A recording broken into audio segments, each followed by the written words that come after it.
Alright.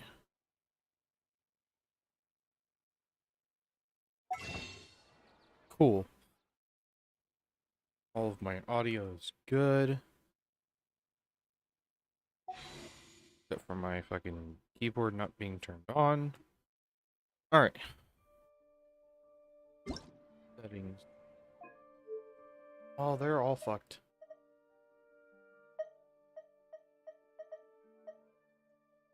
Paimon coming in! Paimon coming in! Is this level okay? Can you hear Paimon? There you go. I think that's where I usually have it.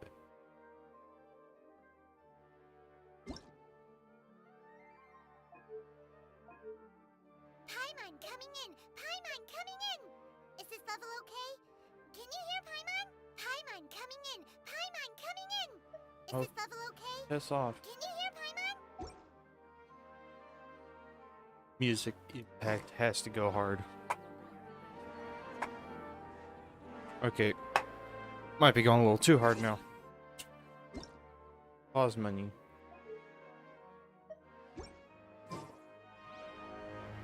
Alright.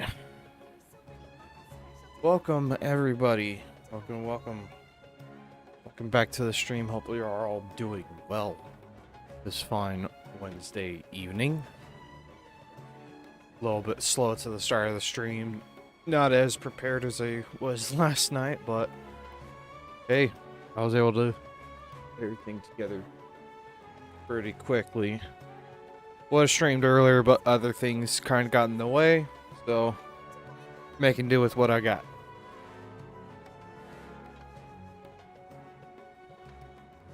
The main thing that got in the way was Forza Horizon 5. I play that at least once a week to do all the weekly stuff on that game. It's a ton of fun, and I prefer playing it off stream and off camera. Just overall, I have a good time with it. Oh, hey! So we gotta burn through our resin real quick. Fuck, I don't even have the Dendro bird unlocked. Which is a shame, but I am not concerned with leveling up characters at this point. I just want to get through this first part.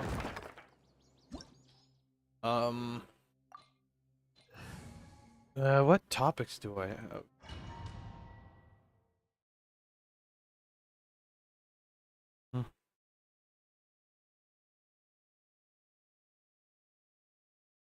I don't really have anything to talk about other than we need to get into this quest. But let's just blow through the resin real quick. Yeah. Definitely would have tried to get more in last night, but considering that my entirety of the situation inside my room was not going to happen. There is no escape! You are not welcome here. No, my sword! Let me leave you a breath. Let's end this now. Rebuild! Now you're testing my patience. Let's end this now. I'd like to... Propagate. There we go. Definitely use more energy. Use original resin.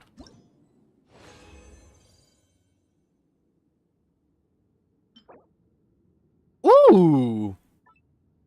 Not bad. I mean, the crit damage roll is the lowest you can get it, but hey, it's got crit rate and crit damage right off the rip, so I'll take it.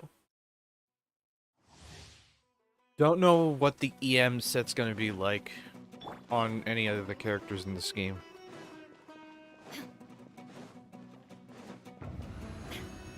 Shine down! You are not welcome here. Witness the power of Gua. Allow me! Propagate. Now you're testing my patience.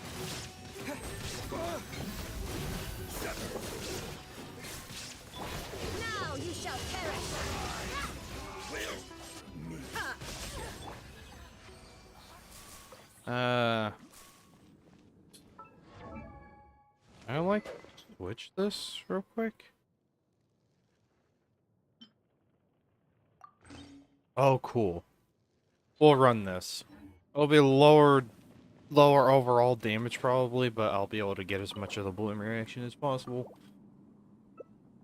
From what I can tell, the elemental bursts, unless there's going to be a sustained elemental skill damage or some sort of like turret off of the elemental skill, that's going to be really how the Dendro meta is going to be with the hyper bloom.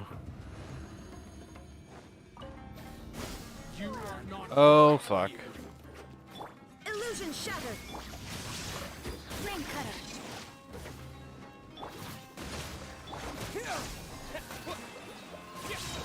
spring forth.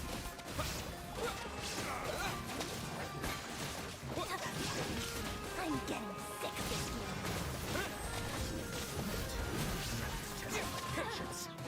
year.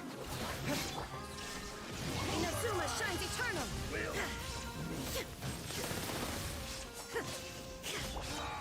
There we go. I think I figured out that rotation. As soon as Traveler's Burst goes down, we swatch to Raiden Shogun for her burst. Didn't quite want to use one of those yet, but can't really complain. I don't think I want to gamble with that. Double defense, crit rate.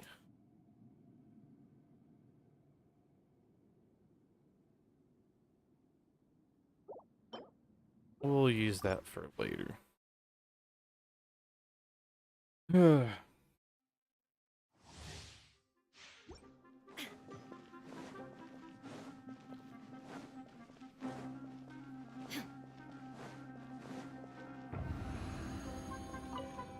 down. You are not welcome here.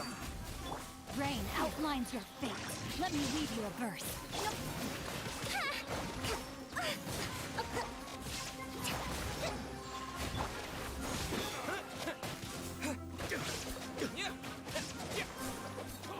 There is no escape. Now you shall perish.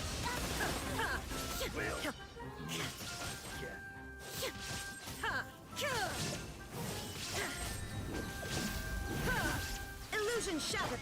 Rest and rebuild. Rain outlines your fate.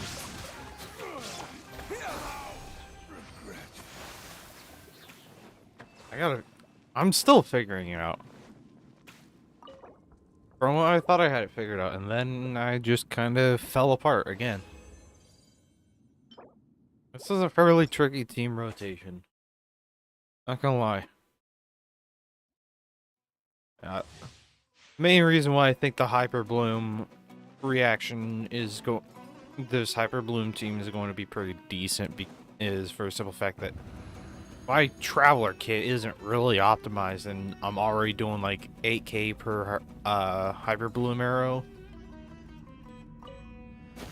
You are not welcome here. Know my sword. Witness the power of Gugwa. Rain up. Hold the line. There is no escape. Germinate. Billowing surge.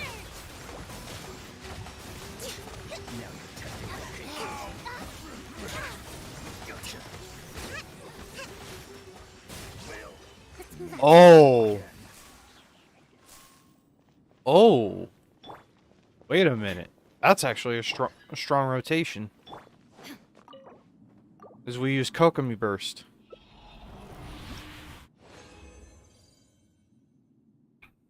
Alright, I have an idea. Someone that I think could definitely work a lot better than Shogun.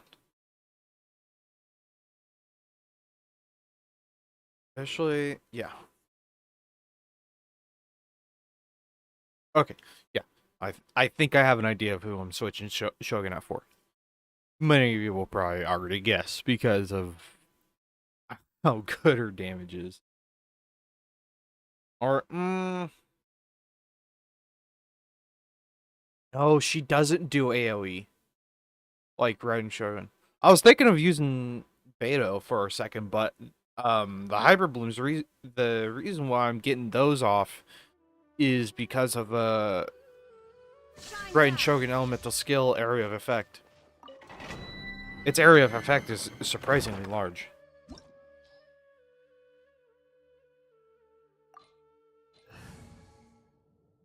Still need to get Traveler all settled in his kit.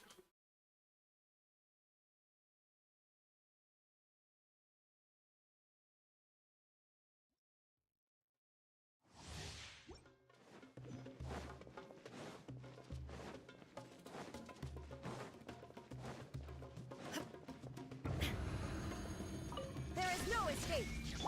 Scatter! You are not welcome here. Rain cutter, no my soul.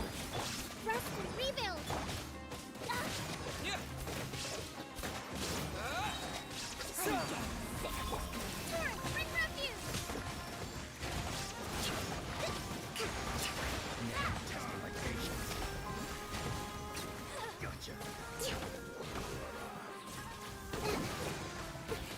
Allow me. Torn to oblivion. We'll meet again.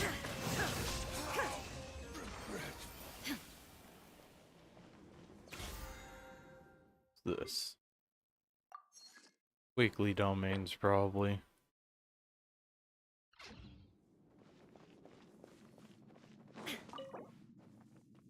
We'll use the 60 resin for our weekly boss fights later tonight. All right.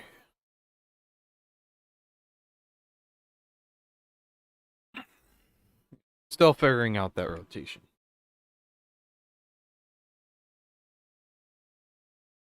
A few notifications. Valorant chat early.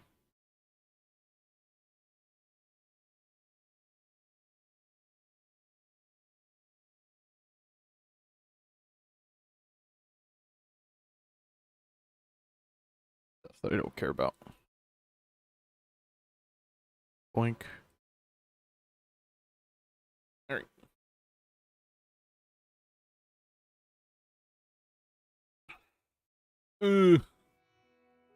Again, looking to go into the blooming.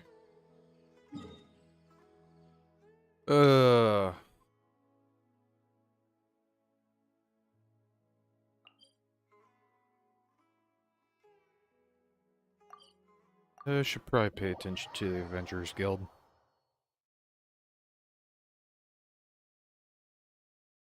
Or if there's a cooking fire somewhat nearby to the teleport waypoint. That way I can get free 20 dishes. Oh.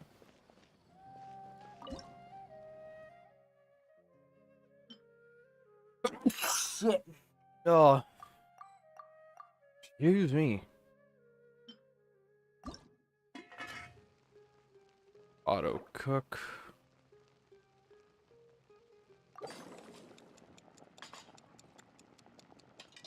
What do you mean?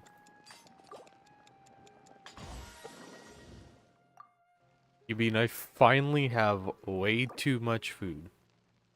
1958. 42.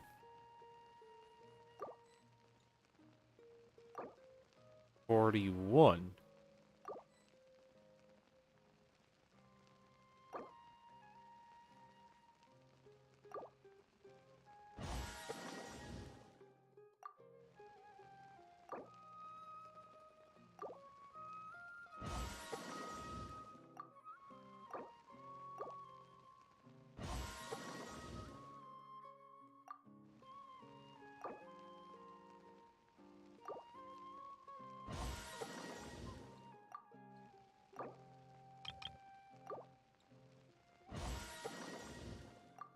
$2,000.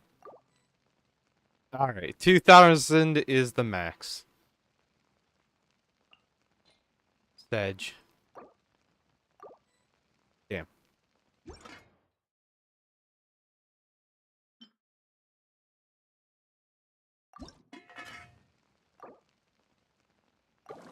Took me a few months though to get to that point.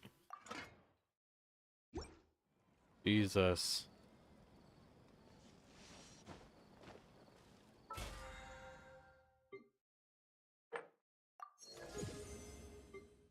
Claim all. You go over here. Add astro.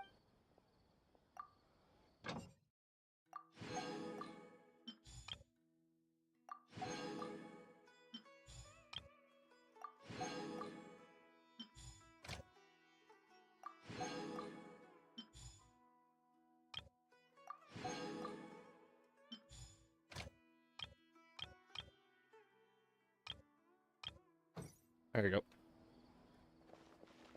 Alright.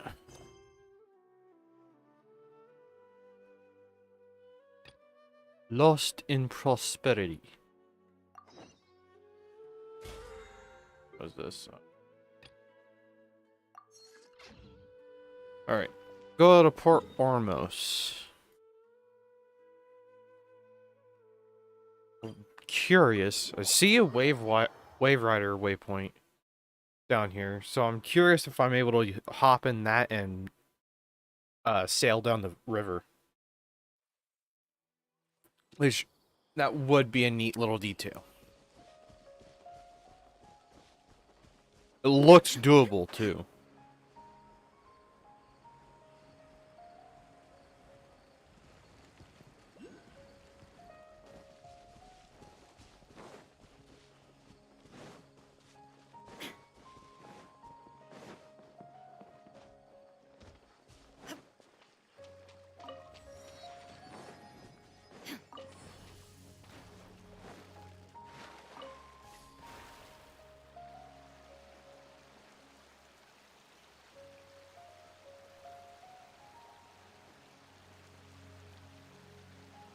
There we go.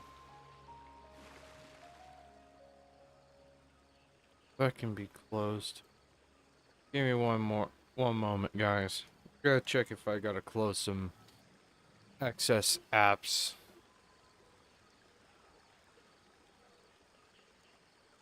Like Windows widgets. Fucking hell.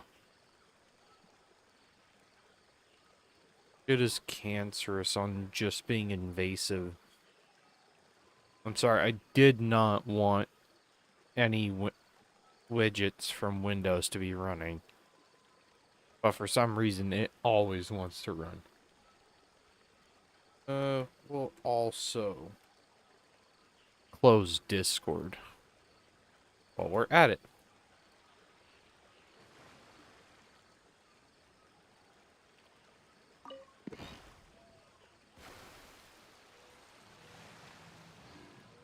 That seems to be a bit of a puzzle.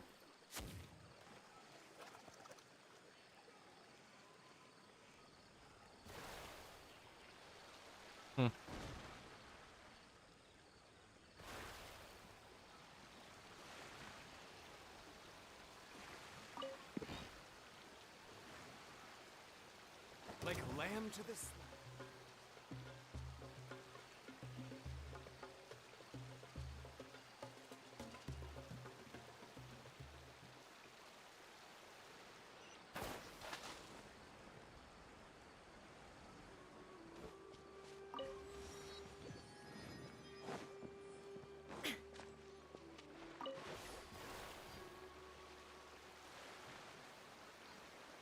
Did they? They have not upped the limit.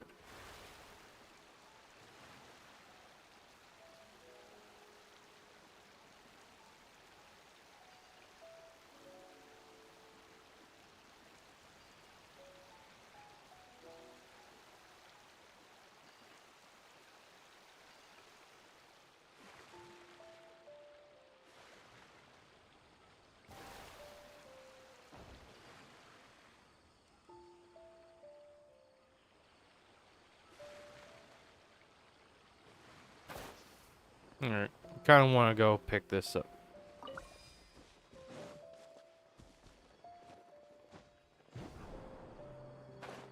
Wouldn't? Hold on. That makes it way more powerful. All right.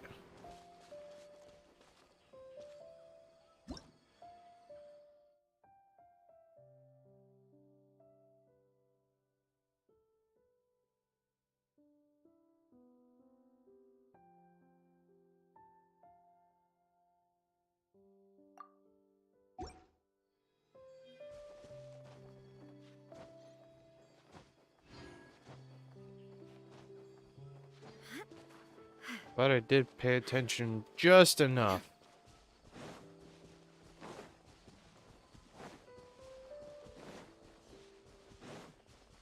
Ooh, what's that over there? Something that's not on my minimap. About to be on my minimap. Holy shit. Dude, it's so big it shows up on the minimap. It's almost as big as the fucking It's bigger than the entrance to the Chasm's Maw. Holy shit. Jesus. That is massive. No wonder fucking Celestia said that Celestia saw Conria as a problem.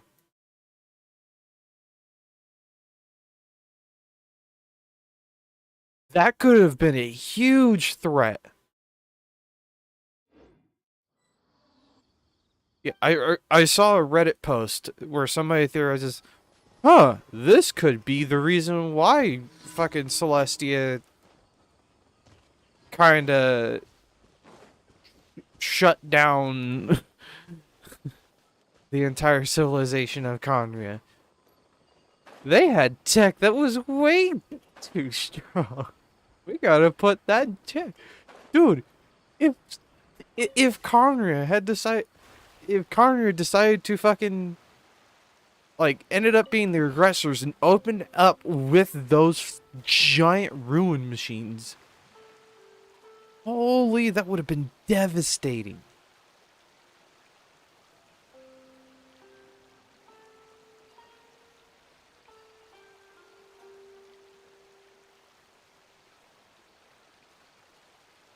Fishing Association is over here. Nice, no.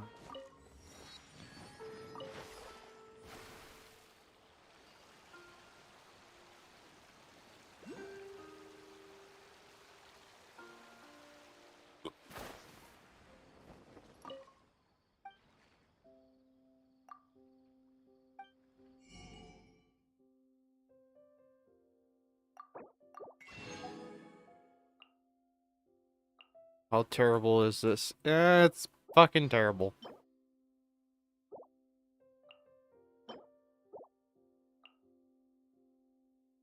I mean, at least it's not as bad as it used to be. Fishing line stabilizer. How's this one?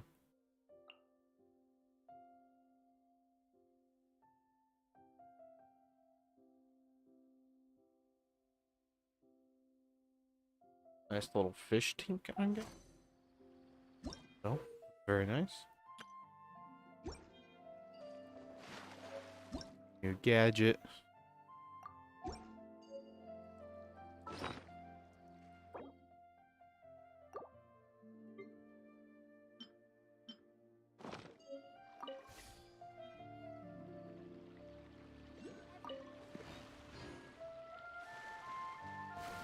We'll go ahead and pick this up first. Alright.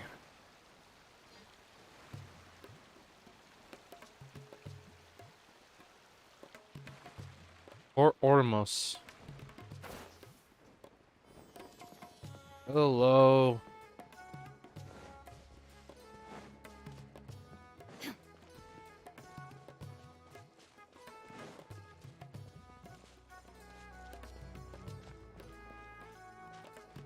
Alright.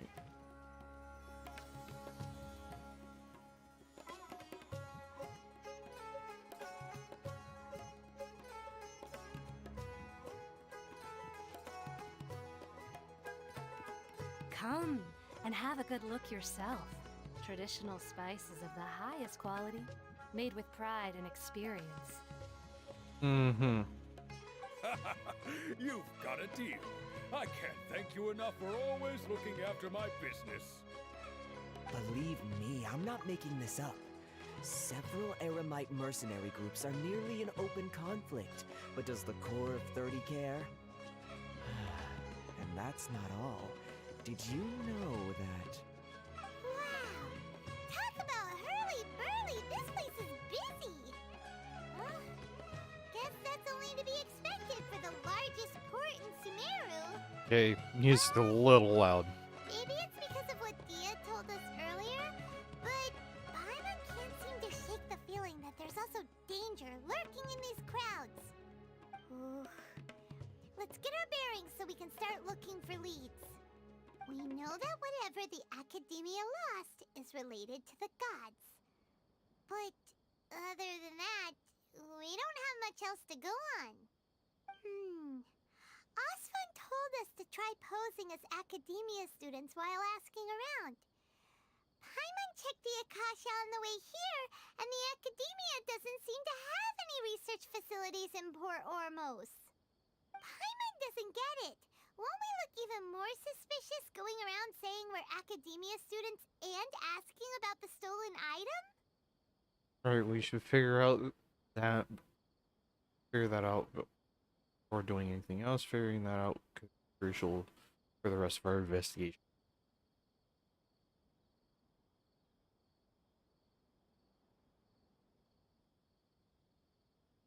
Well, given all the people that come through here every day, if there's any information to be found, Paimon bets we could find it in the market. Let's ask around and see what we come up with. Ugh. I want this over here. Alright. Settings. Want it down one tick.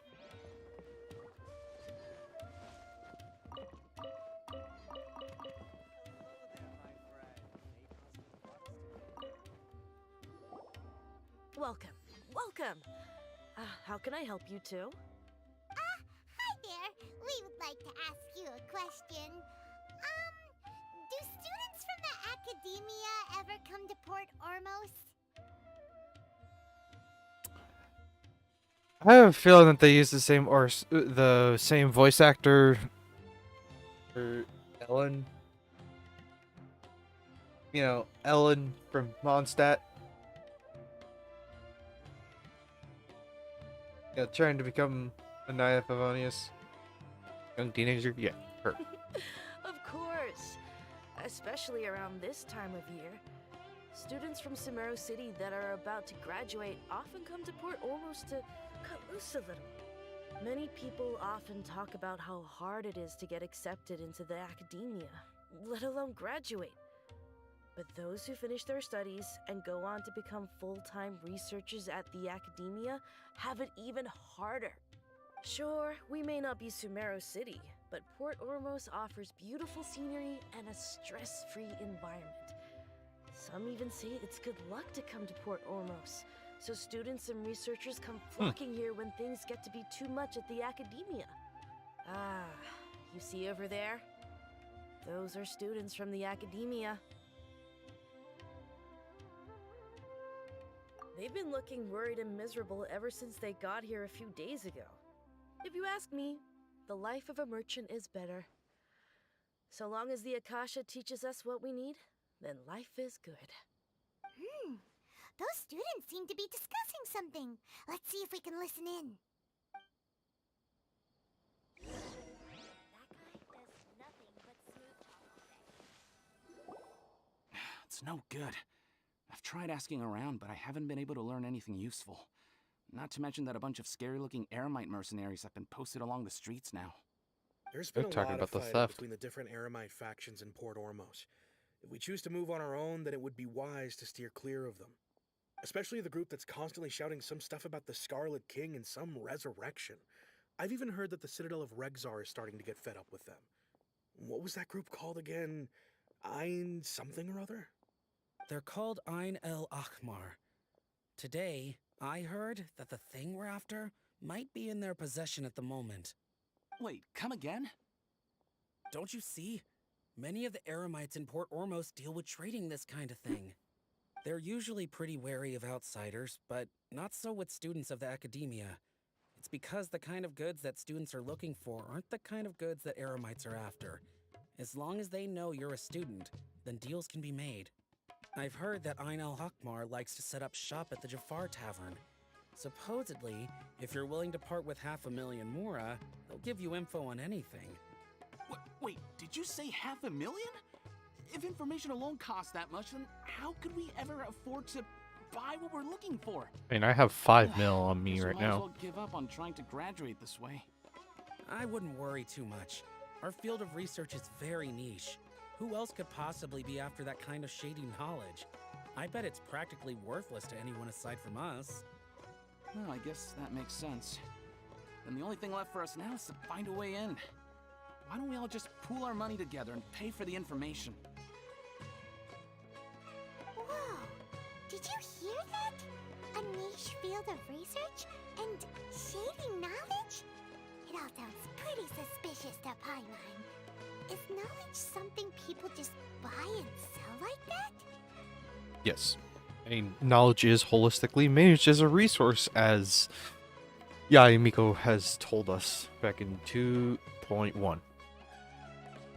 So, what's your plan? Wait, didn't you hear what they just said? Buying information is going to cost us 500,000 Mora! Have you lost your mind?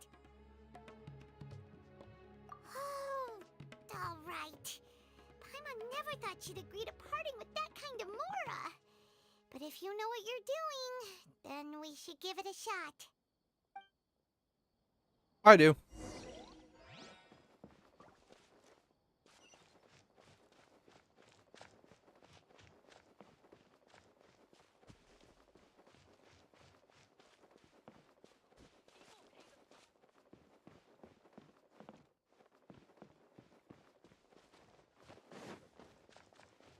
Oh. Wants me to go this way.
Sorry about that, guys. My mom walked in to turn shit around, and I had to double check a few things. I also remembered that I don't have my macro software up. Let me get that working. Just a moment. Run as admin.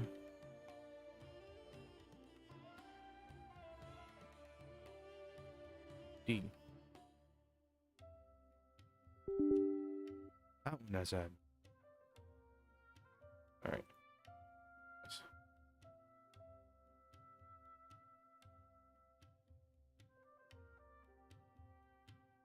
Alright. Everything's working good.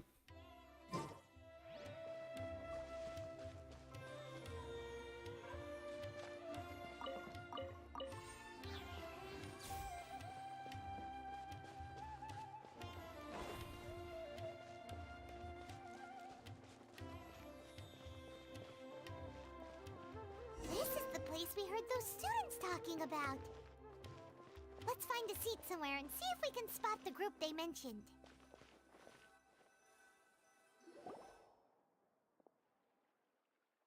Oh, you've arrived. Please, take a seat. So, they think that they can go toe-to-toe with the boss? Ha!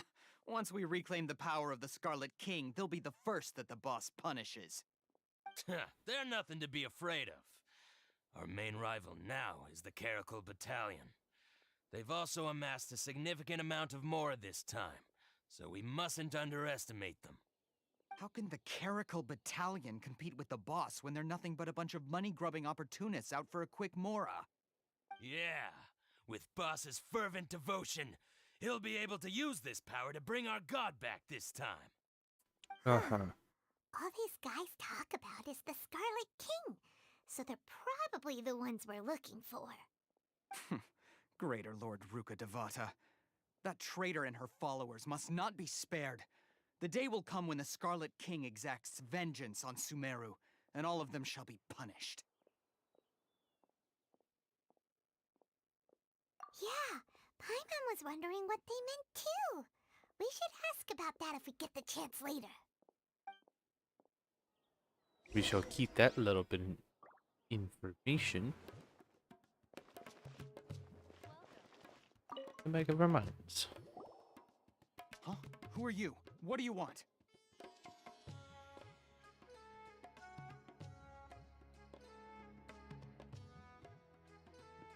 A traveler? Now's probably not the time to talk about that. Didn't the student say Eremites are wary of outsiders? A student? What's a student from Sumeru City doing in Port Ormos? Ah, well, if it's info you want, you've come to the right place. The question is, can you afford it? Paimon can't stand to see so much more go. But there's no other choice right now. Here, this is the merchant's address. Whatever you're looking for, you'll find it there. Hmm? Well, what are you waiting for? Oh, that's right. We heard you mention the Scarlet King just now. We're actually interested. Fine. Yeah, sure. Since you've already handed over the Mora, I guess I can throw in a little extra info. As you can see, members of Ain al-Ahmar are devout believers of the Scarlet King. Years ago, the Scarlet King founded the great desert nation that was our homeland. It was an advanced civilization, far beyond anything you'll see in present-day Sumeru. The Scarlet King was the rightful god of wisdom, but he was betrayed by a companion he trusted. She even stripped him of his title, God of Wisdom. So, you mean the traitor was... Greater Lord Ruka Devata, yes. That shameless wretch destroyed the Scarlet King's civilization, and our ancestors were forced to flee to this land where we were made to suffer the tyranny of our enemies. Furthermore, she conspired with the Academia to cover up the truth of her actions, and create the merciful and benevolent facade for which she is now known. Ugh, just thinking about it sickens me. But the story doesn't end there, oh no. The Scarlet King isn't truly dead. The voice of the Oracle has been heard in the desert, prophesying his resurrection. Mark my words, our god shall return. And when that day comes, all followers of the traitor and all the desert dwellers who have forgotten their true god will suffer retribution together. If what I'm saying makes you shiver with fear, it might not be too late for you to become a believer of the Scarlet King. I don't have anything to say to you Academia people about that. I think this conversation has reached its end. Not just yet. This man is a fraud. Huh? You again? Deranged Academia lunatic. Yes, it's me again. I already warned you that if you weren't willing to sit and discuss things with me, I'd take measures to make things uncomfortable for you. Listen to me. That address he gave you is fake. Or at least, you won't find a merchant waiting for you there. This group has been boasting all around that they can provide information on a certain item as a means of luring people into their territory. Once you show up, they keep up the act until they have hard evidence that you want to purchase said item, then they use that to squeeze you for all the mora you're worth. Hey! Shut it, Alhaitham! What are you playing at, trying to ruin our business like this, hmm? I told you the other day. I wish to discuss my terms with your boss. Ha! The boss made it perfectly clear that he won't negotiate with you. Yes, and in no uncertain terms. But that was then. It does not preclude him from changing his mind in the future. I'm warning you, don't push us, or this could get ugly. We Uh-huh. don't usually get rough with people from the academia because it just complicates things. For a lunatic like you, though, we might just have to make an exception. If you're suggesting that we escalate this from a verbal exchange to a physical one, I accept. After all, even the Archons used war to negotiate the ownership of Teyvat. On the other hand, we can't agree on any means of negotiation at all. Then I'm afraid my next course of action will sting a little more than the mere falling through of a few business deals. I will jeopardize the Eremite's reputation, which I know you value above all else. I am quite confident that if I began to take such action, your boss would willingly approach me himself. However, I fear that by then, some things will have happened that cannot be undone. Also, a word of advice. I suggest you tell your boss exactly what happened here today. Otherwise, he might blame you for not telling him in the future. What did you say? Consider this. Have I ever failed to follow through on my word in the past? This guy is really out of his mind. Doesn't sound like it, then. though. If you really have a death wish, let's meet a week from today. The pier in front of the Pharos Lighthouse, 4 o'clock in the afternoon, sharp. Don't expect us to hold back. This will be an entertaining fight. Not so fast. First, you return the 500,000 mora to them.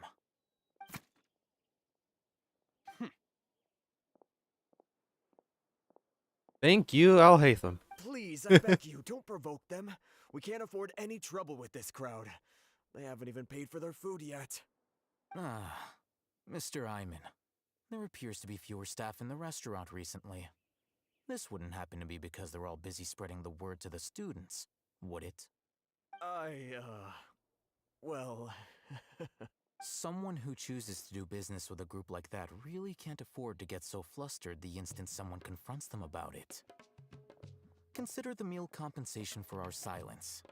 I'd say you're getting an excellent deal. He not only got us our Mora back, but sent the Amorites running too. Plus, he seems to know a lot about what's going on around here. Let's catch up with him and ask some questions. He went that way, after him. Oh, this is very interesting. Who's a prior character who reminds me of Ayato during his story quest? Trying to lure out the fucking Kanjo Commission, whoever. What do you want? No need for thanks. My goal was to get to them, and you two gave me just the opportunity I needed. We're even. Oh, I advise you to keep your distance from them. Since they weren't able to make off with your Mora in the end, they might harass you again in the future. Alright. Goodbye. Hold your horses! We still have something to ask you about! Since you tore through their scam right in front of them, you must know the real story about certain something, no? Who exactly are you two? And why are you inquiring about that? Student. Right. Look, you should know that those thugs conducting business with you had nothing to do with your lie. Huh? Oh, yeah! He's really strong! Weren't you saying something about a physical exchange? We can help with that. He doesn't even have a vision. Forget it. Maybe not, but he can still use elemental energy. Otherwise, there's no way we'd go asking for info from those high-headed thugs are definitely gonna bring a lot of backup for your next meeting. Even if you don't go alone, you won't regret taking us with you. Should probably explain that we're the Alright, traveler. I accept. Got a pen and paper? If you're searching for someone who sells that kind of merchandise, I'll give you one of their addresses, and you can try your luck. We'll reconvene at the appointed time by the pier. It doesn't matter if you show up or not. So, since you were happy to give us this merchant's information, does that mean you can tell us exactly what we're after? You were willing to part with 500,000 mora for something and you didn't even know what it was? Okay. Well, if you truly are as skilled as you claim, then you can beat the answer out of them when they become hostile. Look, if you've been making inquiries, then you have to know something by now. Tell me what you know so far, so I don't waste time repeating information. We know it's connected to the academia somehow, and that not only do the Eremites deal in it, but some students want to get a hold of it too. What else? You know almost everything there is to know, but you're unable to compile this information because you've never seen the object before. Yep. This is what you've been looking for. Paimon can't tell what it is. It looks like some kind of ornament. This is a knowledge capsule. To put it simply, it's a vessel that can store a fixed quantity of canned knowledge. It's like a miniature Akasha. Anyone who links it to their personal Akasha terminal instantly becomes privy to its contents. Correct. Anyone. Unlike the Akasha, which heavily regulates who can access what information, knowledge capsules confer their contents without any requisites. That's amazing.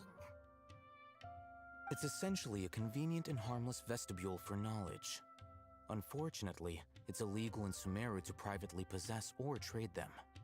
They were created as a means for scholars to transfer knowledge gained from Irminsul into the Akasha, and are intended to be destroyed immediately after use. But despite strict regulations, some of these knowledge capsules will always escape destruction. After all, there will always be those in this world who are dissatisfied with life as designed for them by the Akasha and wish to change their fate. Over the past century, a wide variety of canned knowledge has been leaked from the academia. Now, in Port Ormos, the valuable ones are a means to mora for the Eremites. Meanwhile, those which the Eremites deem to be useless to them occasionally prove useful to the common citizens and hapless academia students. Well, I think that about sums it up. Heard that the academia lost something recent. Seems like it's a knowledge gap. Oh, so that's your true objective. I want to learn more about it. With our current arrangement, I don't believe I can offer an answer. What I have to do? You're still resolved. Fine. Let's talk somewhere with fewer people.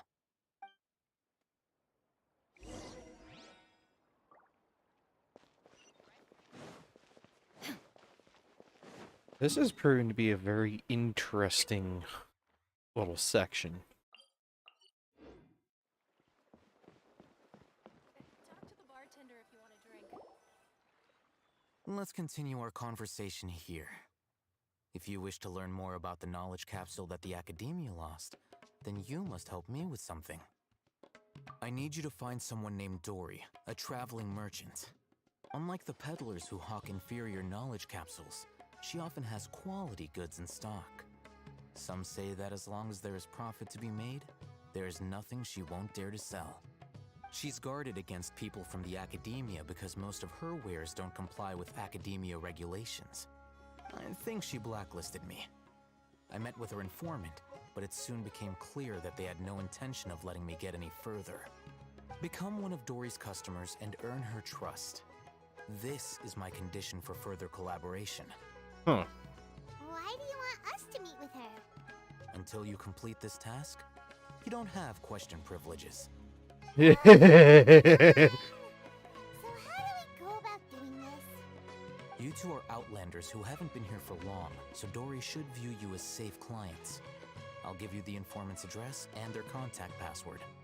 Beyond the password, though, I have no way of knowing what other tricks she might have up her sleeve. You'll have to improvise. This is kind of nerve-wracking. The true challenge begins after you meet her. She has a keen nose for mora and a shrewd eye for wares, and she only likes customers who she deems to have good taste. I'll prepare some funds for you. Buy her highest quality wares and earn her approval. But we only just saw a knowledge capsule for the first time. We don't know how to tell which ones are good and which ones are bad. Is that something we can learn quickly? That's true. Have you two heard of elemental sight? Oh, that's a surprise. Guess I'll have to hold you in higher regard. Anyway, that ability should resolve your issue. Alright. Here are 2 knowledge capsules. Tell me, can you detect any difference in their quality?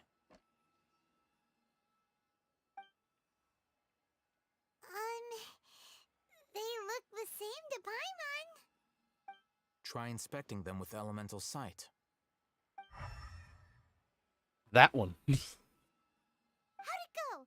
Did you see anything? One on the left shines brighter. Rumor has it that higher quality knowledge capsules generally appear brighter when viewed through elemental sight. That's because knowledge originates from Irminsul, the root of Dendro power itself. The more powerful the knowledge, the richer it is in Dendro energy. However, some canned knowledge with a high concentration of elemental energy is of little use in contemporary times, so those capsules are of little value. Using elemental sight is merely a stopgap measure, but it should suffice for earning Dory's trust. That sounds pretty impressive. Here's a sheet with the informant's location and contact password, and here is the mora for purchasing canned knowledge. Don't be cheap. You'll need to spend to catch Dory's eye. If there's any mora left over, just keep it. Child 2.0? Oh. Or Wallet 2.0. I mean, I'm bad. I'm bad. Fucking hell. Pretty much exactly like what we had in Leo's storyline right at the beginning. Use up a bunch of the Northland Bank's money, or Child's money. Oh, and be sure to exercise some caution. There have been Matra present in Port Ormos lately. Your efforts will be for naught if they catch you. Matra? They belong to the Academia's regulatory body. They also handle cases of illegal canned knowledge transactions. Like I said, the Academia has banned both their trade and possession. The Matra are razor sharp. You're in for nothing good if they lock their sights onto you. If you two want to back out, now's the time. Gotta take the risk. Okay, then we have a deal. If you succeed in your dealings with Dory, come find me at the Wikela Funduk. We'll have an open discussion then. Alrighty. Looking at what Al-Haytham wrote, Dory's informant is a trader near Old Ormos. Let's follow these instructions and try to get in contact with him. You. Letty. Hello. What are you two looking to buy?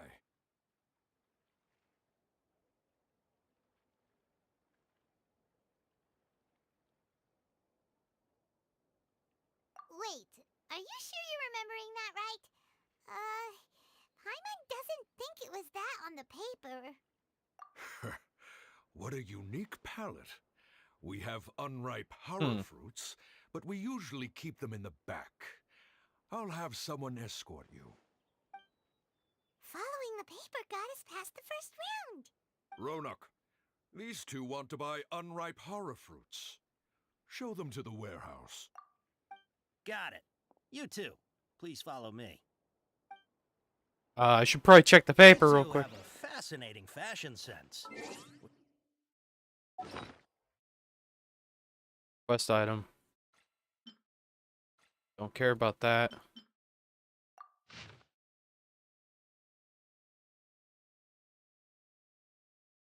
Where are morning flowers? Morning flower. Hold up.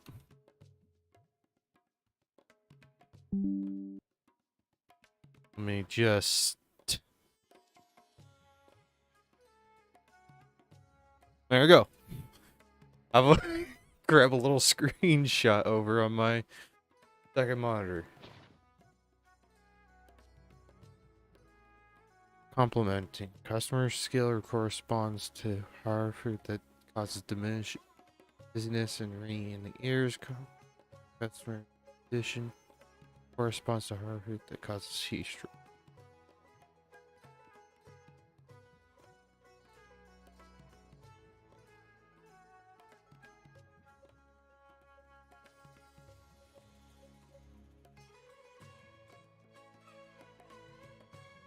Fuck.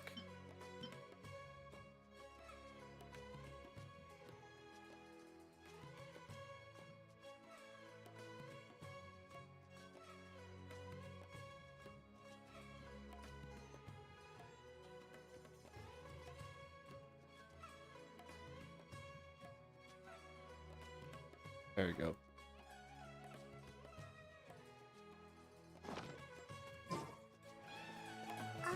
Hold on. Let me think. Sumeru Rose means common merch. No, look again.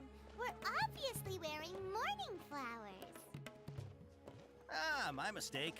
I do apologize. Whew. That pop quiz sure was scary. Ah, the warehouse is up ahead. Please follow me. You walk too fast.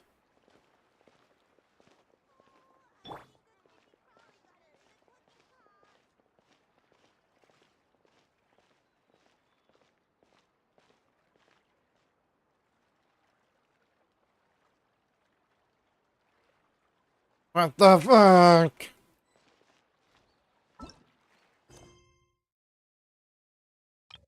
Quest location is currently involved in the quest unappreciated card. Please complete it first. Well, fuck you too. Guess we gotta do this real quick.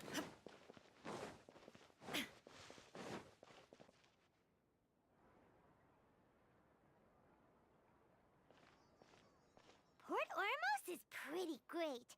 There's so many new and interesting things, not to mention all the tasty food. Sumeru's largest commercial port sure lives up to its name. Look at all the merchants, and everyone seems excited just to be here. How did things end up like this? All thanks to your artistic license. That's how. I should have made you wait until we got an update from Tanja. But when I finished the prototype Aranara yesterday, you agreed that the kids would like it. That's why we tried bringing it out for a test run today. Well, I never thought they'd dislike it so much. Oh, what should we do? Whoa. Yeah. Compared to everyone else, they seem really down in the dumps. Let's go find out what's going on. Oh, hey there. Paimon's name is Paimon, and he's a traveler who is just passing by. Is there something bothering you? Oh, I noticed you two a moment ago. Welcome to Akara Crafts, the best toy store in Port Ormos. At least for now. What's bothering us is this prototype Aranara. To start with, could I get your opinion on it? Prototype Aranara? You mean this wood carving here? It looks like a mushroom monster to Paimon. Like the name of a weapon. Oh, no. The prototype Aranara is something that brings joy and laughter to children. At least in theory. Not the first negative feedback we've had. So, what exactly is a prototype Aranara? So for context, Aranara are magical creatures for the store's 20th anniversary. God damn it. We plan to release a series of hand-carved toys based on the Aranara stories that kids know and love. This is a prototype we made to get an idea of how they would react. But when we put it out there, the reaction was not quite what we'd anticipated. They thought it looked like a mushroom too, huh? No, worse than that, actually. I can't quite describe it, though. And I'm also not very good with kids. Maybe you could ask them for yourselves.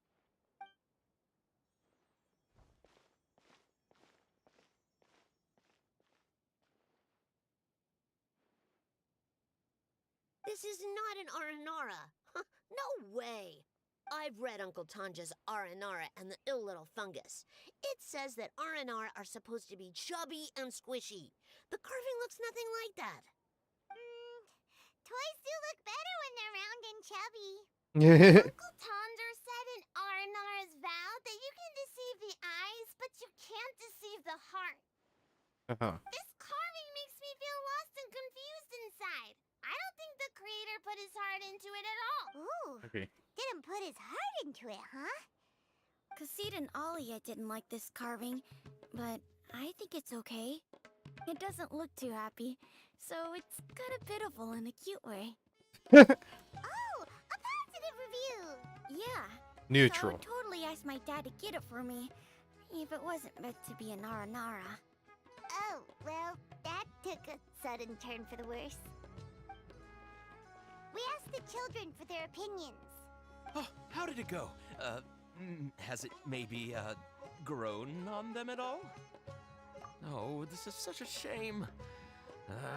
Why isn't Tondra back from Gandharvaville yet?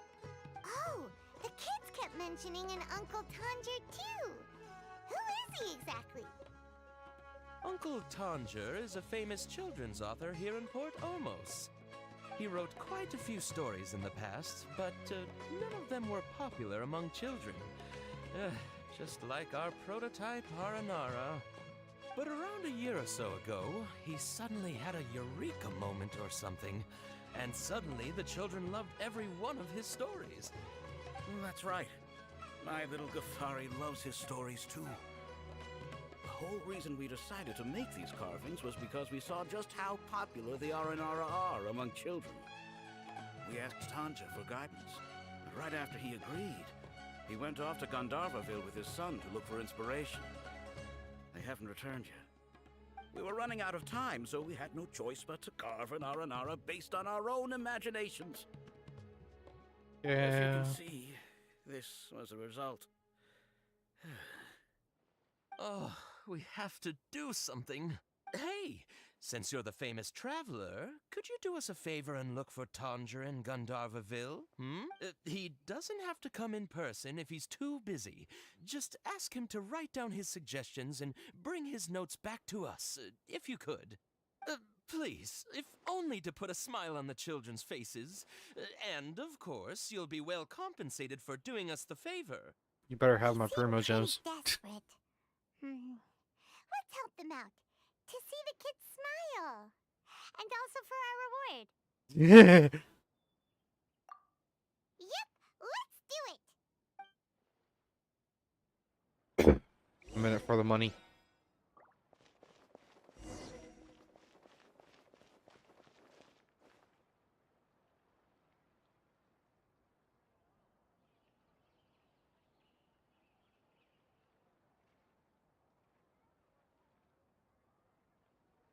The world remains constant over the centuries, but Oops. human life is like the dew at dawn, or a bubble rising through water.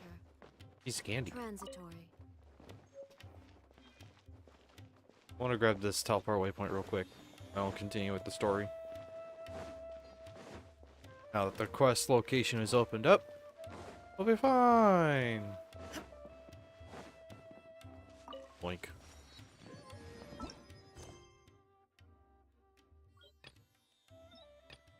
Navigate.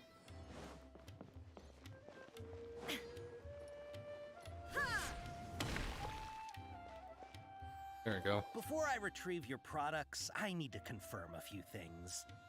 Please forgive me, but we may not have sufficient stock for you today. Earlier, many of our hara fruits were taken by mice.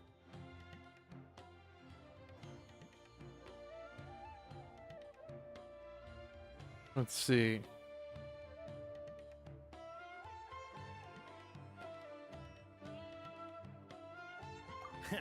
Thanks. If better goods come in, you'll be the first to know. You look like you have some skill. Why don't I pick out some fruits that'll make you dizzy?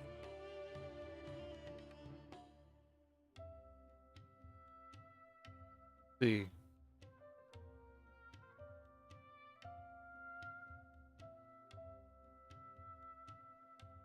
What?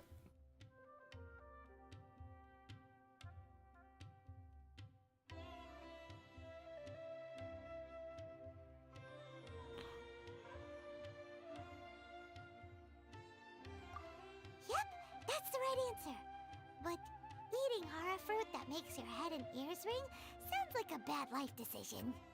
Would you like your horror fruits to be packaged in the Sumeru City or Port Ormos style?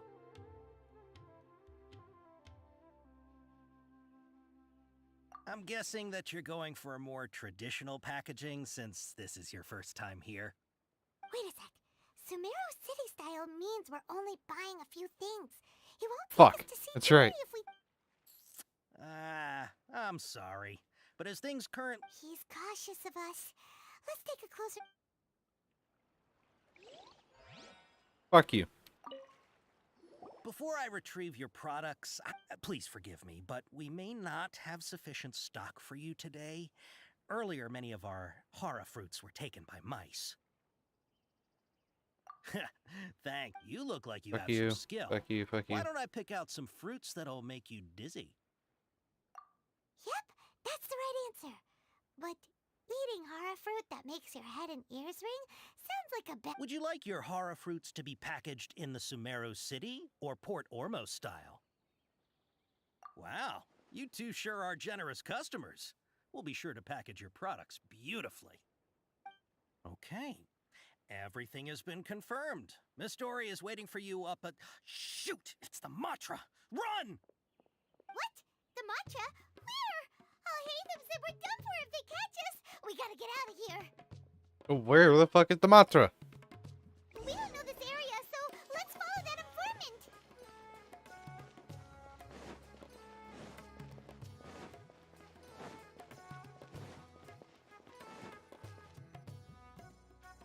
He ran that way.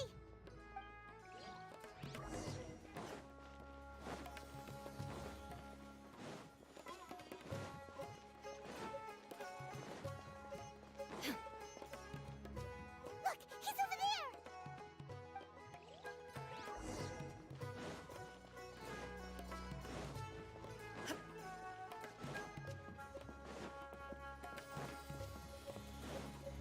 Time to meet Dory. Hey, if you're hiding from the Rishbaland tiger, come this way. Another password. Huh?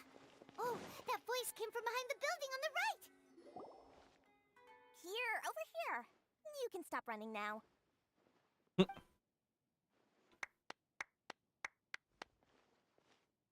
So you were the one who was calling out to us just now. But, are we definitely gonna be safe here? These two good customers wish to buy some horror fruit, Miss Dory. And if there's nothing else, I'll just excuse myself. Oh, very good. Thank you.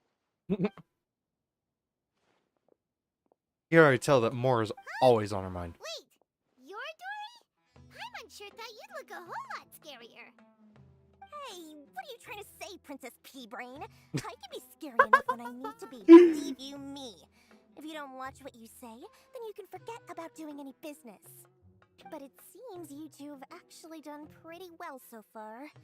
Not only did you manage to find the informant, your reactions were also pretty sharp. You don't really look like criminals or anything, but I bet my Mora that you've been involved in some shady dealings, haven't you? Paimon's not sure if that's supposed to be a compliment, but we'll take it.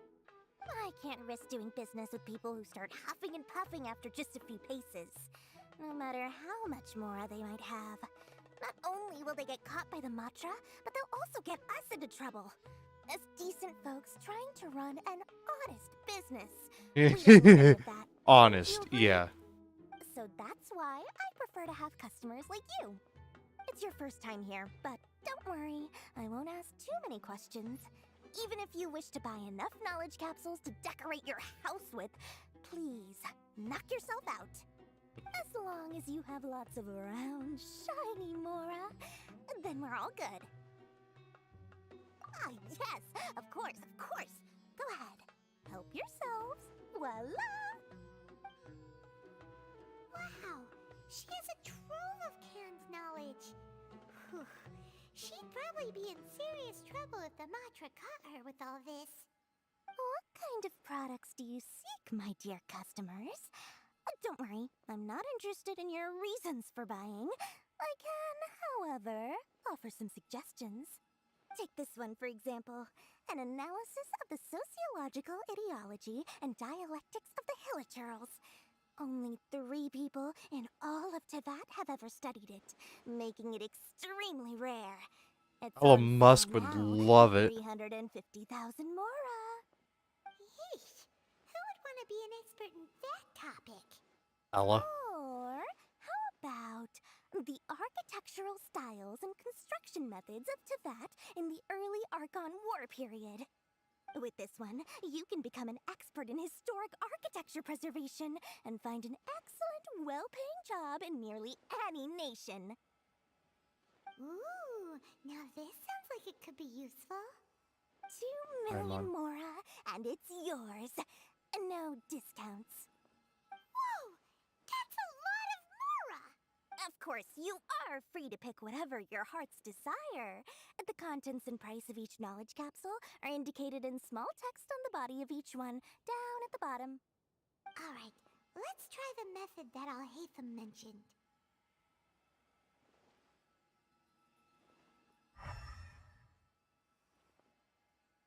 Boink, boink, boink.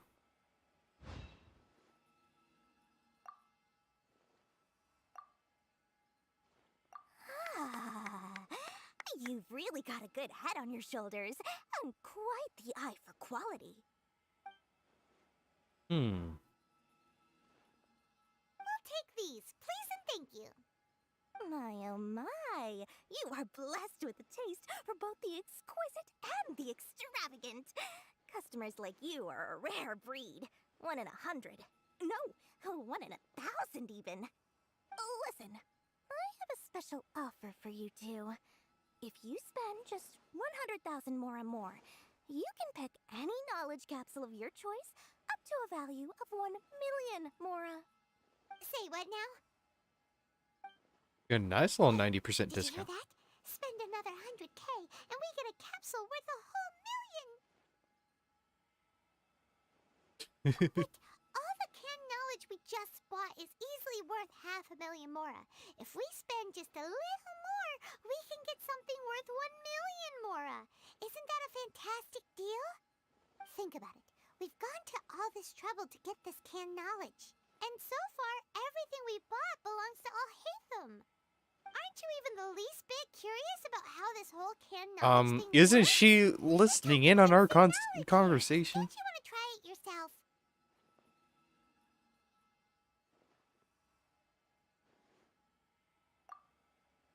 Come on, come on! We still have around 100,000 of Alhaitham's Mora left, so let's put it to good use by finding something useful for you. Ahem! You've got a deal, Dory! We'd like to spend an extra 100,000 Mora. Excellent! Then please, select from this fine collection of canned knowledge over here. Ooh. More shiny. Hold on a second. Paimon thought we could choose whatever we wanted. Why can't we choose the ones from over there? Oh, but my dear customer, the knowledge capsules over here are worth 1 million Mora each. I'm sure discerning customers like yourselves will be able to find something to your liking. Please, take your time. Uh-oh, Paimon has a bad feeling about this. Let's use Elemental Sight again to check these.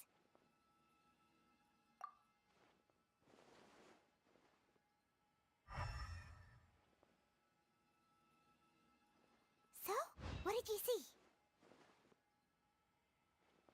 So they're all worth about the same amount? Well, anyway, the more has already been spent, so let's at least try to find something useful. Let Paimon take a look here. An introduction to traditional Sumeru brewing techniques, the art of growing spices, an overview of ancient runes. Oh, how about this one? Sword Fighting Techniques 8.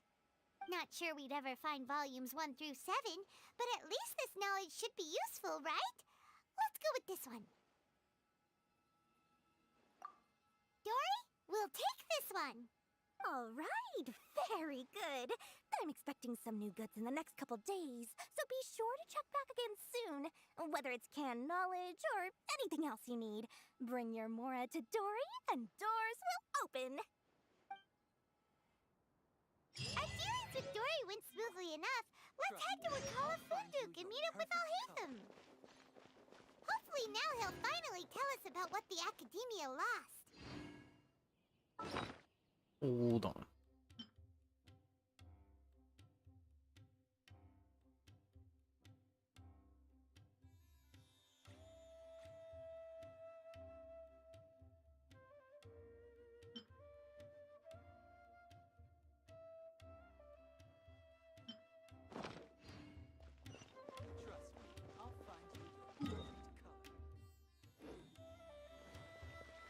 All right.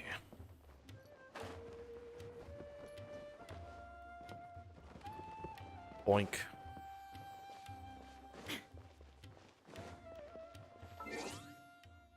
Still not quite.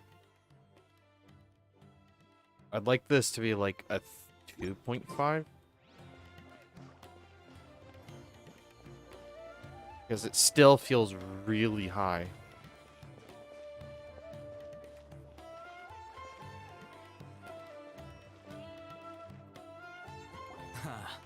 You two made it. And from the looks on your faces, you were successful. Whoa, there's so many people from the Academia here. Why would you pick this place as our meetup spot?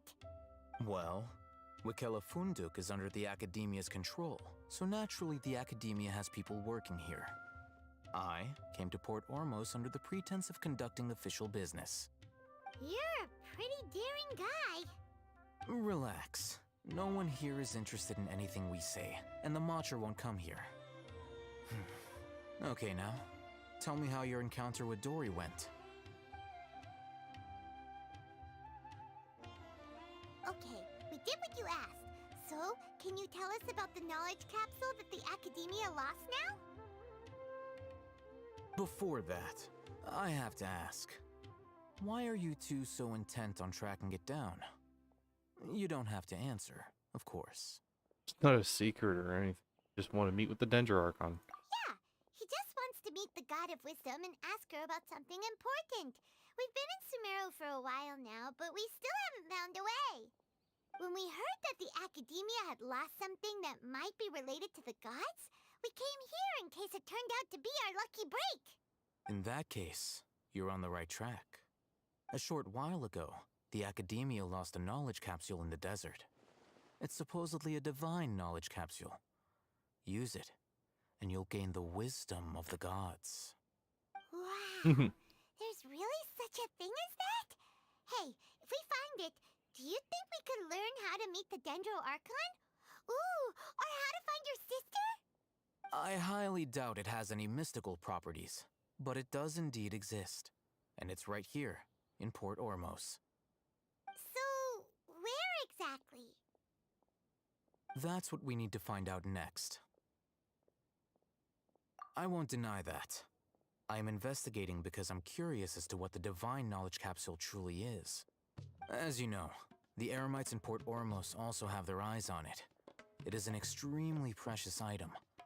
The knowledge contained within may bring great power or wealth to whoever has it in their possession. Several brigades have been vying for ownership of it as of late, but there is still no victor. My personal finances and connections cannot compete with those of the Eremites. After attempting various methods, I finally managed to reach a tentative agreement with several brigades. I agreed to forego ownership of the Divine Knowledge Capsule in exchange for the opportunity to study it. After all, there's no harm in understanding what it is. However, there are those who are less amenable to negotiation, such as those from Ain al-Ahmar. They adamantly believe that the Divine Knowledge Capsule contains the Scarlet King's power, and that he will return to this world when they obtain it. They refuse to let anyone from the Academia tarnish their deity's soul. So you kept hounding them because they refused to cooperate with you? Yes. Ain al-Ahmar isn't exactly wealthy, but its members are determined to get that capsule by any means necessary. To that end, they've resorted to many methods more foul than fair in order to amass sufficient funds. So, I've been sabotaging their business to force them into negotiating with me. The Divine Knowledge Capsule should be up for a secret auction within the next few days. Each brigade will place their own bid, and the prize will be covertly given to the winner. To ensure the capsule's security and to evade the Matra's notice, the winning brigade will not publicly disclose their victory. Unless I know whose hands the Divine Knowledge Capsule ends up in, my agreements with them will fall through. Dory is the most reliable source of information, but that avenue was previously closed to me. With you on board now, the situation is different. In other words, you wanted us to befriend Dory so you could find out where the Divine Knowledge Capsule is. Yes, you can say that. But this arrangement harms none of us. The day after tomorrow, go back to Dory and try to purchase information on the Divine Knowledge Capsule's whereabouts. If she has no information, wait 2 days and approach her again. If I get the opportunity to study the Divine Knowledge Capsule, I will relay my findings to you. Will that suffice as compensation? Okay, then we'll meet up in 2 days. Alright. Before you go, we actually bought a knowledge capsule for ourselves, but we're not sure how to use it. You two want to try using a knowledge capsule? Sure, I can teach you. Doing so right under the Academia's nose is a bit problematic, though. What do you say we head to the outskirts of town?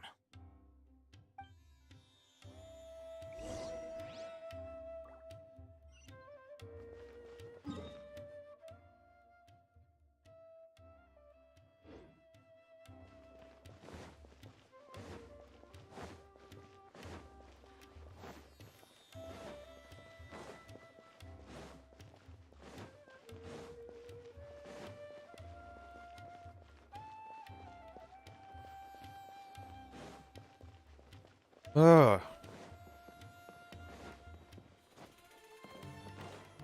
So far, this has been going pretty well. I've been enjoying this.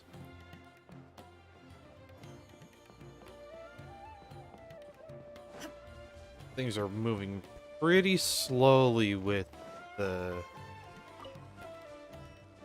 all this. I mean, we haven't even gotten into any proper fighting. All right, this place works. Show me the capsule you purchased. Here. Sword Fighting Techniques 8. Huh. A combat class knowledge capsule. This class is something of a rare find these days, since most have been taken by the Eremites to augment their battle capabilities. Really? Ah, yeah, what a great buy! If you want to determine the efficacy of this capsule, I can evaluate your combat ability. However, effects will likely be minimal if you already possess a high amount of strength. We can conduct a controlled experiment where you fight 2 battles, one before using this knowledge capsule and one after. While you fight, we can use an Akasha terminal to monitor your various physical parameters. There may be variances in your physical strength between the 2 tests, as well as a disparity in your opponent's abilities. But don't worry, I'll run statistical analyses afterward to mitigate any confounding effects.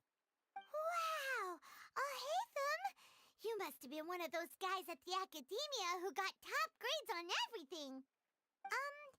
Paimon's curious about something, though.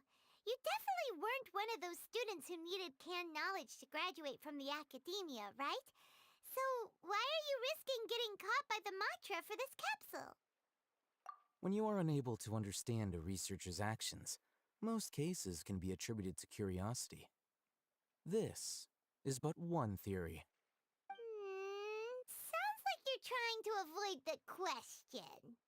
All right, let's begin the test. Just fight as you normally do.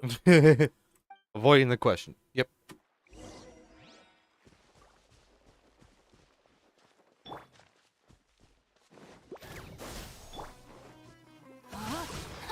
Let me weave you a verse. No, my soul. Illusion shattered.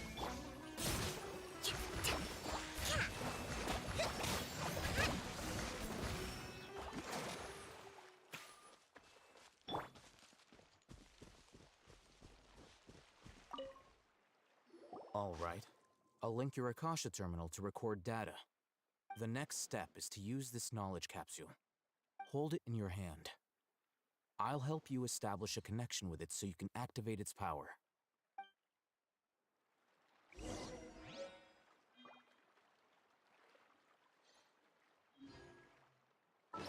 Can.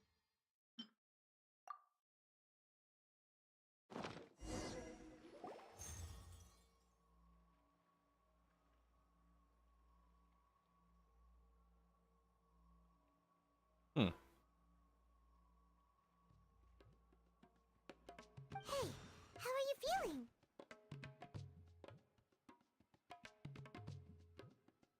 You mean that it worked? All right. Time for round 2. Fight with the same composure as before.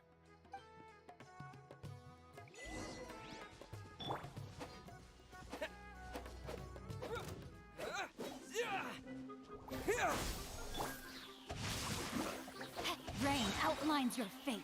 Witness the power of God. There is no escape. Rest and rebuild.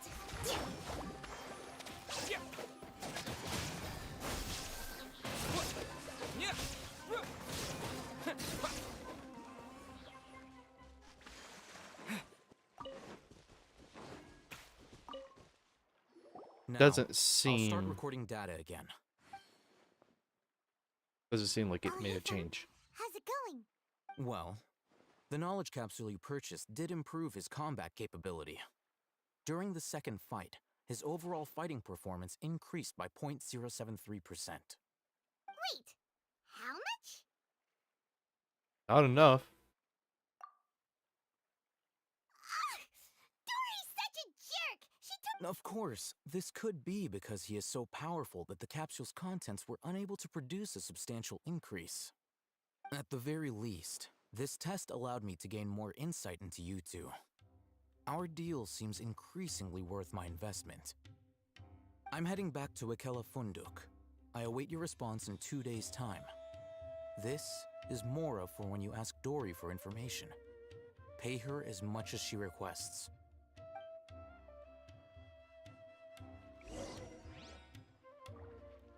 Wait till 7 o'clock 2 days from now.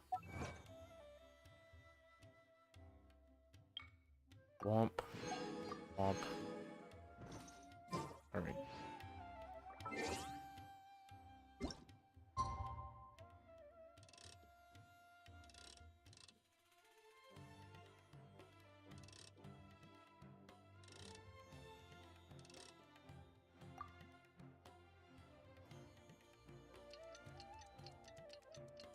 Oh, that's unfortunate. Dab on him.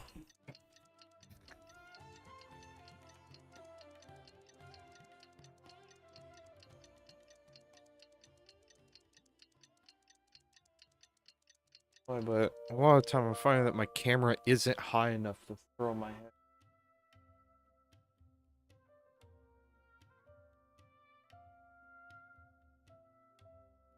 Oh. Let's see Dory today and ask her about where the divine knowledge capsule is. You seem a little salty still, Paimon. Because I could even tell those were not worth the 1 million value that she was claiming.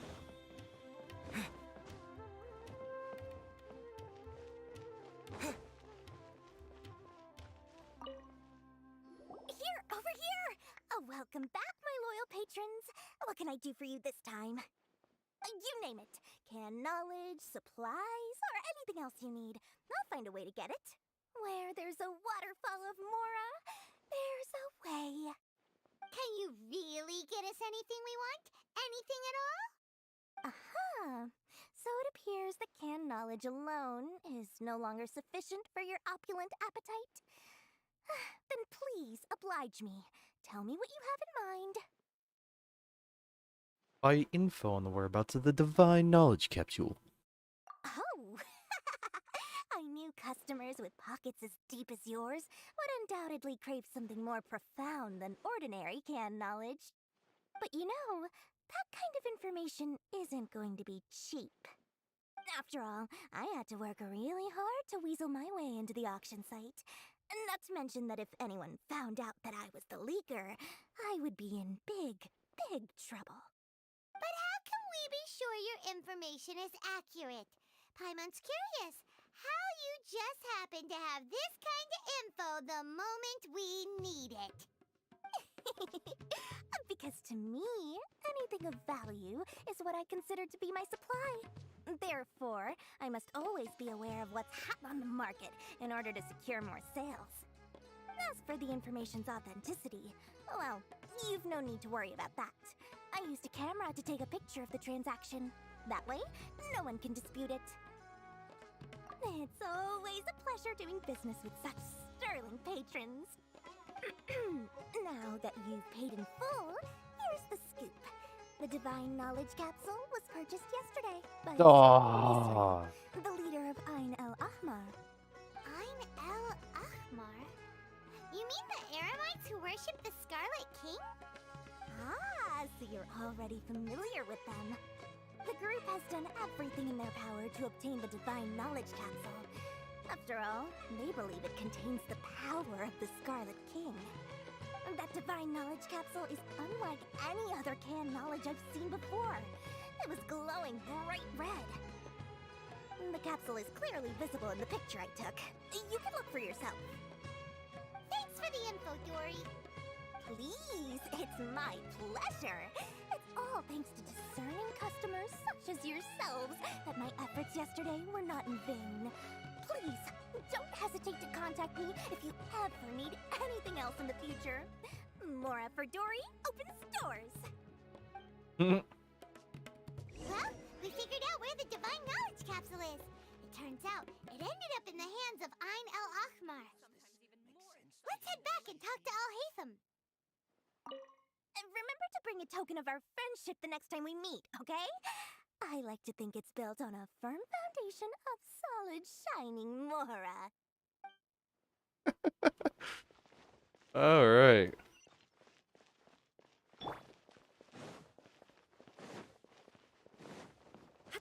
Oh, what the fuck?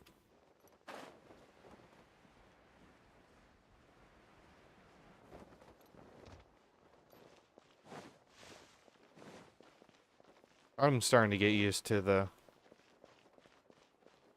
change in the sensitivity. Al-Haytham, we got the info you wanted. Really? All right. Let's hear it.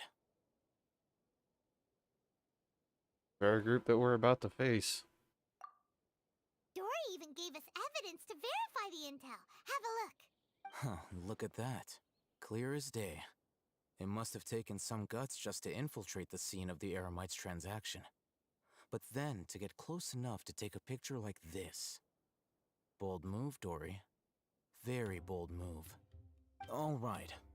The person in this picture is indeed Misery, the leader of Ain el-Ahmar. And the glowing red capsule he's holding appears to be the Divine Knowledge Capsule. In which case, if we play our cards right, when we confront them next week, we should be able to force them to show their hand. At first, Paimon didn't get why you were provoking these Ain el-Ahmar guys. But now, it sort of makes sense. Everything's playing right into your hands.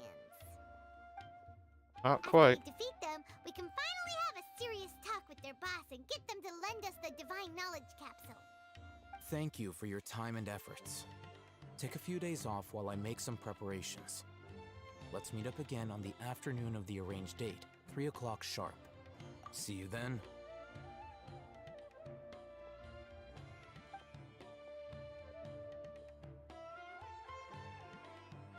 Oh, Haytham sure is taking his time. Where could he be? Oh, there he is. Fuck. Sorry to keep you waiting. Let's head to the pier in front of Faros Lighthouse. Yep, let's go. Well, I'd be able to check on that picture. No. Damn it. It's a shame.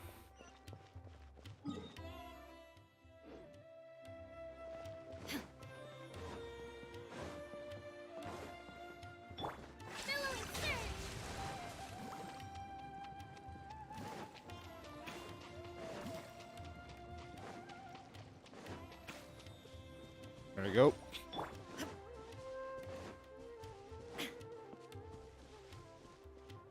I really believe in buoyancy. I just walk on water.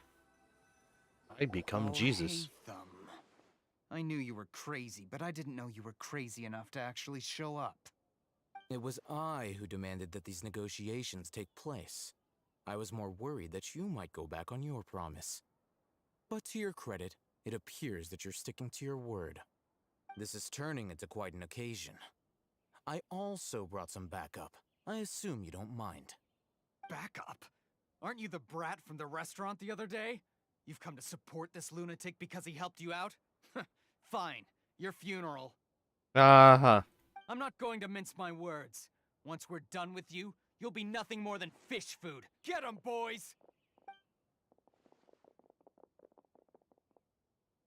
Uh-oh, here they come. Good luck, you two. That's close Illusion enough. shatter. Scatter! Germinate! No, my sword! Ring cutter! Allow me. Following order.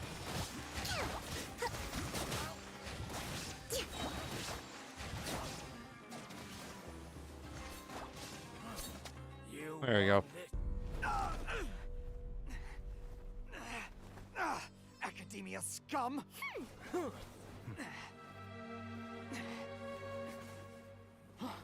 Boss! Finally!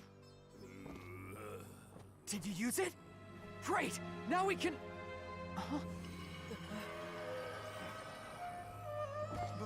Boss? He's been corrupted.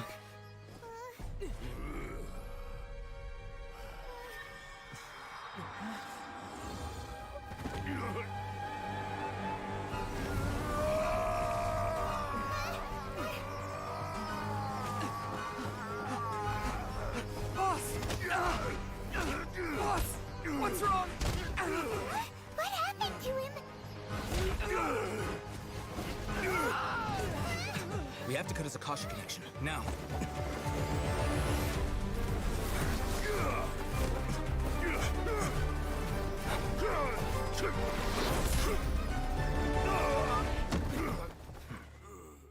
Nice.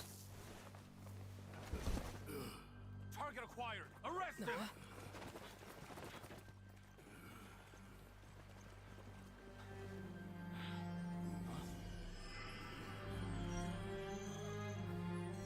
Do not impede our work. Is that understood, Al-Haytham? Of course. I was only trying to help. Take him away. Ho ho! Nice sleight of hand.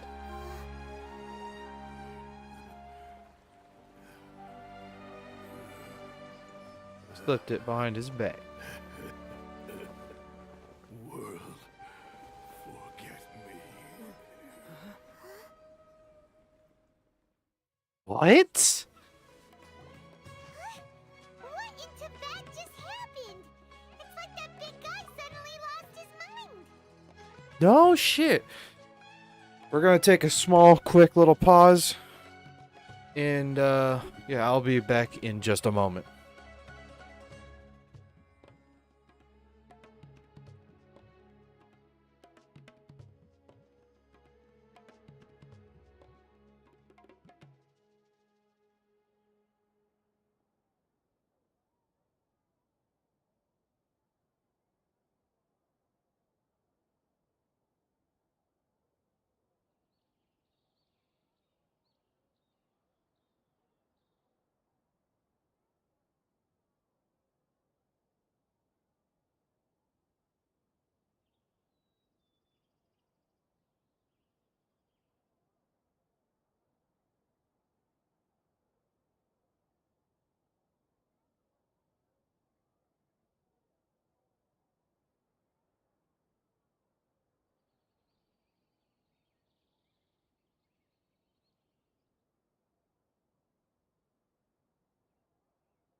There we go.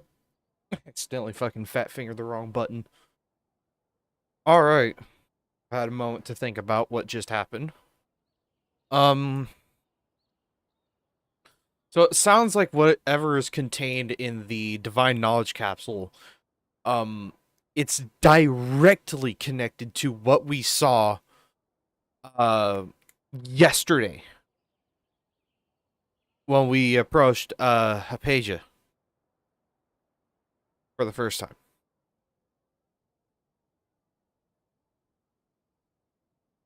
What the fuck? It looks like he used the Divine Knowledge Capsule. You mean the Divine Knowledge Capsule did that to him? Oh, yeah. You mean how some researchers go insane after getting knowledge from Irminsul? Yep. I've heard of numerous incidents of researchers in Satyavada life going insane. The state that man is now in suggests that this is a similar situation. This Divine Knowledge Capsule does appear to be linked to the gods, but beyond that, it doesn't seem anything like the rumors suggest. Possessing it doesn't grant you divine wisdom or power. Did you hear what he said? World, forget me. What could that possibly mean? If the mantra took him away, then that means the Academia got the Divine Knowledge Capsule back too. What a shame. We were so close. Still, Paimon didn't expect the Divine Knowledge Capsule would be so dangerous. Imagine if we tried to open it. Oh, who knows what would have happened to us? As things stand, there is no reason for me to remain in Port Ormos. I believe our collaboration has also reached its end. Oh, we were so busy trying to find the Divine Knowledge Capsule that Paimon forgot to ask you something. Since you're a member of the Academia, do you have any idea how we could go about meeting Lesser Lord Kusanali? Truthfully, I don't. Lesser Lord Kusanali appears to exist outside of Sumeru's entire administration. Most of the time, you wouldn't know she exists at all. Moreover, since the Academia possesses the Akasha, a symbol of our deity's wisdom, scholars have no reason to desire to make contact with the deity herself anyway. Everything about Lesser Lord Kusanali is such a mystery. I'm heading back to the Academia. How about you two? It's almost the day of the Sub-Zero's festival. Maybe we should head back too. We've been rushed off our feet over the Oh past yeah, few that's days, so right. a little rest and relaxation will do us good. Then we'll part ways here, Alhaitham, until we meet again. Did we finally finish that first part?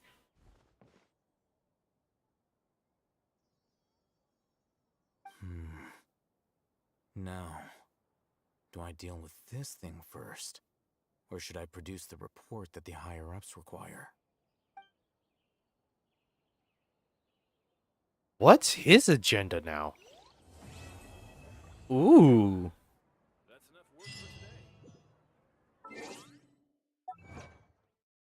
Alright. So that was Act 1. Took... Holy shit. Yesterday, it was a 4-hour stream. I spent about 30 minutes, you know, kind of getting set up, doing wishes and whatnot. I spent 30 minutes beforehand just fucking around and finding out. So, that was already 5 hours in just a single act. 5 hours for a single act in an Archon quest.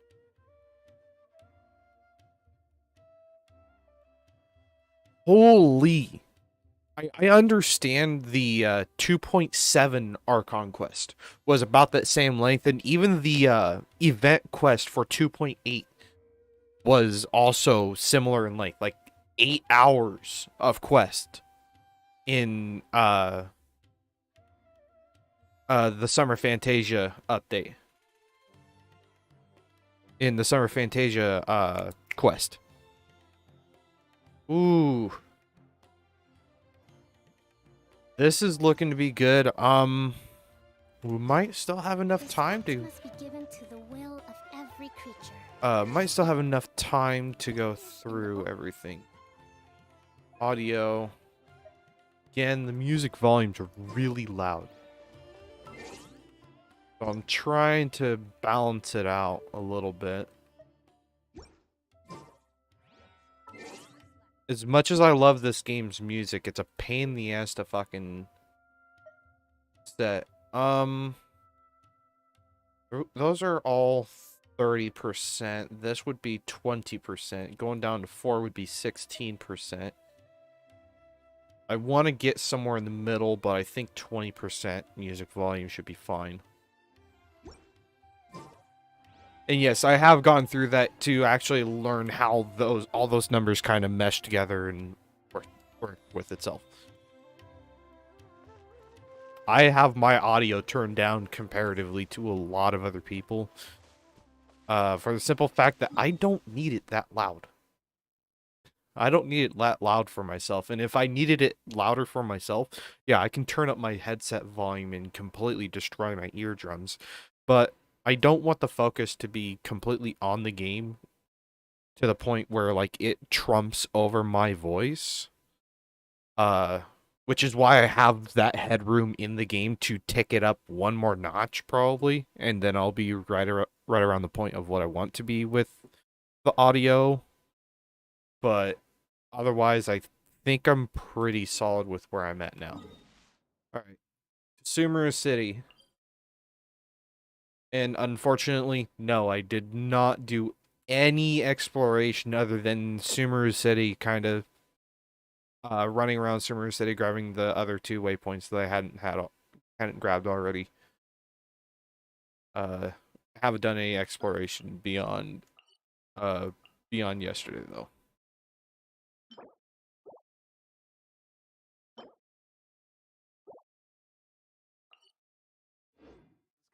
I wonder. Balance. Level up. I don't have anything. Monday, Thursday, and Sunday, so tomorrow I'll be doing that. I should actually be doing every single day, considering how the Traveler works. They rotate. Son of a bitch. Trump card kitty. Collays are adorable. Our most adorable character in the game. Cannot tell me otherwise.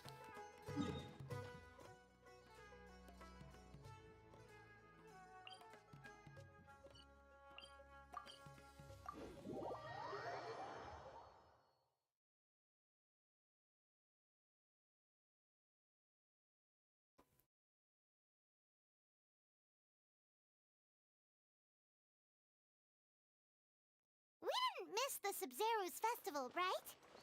Let's hurry and find Dunyarzad. Paimon thinks she must be around the Grand Bazaar, since she showed us around there last time.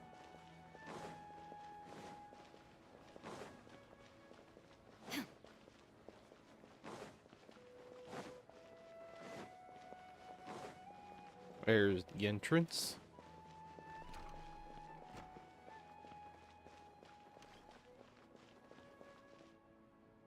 All right.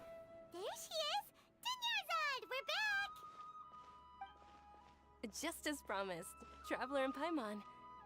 I'm so glad that you two came back to celebrate Lesser Lord Kusanali's birthday. Indeed. The festival's tomorrow. We've been preparing for so long that I can't help but feel a little nervous. There's no need to be nervous.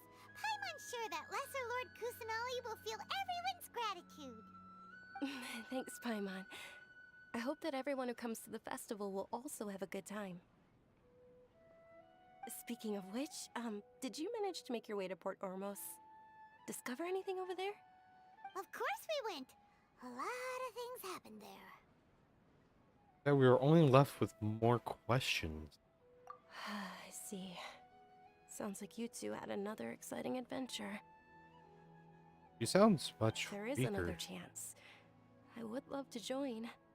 You're really quiet Lady, now. if you went to Port Ormos in your current state, we'd both be in for a lifetime of trouble. eavesdropping. It's called covert protection. Keeping an ear out for what's going on around my employer is part of the job. It's all right, Dia. I merely said I would like to go. I know better than to think my body could handle it. The festival's tomorrow. I've been doing nothing but causing trouble for you. So Dia, please take some time to relax. I'll be fine. Even when you put it that way, it still doesn't feel right. Don't worry, my guardian knight. Okay, fine, but only tonight. Tomorrow's a big day, and many no-good scumbags are gonna try to take advantage of that. Oh, you two must be exhausted from your long journey back to the city. Ooh, boy. My apologies for not realizing this sooner. I've already prepared a room for you to rest. Please follow me. Whoa, you're so thoughtful. Paimon's so ready.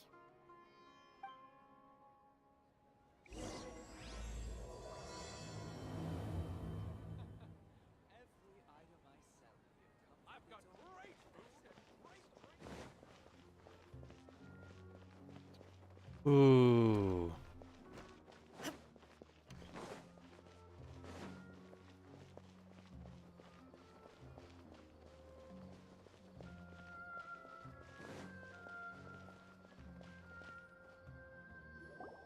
Here we are. It's also fairly close to where I've been staying. It looks really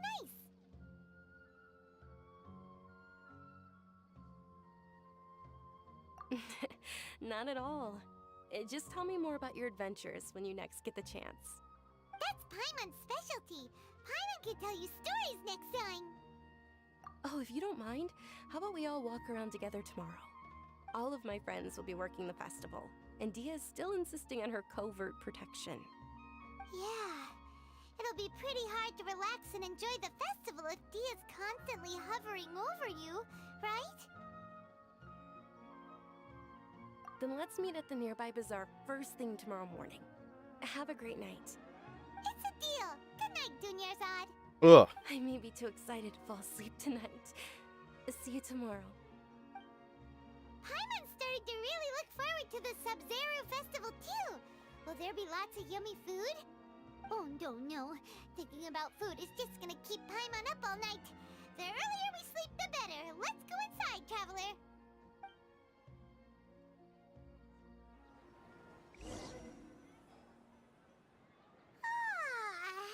Did we oversleep? Probably not. We should go meet Dunyarzad right away. At what point are we going to hear the bad news?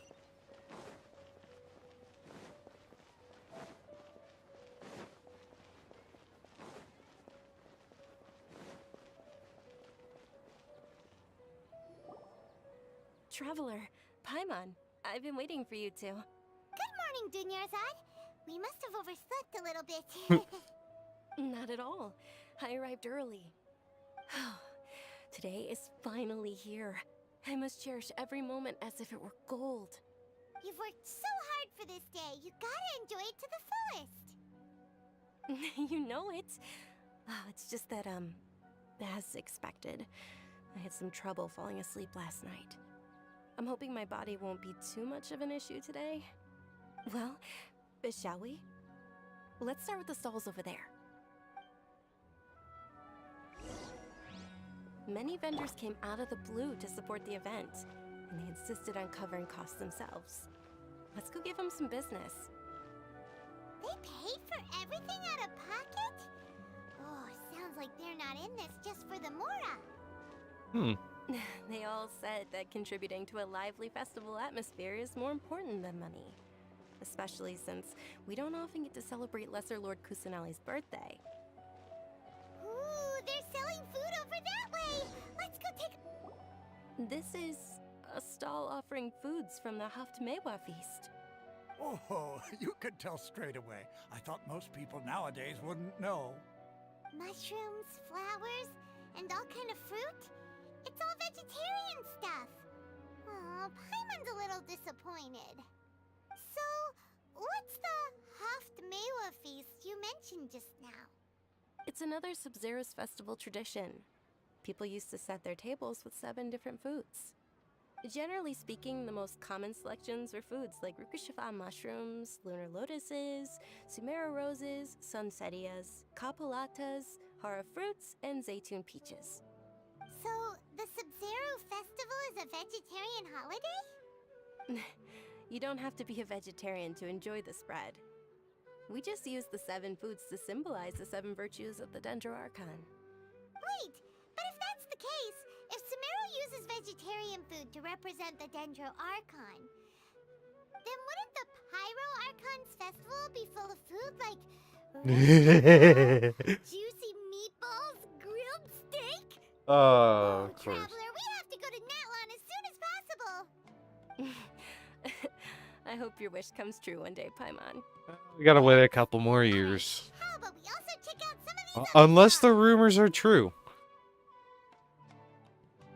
There's a little bit of talk that there's a possibility that Fontaine and Natlan are going to be released together. But considering that there's no precedent set to release 2 major regions at once, we're just going to have to settle for 1 region at a time. We're gonna have to wait a couple of years. We'll be going to Fontaine in a year from now.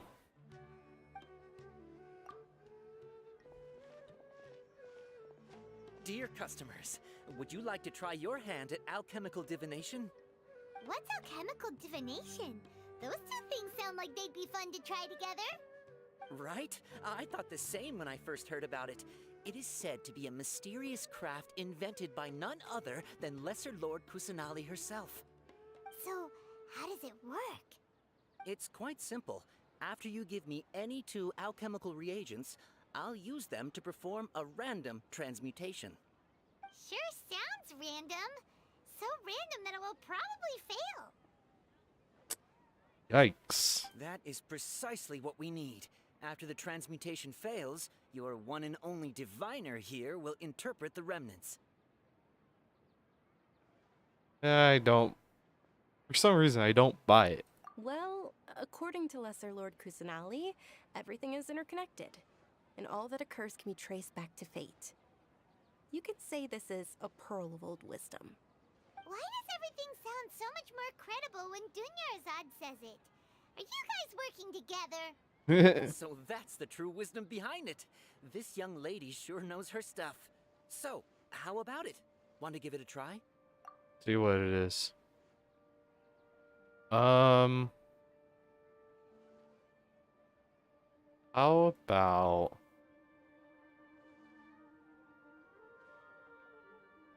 that and that? Actually, no, I need as many of those as possible.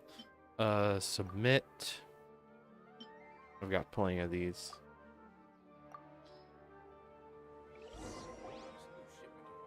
Okay, one moment. It's the moon. Paimon wants to take a look too. Is it? It looks more like a pie that Paimon bit into. Generally speaking, the moon signifies... It means... Wait a moment. Is he really looking it up in a book? Oh, I remember now. It means illusions and lies. Illusions and lies? That sounds rather ominous. Yes, but this book says that if you trust your intuition and overcome your fears, the sun will surely rise. He's not even trying to hide his book anymore. Naturally, fate will only ever show you the beginning of a journey. It is up to you to forge your own ending. Oh, thank you so much. I'll keep that in mind. Oh, it's nothing. I'm just learning as I go. Guess that was still pretty interesting. Okay, on to the next stall. They say the Sub-Zero's festival was very lively a long, long time ago. Large flower carriages used to parade through the city. As they headed towards Port Ormos, people would throw flowers, candy, and liquor all along the way. Dunyarzad's eyes are sparkling right now. I wish I could have seen that spectacle. But if you ask me, I'm sure Nilu's dance of Sub-Zeros will be just as impressive.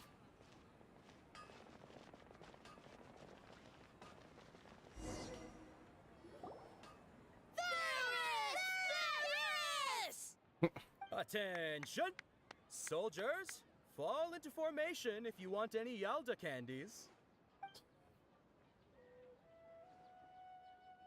It's a weird guy with a weird hat. Hey, it's Dunyarzad! Miss Dunyarzad, the children love you even more than the Yalda candies. In the few short days it took to prepare for the Sub-Zero's festival, the children have all grown very fond of you. The Hallowed Knight of Flowers. It's an honor that you know my name.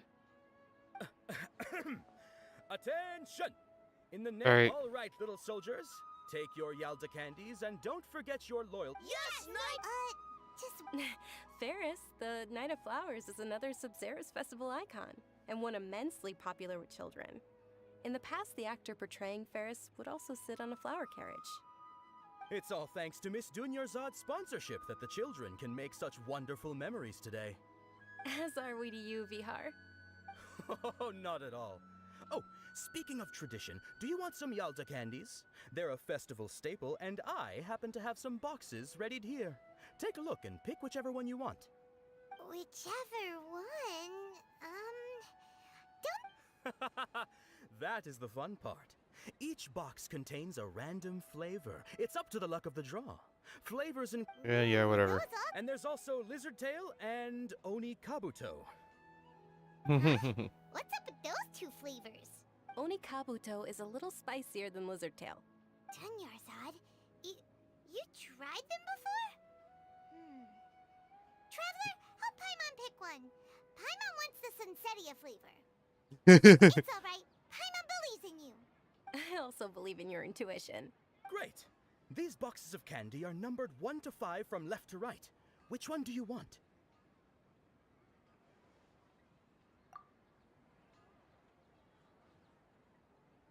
Left to right, not right to left. 4. Bitch. 1. 1. Attention! That's unfortunately Lizard Tail. God damn it. Paimon thought you survived so many epic battles because you had incredible luck. But looks like Paimon was wrong. The Sunsetia flavored candy was in box number 4. How about this? The most important thing is that everyone has... Really? It's Night of Flowers. Paimon really wilted the carriageless Knight of Flowers. They all basically sound the same. We got our candy, so let's keep Oh, actually, I just remembered that I left something behind. Since you're here, can you come with me to get it? Dunyarzad, you probably forgot because you're so excited about the Sub-Zero's festival. How embarrassing. Alright. Okay, now. Been drinking a lot of water. So, that means I will be right back in just a moment.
All right.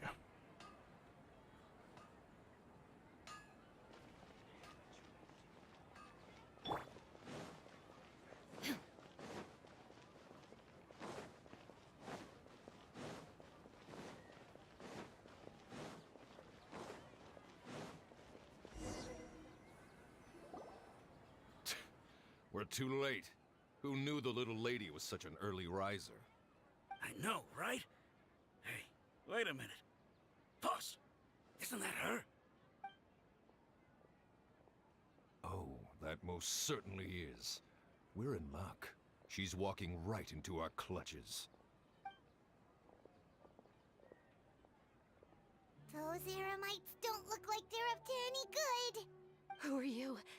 I don't believe the Homayanis hired you. That's right. We haven't received any of their mora, but I wonder how much the Homayanis would shell out to get you back. They're a gang of kidnappers! Traveler, hurry and protect Dunyarzad! Hey, did you scumbags even consider that the Homayanis might have hired a merc that outclasses you? Dia! Dia the Flame Main! No wonder we mercs haven't heard anything about you for so long. You sold you— Don't speak so disrespectfully. Damn it. My family started working with her as gratitude for her past kindness to us. Don't worry about it, my lady. Just some friendly banter between mercs. One punch and those rabid dogs will expose themselves for what they really are. Aren't your claws all dull by now? Don't get too cocky! Traveler, take Miss Dunyarzad to a safe location. No, we're gonna stay and help. There's too many of them. You're right. All right, fine. Please be careful, Dia. Don't waste your time worrying about me. This is my job. Look out for yourself. After I've wiped the floor with them, I'll go find you all. I'd love to watch this. Eh?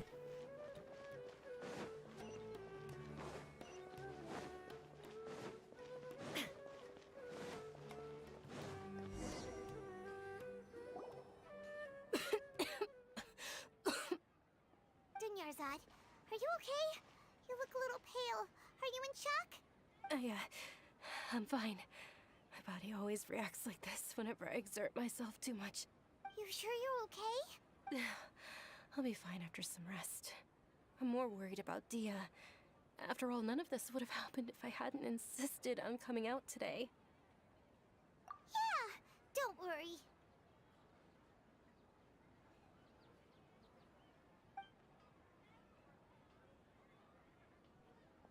My lady, Traveler, found ya. Dia! You took care of them so fast! Any more of them? Or rather, did anyone follow you? Dia, your arm. Oh, this? I'm fine. It's just a scratch. Normally, they wouldn't have been able to land a hit on me at all, but I'm still getting used to this new greatsword. Please, let me take a closer look. Come on, it's nothing. Us mercs aren't as fragile as you think. Hold on, you said something about a new greatsword. What happened to the one you were using before? About that. Well, I sold it, because I was low on mora. Stuff like this happens every now and then. It can't be. The anonymous donation that was used for the venue's final round of preparations?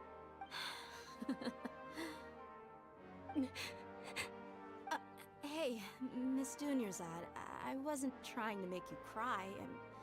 I'm not gonna lose my commission because I made my employer cry, am I? Okay, making your employer cry won't affect your commission, but selling your weapon without permission and getting hurt? I'll have to reevaluate your performance. You're so unreasonable, my lady. Thank you very much, Dia. Don't be like that. I get embarrassed really easily. Are you feeling unwell again, Dunyarzad? My lady, your condition. Traveler, can you take her somewhere to rest? I'll look around the area to make sure we're safe from an ambush. Truly, I'm sorry for the trouble, everyone. Not exactly your fault.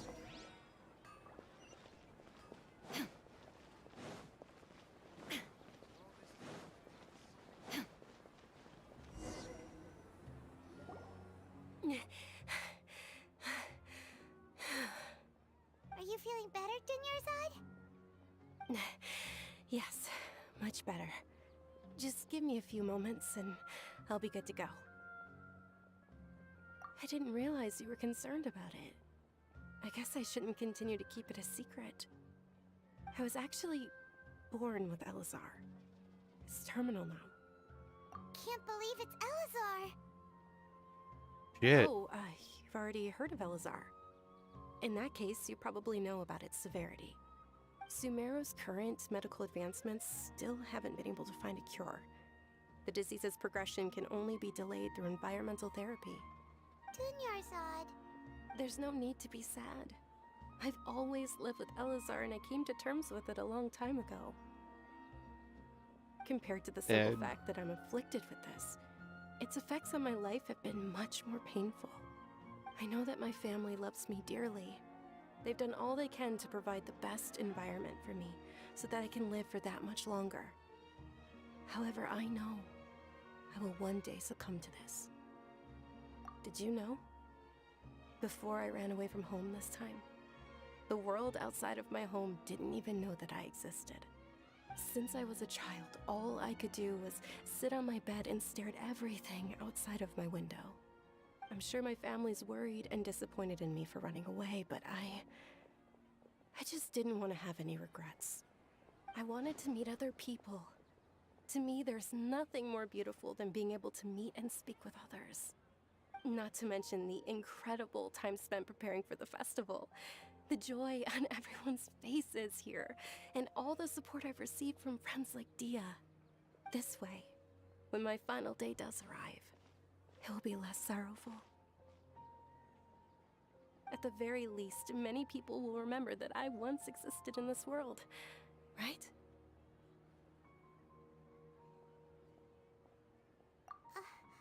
As long as you don't forget Paimon, Paimon also won't forget about you.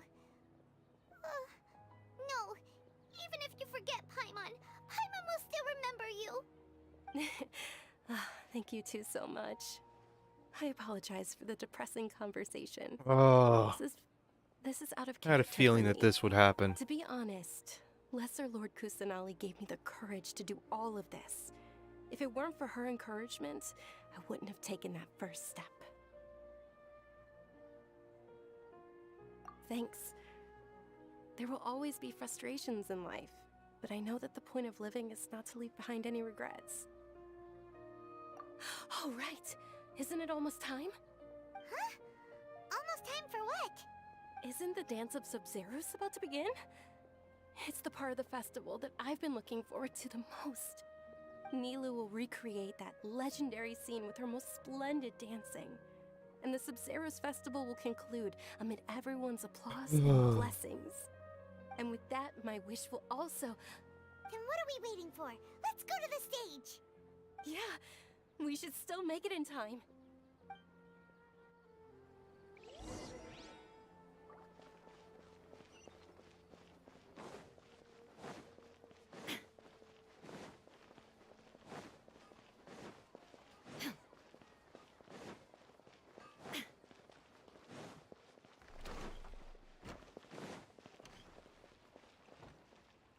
Oh no. Were you not aware that the law prohibits this type of performance from taking place without prior permission?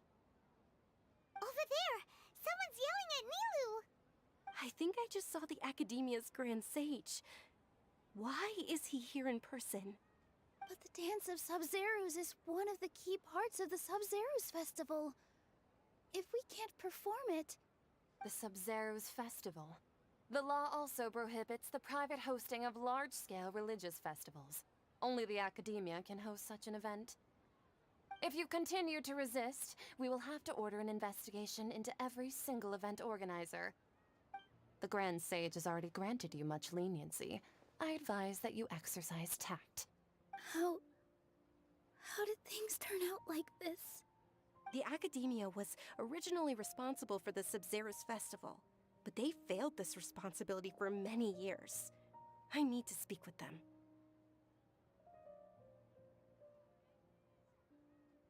This is a hard pill to swallow, but you're right.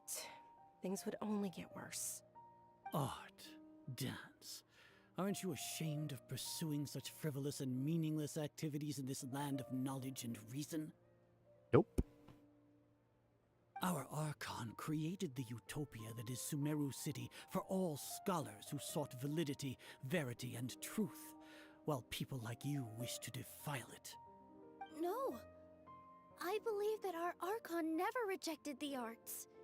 Even the goddess of flowers dedicated a dance to her. With your lack of intellectual credentials, I do not believe you are qualified to debate with me. What you should be doing is finding workers to tear down this ridiculous eyesore. What a bitch. When we return, have the scribe draft an ordinance before the next Nyagarbha Day that prohibits public art performances. We will announce it to the public later via the Akasha. Understood. I will inform him when I return. The Sub-Zeru's festival.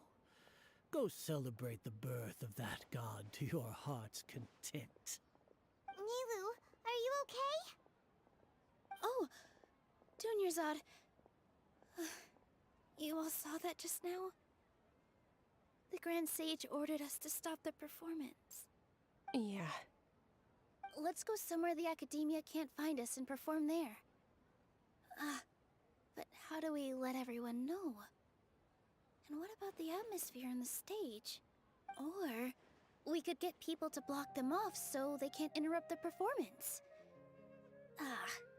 No. They just threatened to investigate the organizers. If we were caught... Nilu, it's alright. Don't worry about it. But you've been looking forward to the Dance of Sub-Zero so much. And I know how important this festival is to you. I don't want you to have any regrets. It's okay. Seeing you care this much about my feelings is more than enough. It would be too risky to continue the Sub-Zero's festival at this point. I don't want to get everyone in trouble. If you say so. But you can sneak out for the next Sub-Zero's festival, right? We'll make sure the next one is a smashing success. The next one. Yes. Okay, it's a promise. It will be a smashing success. I can't believe this is how things turned out. Those heartless geezers. It really is okay. There's nothing we can do about it.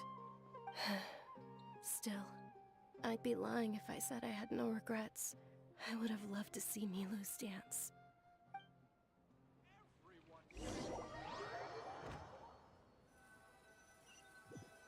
Oh,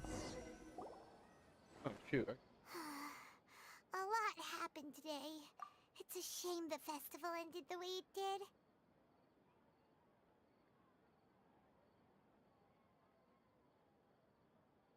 Now that I've got my AC turned off, I don't have to keep my light off.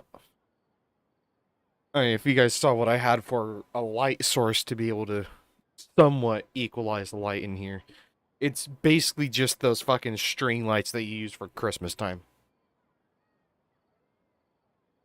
With the white bulb on it. So, yeah. Nilu and Dunyarzad promised to make the next Sub-Zero's festival a success, but Dunyarzad is running out of time.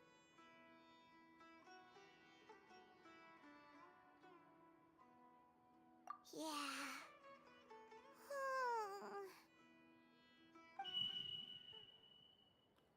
Eh? All connections have been secured to construct the most stable framework possible. The project is entered its most critical phase. Power has begun to flow from...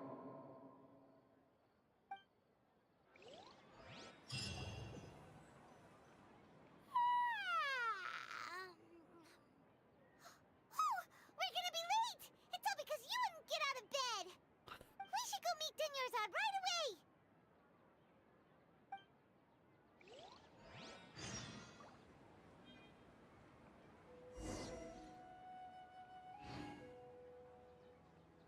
What? It's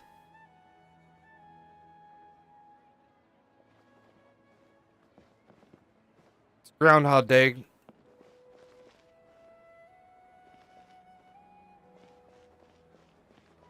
Confirmed. It's Groundhog Day. What the fuck? What was that voice? And are we...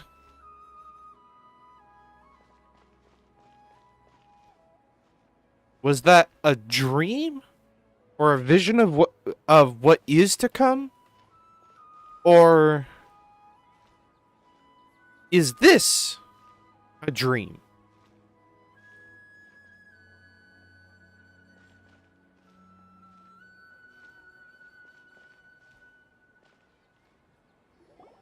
Good morning, Dunyarzad. Sorry we're late. Not at all. I arrived early. You seem kinda tired. Did you not get enough sleep? I'm doing well. There's no need to worry. Shall we go? Let's start with the stalls over there. Sure! Traveler? Why are you just standing there? Let's get going!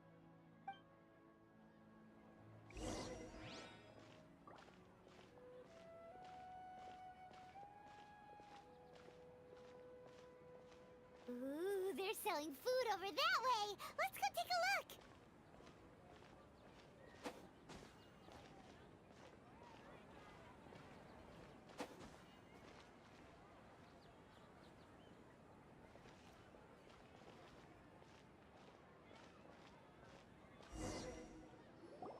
This is a stall offering foods from the Haftmewa feast. You are quite well informed, miss. I thought most people nowadays wouldn't know. They're all plants! Oh, Paimon's a little disappointed. Actually, what is the Haftmewa feast you mentioned just now? It's one of the Subzerus festival's traditions. People used to set their tables with 7 different foods to symbolize the 7 virtues of the Dendro Archon. Everyone just knows. This feels very... Appear to be in the form of the moon. Really? Paimon thought it looked like some kind of food. The hell is happening? The moon signifies... It's escaping me for now. Wait a moment. Is he really looking it up in a book? Oh, right. It means illusions and lies. But if you trust your intuition and overcome your fears, the sun will surely rise.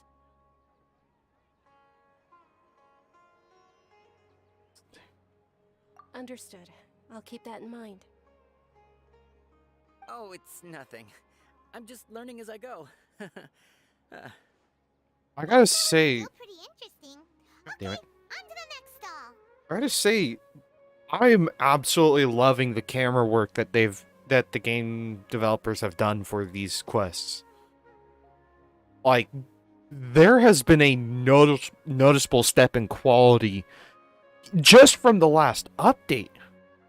Like 2.8 to 3.0, just this last update has been a huge step in the, say, production of the game's story.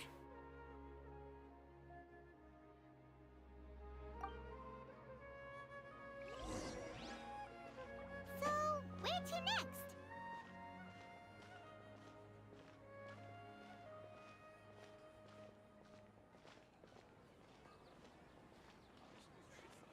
We just gotta follow Dunyarzad.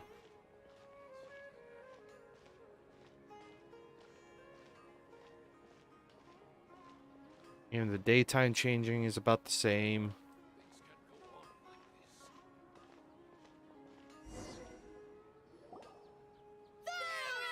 All right, soldiers. Now that you have your Yalda candies, don't forget. Yes, Knight Varus!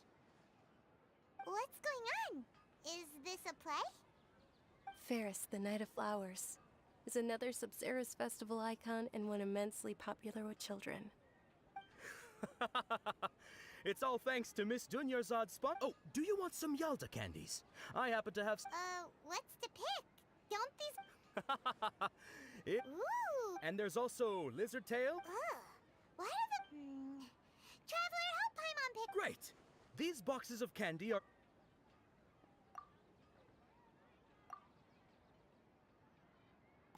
Ah, excellently chosen. Number 4 is indeed Sunsetia. But I picked 5? Paimon bet you had incredible luck, and Paimon was right. Huh? Are you saying that you instinctively chose the right box? But now that you mention it, Paimon also had the feeling you'd choose the right one. Is that kinda like what you felt? Maybe we didn't sleep very well last night. Or maybe we slept too much.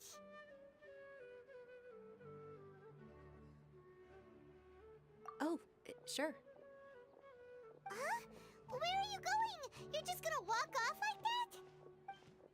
You're coming with me for some reason.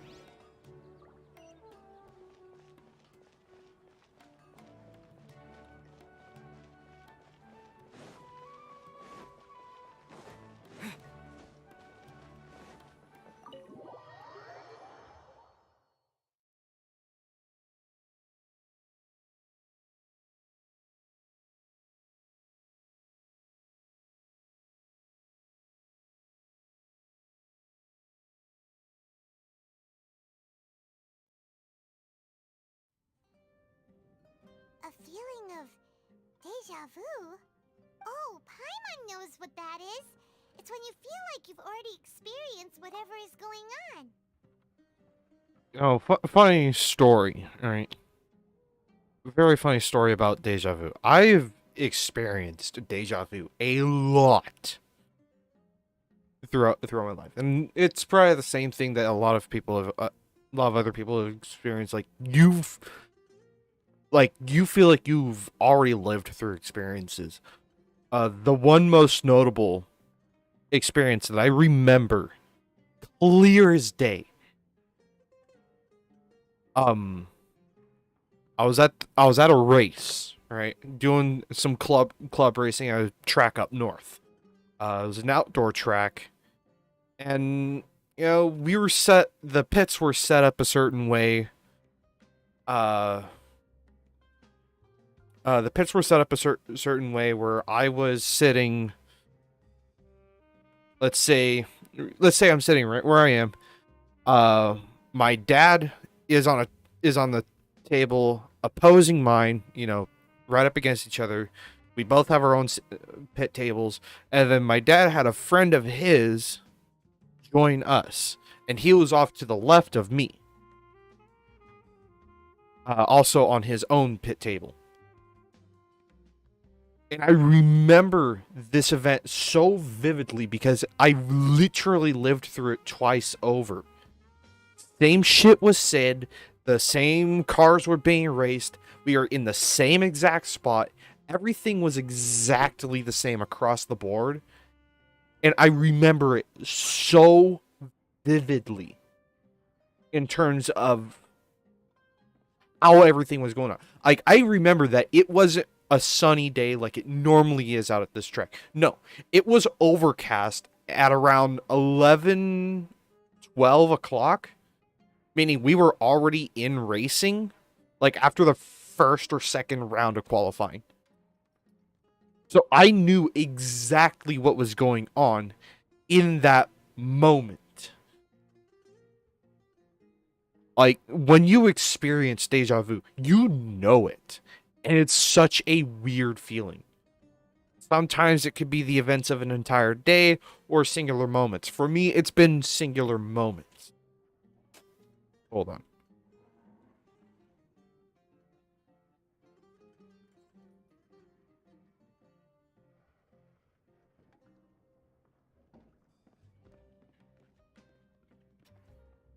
Mom walked in.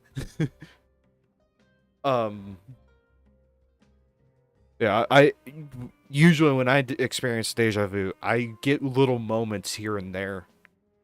And it's happened very frequently. There's probably well over a dozen instances where I've had the feeling of deja vu. Like, comment down below your guys' experience of Deja Vu. What's your most notable experience of Deja Vu? In that case, Paimon also felt something like that today. But that's just our brains playing tricks on us, isn't it? Nope. So, why'd you run here in such a hurry?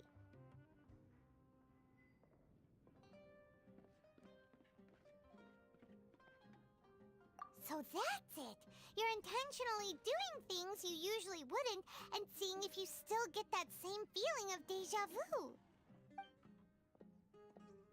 Welcome, you two. Are you here for lunch? What would you like to eat?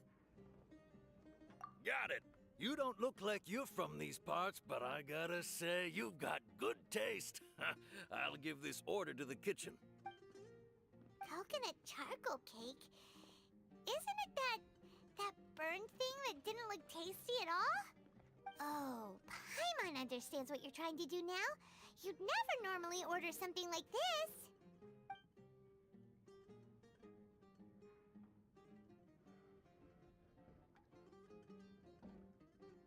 That thing? Are you really gonna eat it? Isn't this going a bit too far? How was it? The look on your face is telling Paimon that it tasted awful. Then, you mean... That's impossible! We were just talking about how gross it looked! So, would this be a case of taste bud deja vu? Paimon also gets the impression that we've been here many times, even though we aren't regulars. Who are we? We go out again and try something else.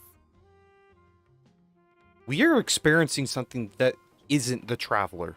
We're experiencing somebody else's memories. But whose memories, I don't know.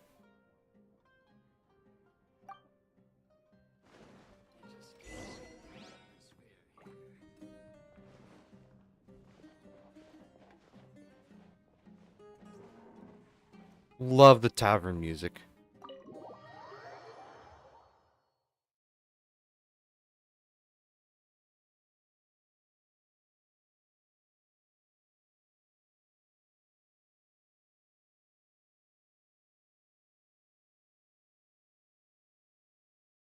So we can confirm one thing. We're experiencing somebody else's memories. We aren't experiencing the Travelers. So, what if... Here we go. What if the yesterday's events, not my yesterday, but in-game yesterday. What if yesterday's events were not with the Traveler in Paimon, but instead with someone else?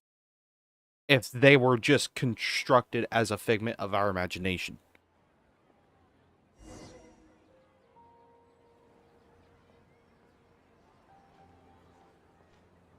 Whose memories are we experiencing? Hey, Dinnerzad is sitting by yourself on that bench over there. Taking a break.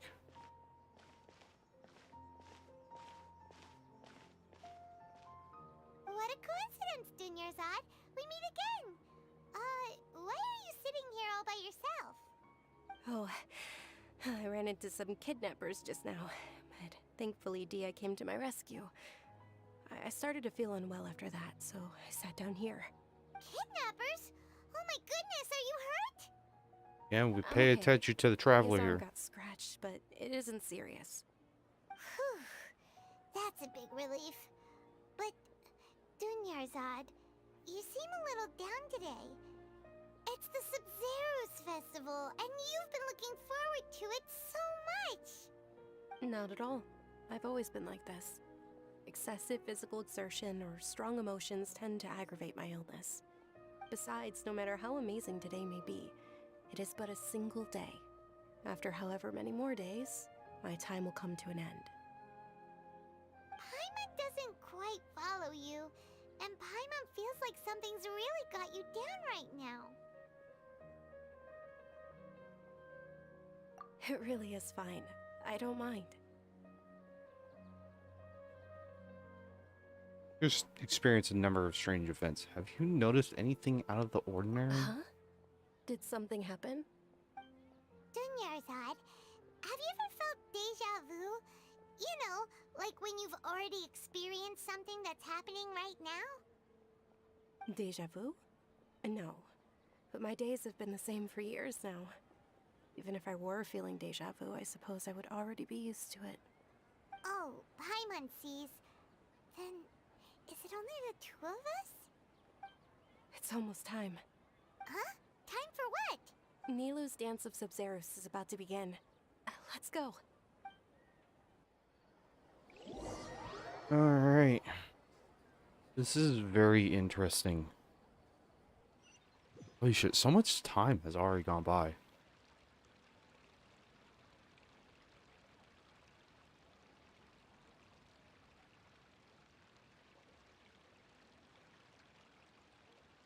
With your lack of intellectual credentials, I do not believe you are qualified to debate with me.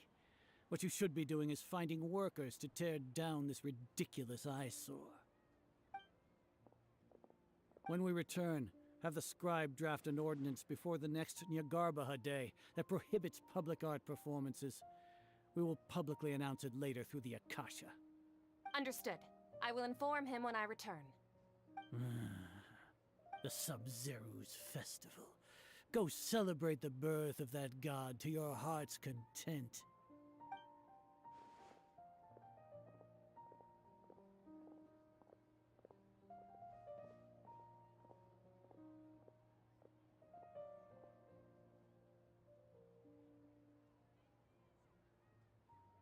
Nilou, are you okay? Oh, Dunyarzad. The Grand Sage ordered us to stop the performance. It's okay. There's nothing we can do about it. But you've been really looking forward to this. I don't want you to have any regrets. It truly is unfortunate, but I don't want to cause trouble for anyone. Didn't the Grand Sage say that he might investigate the organizers? True, but... well, okay. I'll just have to try again next year. The next festival. I probably won't be around by then. Wait, what did you just say? No, nothing. I'll be heading back to rest. Thank you for your help, everyone. Paimon can't believe what those heartless geezers did!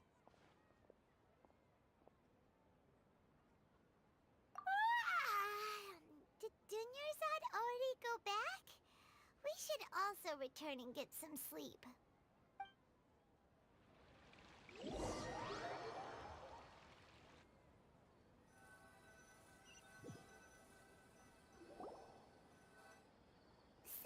in the end, you still couldn't figure out what that deja vu feeling was all about? Maybe it really was because of exhaustion.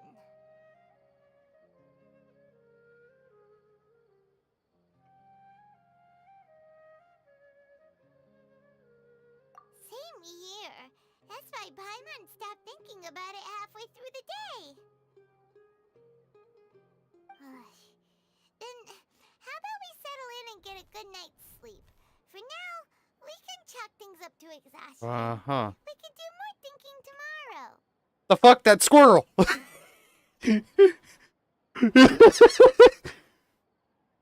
The fucking squirrel from the island.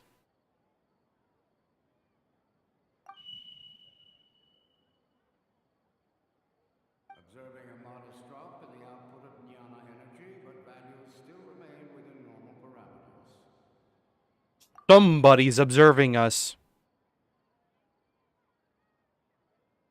Continue to monitor for variances in the data and find the cause as soon as possible.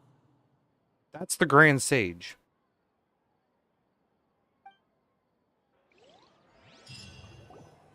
Who is the Grand Sage talking to? Why does Paimon feel so tired after so much sleep? Anyway, we should go meet Dunyarzad right away.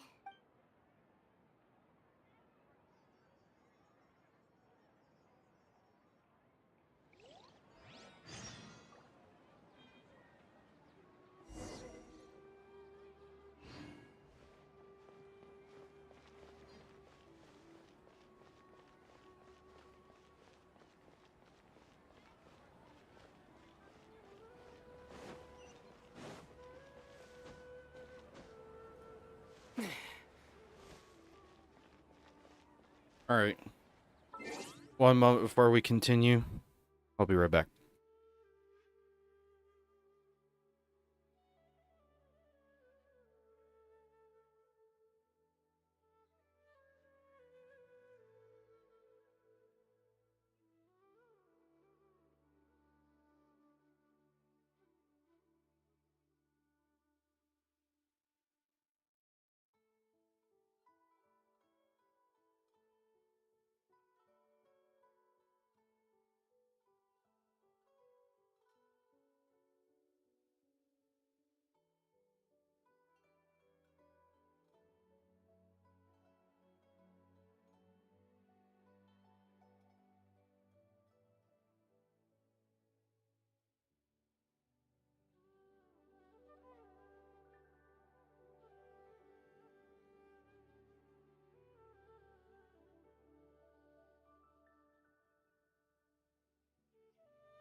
How bad is it going to be?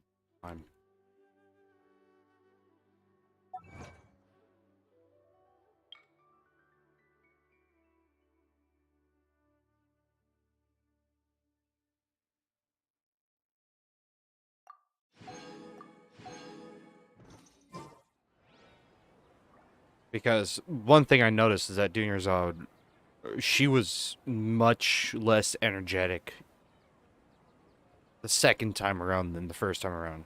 First time around, she was very optimistic. She was very happy. She was excited. She really couldn't wait to get to the festival. The second time around, she couldn't wait to get to the festival, but she had a sense of reality to her, reality of her situation, right? Knowing that, you know, she's exhausted, she's tired, she's on her last leg, essentially. How bad is it going to be on this one? Good morning, Dinyarzad. Sorry to keep you waiting. Not at all. I arrived early. She sounds way weaker this time. Huh? Paimon thinks you sound kinda tired. Did you not get enough sleep? I'm doing well. There's no need to worry. Shall we go? Let's start with the stalls over there. Don't tell me she dies. Yeah, let's get going.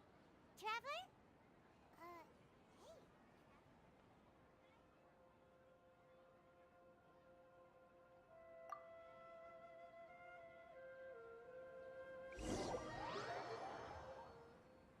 There's something horribly wrong. It's all thanks to Miss Dunyarzad's sponsorship that the children can enjoy the Sub-Zero's festival. Oh, are you interested in Yalda candies? It's not that simple. Each box contains a random flavor. It's up to the luck of the draw. Box 4. And there's also lizard... Huh? No problem. These boxes of candy are numbered 1 to 5 from left to right. Which one do you want? Oh, I like your confidence. No hesitation at all. Oh, congratulations! Number 4 is indeed Sunsetia.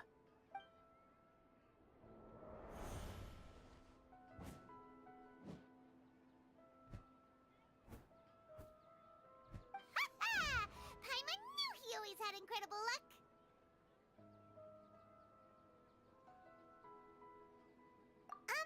Paimon's not really interested in the other flavors. What? He was right about all of That couldn't have been luck. How is this possible? I packed all those boxes this morning and they've been sealed ever since. You couldn't have known beforehand. Mind reading? X-ray vision? Or some kind of magic trick? Deja Vu. Too freaky. Tell us what's going on. Since when did you get superpowers? Traveler? Oh.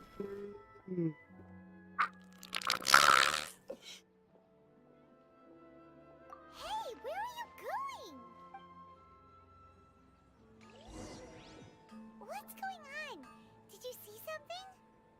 You know, I'd love...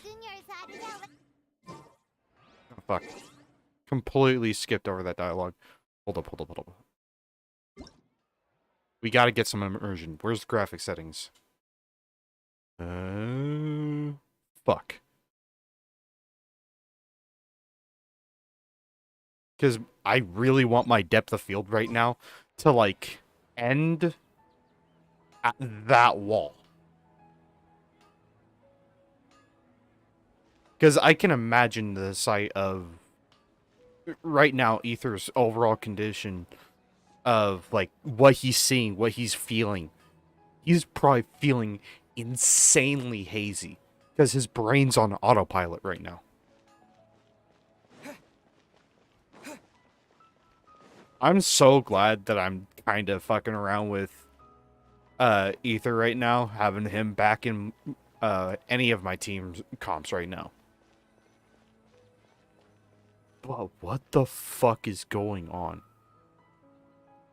Tiny child. Get over here, little shit.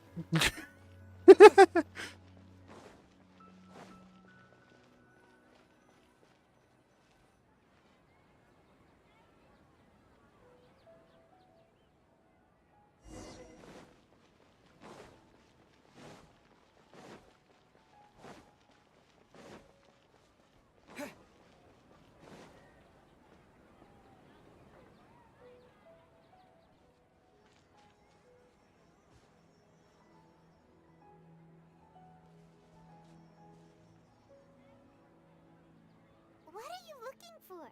Why did we come here?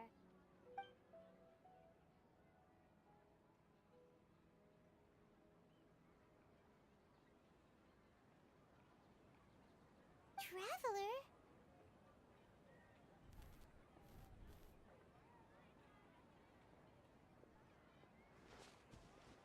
That's... Oh. Again, I really would love...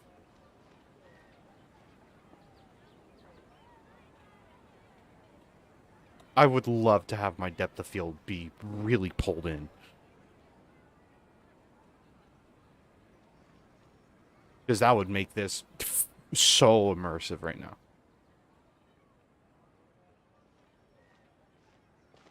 Smug fucking smile.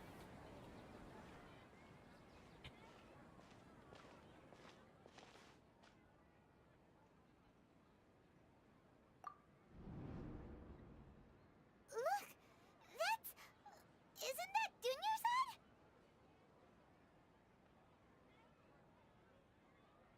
What's happening here? Why are there two Dunyarzads? You already know that this isn't your first Sub-Zero's festival, don't you? I'm sure you already know how to use this. A knowledge capsule? Where did you get it? What's inside? You should use it too, Paimon. You know Paimon?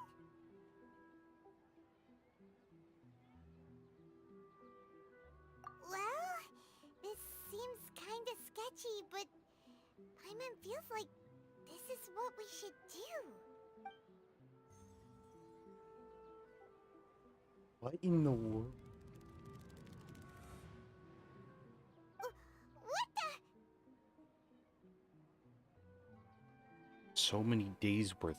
This is our 20th time at the Sub-Zero's festival? Huh? What? No. The 30th? 40th? Just how many times have we been to the Sub-Zero's festival? Have we been trapped in a single day? If it weren't for you, we wouldn't have even realized. What the heck was inside that knowledge capsule? Your memories are still scrambled? Try your best to remember. This isn't the first time we've met, and I answered that question a long time ago. Let Paimon think. Oh, it's coming back. Meeting you was the real catalyst for restoring our memories, and the knowledge capsule was just your means of showing our minds the way. what about everyone else? Why are you only helping the two of us? Your sense of deja vu is stronger than everyone else's, yes? As for an explanation, you two received the blessing of Dendro. And you also have special, sensitive constitutions. It was as if a single sheet of paper was separating those memories from your consciousness.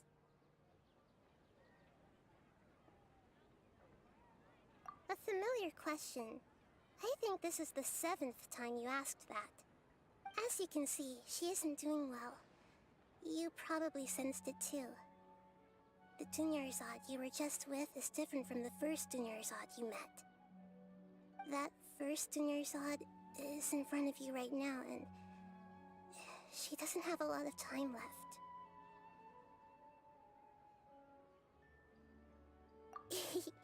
Looks like you're almost done sorting out your brain. Oh yeah, I'm Nahida. That's a lie. Good, you passed the test. What's happening? You can awaken our memories, and you seem like you know what's going on. Oh, wait, please don't tell Paimon even you don't know. Everything in this world runs in a loop. This cycle is called the samsara. You, me, and everyone else are all stuck inside the one-day samsara. As for the truth, that's on you to find out. If you were told the truth instead of discovering it yourselves, it would literally blow your minds. I don't know how you'd be after that. I can only give you surface-level help, like bits of information and subtle hints. For the rest of the time, I'll be doing all I can to slow down Dunyarzad's illness. She looks like she isn't doing well at all. Her illness gets worse after each Sub-Zero's festival. If we can break out of the samsara, I might be able to save her. But as things are right now, she's just a small bird in the sky that's about to lose its last feathers. All I can do is raise a gale to delay her fall. You sure love to use weird analogies.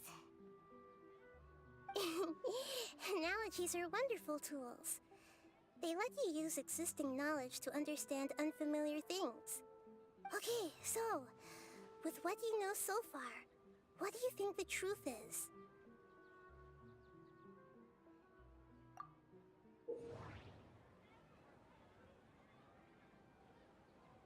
When you enter a state of contemplation, you can choose any text entry to interpret it.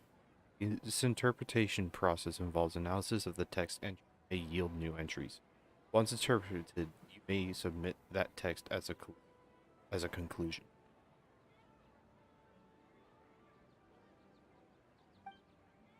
Some text entries can be associated with one another once interpreted.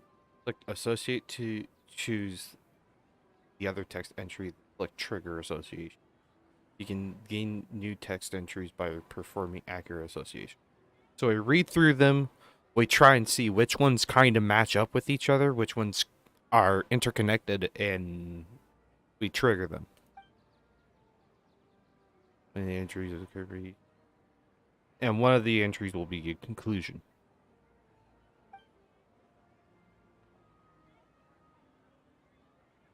Alright. Interpret. We've already experienced the Sub-Zero's festival. Exact. The day of the festival seems to be in a perpetual samsara.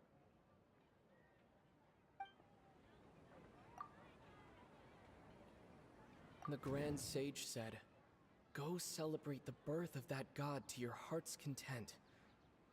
Did he mean something more? Nope. Interpret. The moon, illusions, and lies. What did they all mean? So, alright. What's happening right now seems to have happened before. This feeling has been getting stronger and stronger. My mind feels exhausted, even though I haven't done too much thinking. What is going on?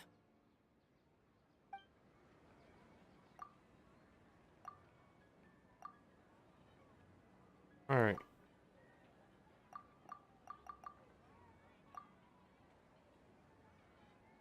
Oh, fuck. I forgot that one. The Grand Sage said, "Go celebrate the birth of that god to your heart's content." So this is connected with Did he mean something one of more? them, maybe?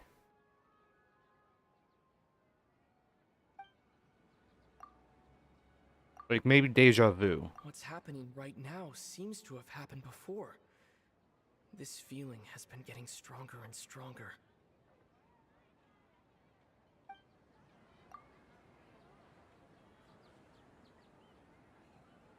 The moon, illusions, and lies. What did they all mean?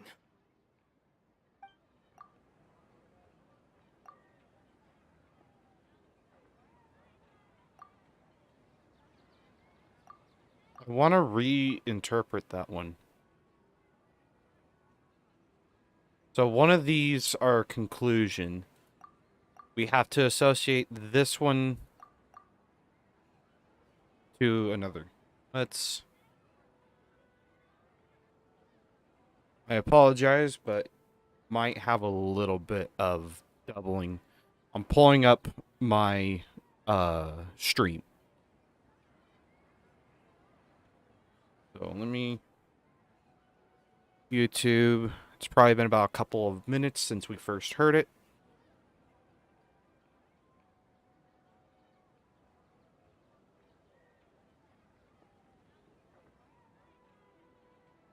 Of doubling.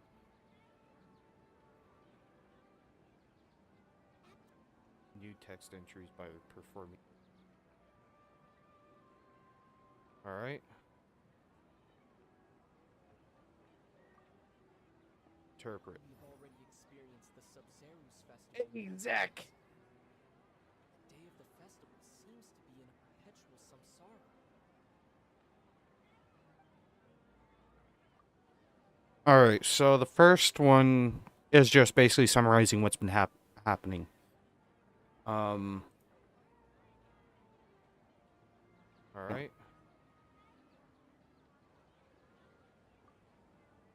Interpret. We've already experienced the Sub-Zeru's festival. Hey, Zach! Okay, so I experienced this Sub-Zeru's festival many times. On the day of the festival, it seems to be in a perpetual samsara.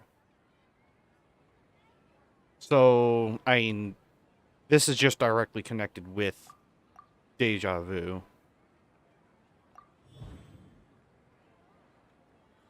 Alright. Time loop. Interpret. That should be it. The flow of time is endlessly cycling within one single day.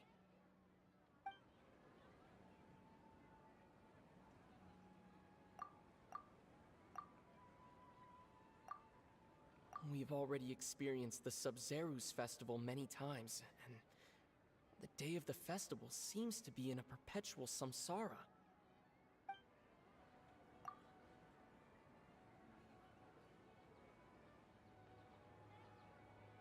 The Grand Sage said, "Go celebrate the birth of that god to your heart's content." Did he mean something more? The moon, illusions, and lies. What did they all mean? What's happening right now seems to have happened before. This feeling has been getting stronger and stronger. That should be it. The flow of time is endlessly cycling within one single day. My mind feels exhausted, even though I haven't done too much. A time loop. You've given similarly wrong answers in the past. A pity. Still the wrong answer? Paimon thought that made a lot of sense. It feels like time's just repeating itself. A simple time loop can't explain some of the phenomena. You two are still missing a lot of information. Unfortunately, I can't give you any more hints. What if it's about what the Grand Sage said? Dunyarzad. The Sumeru's festival is happening every day, but that doesn't mean we can waste an infinite amount of them. Hurry and find the truth before today's festival ends.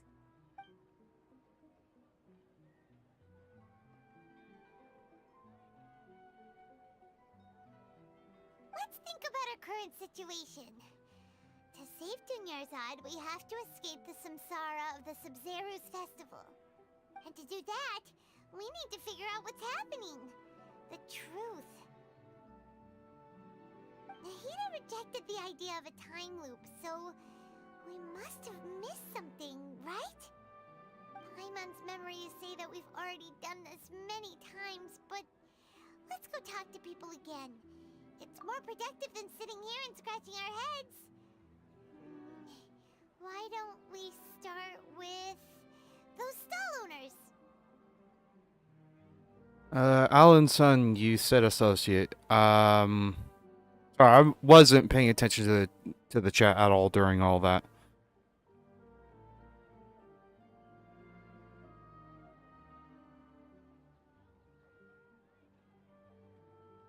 So, yeah. Also, I kind of want to preface this, unless I'm really really stumped and I explicitly ask for a little bit of push in the right direction. I don't necessarily want much help in terms of the storytelling and how things branch off. Because I do like a good mindfuck every now and then. Puzzles can be very interesting.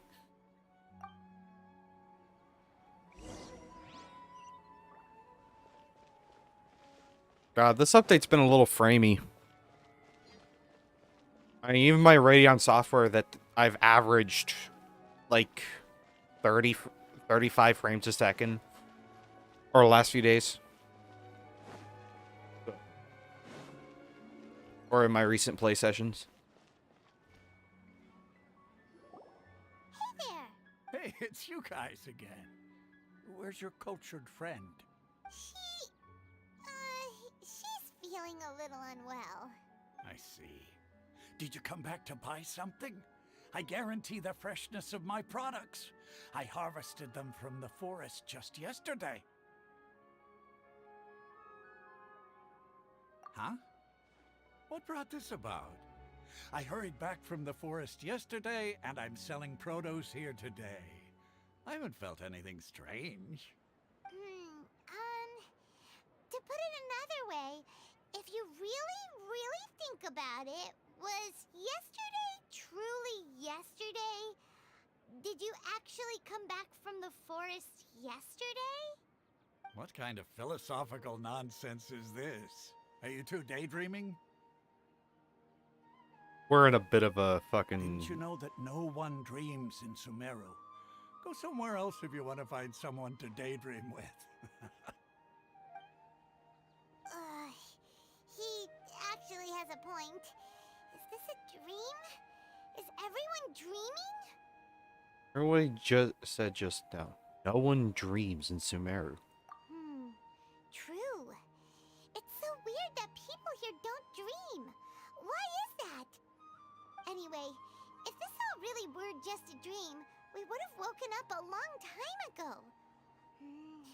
Let's keep asking around. Alright, a little bit of an idea forming in my head right now. So, is what could be causing this is possibly the academia. The academia, what we heard earlier in this stream, right, is that the academia is directly responsible for interpreting the god's wisdom and putting it into the Akasha. There may have been a foundation set when Greater Lord Rukkhadevata was alive, but she's dead now. Rukkhadevata is dead. And the academia has been in control of the Akasha for 500 years now. What if, like, they tried changing something about it? They tweaked the system to be biased. Like, it's already biased through experience. So far to what we know. But what if it's biased to only a few select people? It doesn't matter what their experiences is. Like, think of it like the knowledge capsules, right? Those are only available to a few select people, and they should have been destroyed by the academia. What if the academia is like hoarding something similar to the knowledge capsules? All right. What if they are hiding extra research that they shouldn't be doing? It's one of those, like, I have a strong feeling right now that the academia is responsible for this samsara, because they fucked with something that they did not need to, or two, they simply do not have the power of the gods. They are not immortal. They are not all powerful because they have all the knowledge in the world, essentially.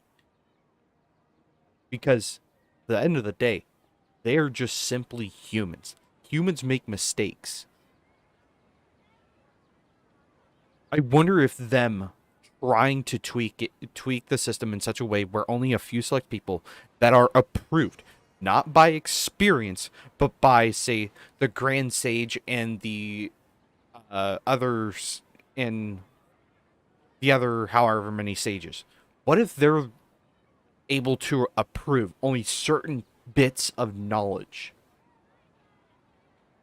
Like, these bits of knowledge are not accessible through the Akasha through experience. But instead, they're like knowledge capsules. This is knowledge that's only available if you have possession of it, essentially. Because if you don't have possession of it, you can't look for it. Or it'd be damn hard to look for.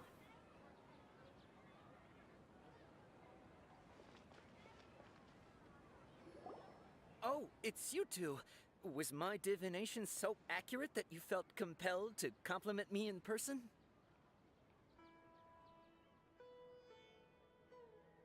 You actually did run into a situation, but I'm not sure if it's related to your divination. Ooh, I knew it! I told you, the god's divination is highly accurate. You just hadn't fully understood its significance yet. We still don't understand it, buddy. You're really excited about this, huh? That's exactly why we came back.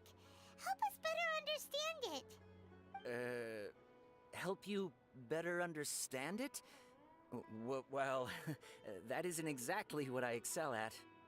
So, you're admitting that you don't have a clue? Anyway, what kind of situation did you get into?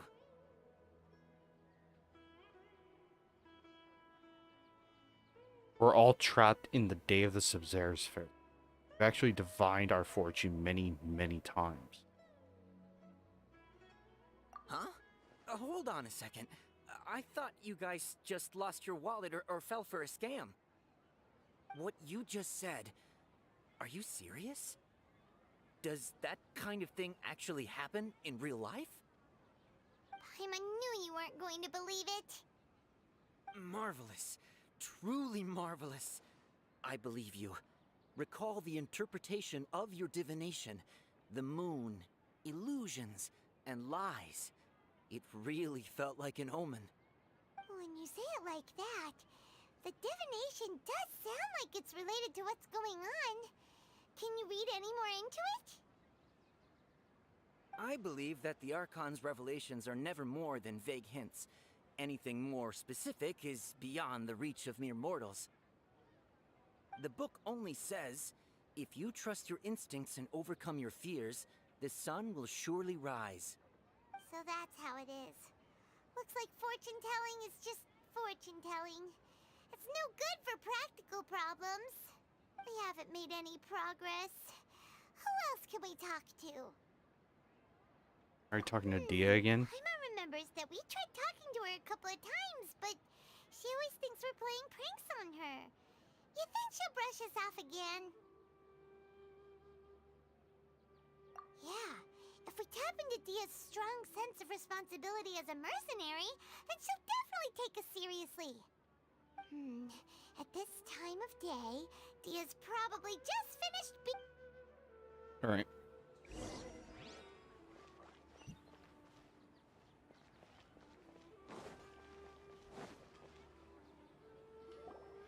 I'm fine, my lady. It's just a scratch. Perfect timing. Both of you are here. Paimon, Traveler, you came at just the right time. Listen, there was a dangerous A gang of kidnappers just been. Huh? You saw? Then why didn't you jump in earlier? If someone was protecting Miss Dunyarzad, I could have went all out. Anyway, can you do something for me? You want the Traveler to take Dunyarzad somewhere to rest up while you check to see if there's still any kidnappers around. Did Paimon get that right? How did you know what I was going to say? We need to say something convincing.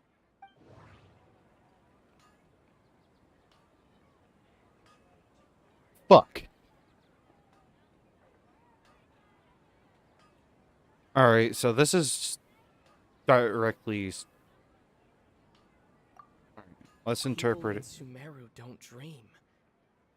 What a strange phenomenon. No. Dia sold her greatsword to raise additional funds, and then she was injured because she wasn't used to her new weapon. That'll probably be the best. Illusions. Yeah. My mind feels exhausted. Submit conclusion. Tell her, Traveler. You got it? Got injured because you aren't used to your current greatsword as you sold your old one to support the festival. I didn't tell anyone about that. Including Miss Dunyarzad. You couldn't have known. And just now, you literally took the words right out of my mouth. What's going on? All right, so this is the situation.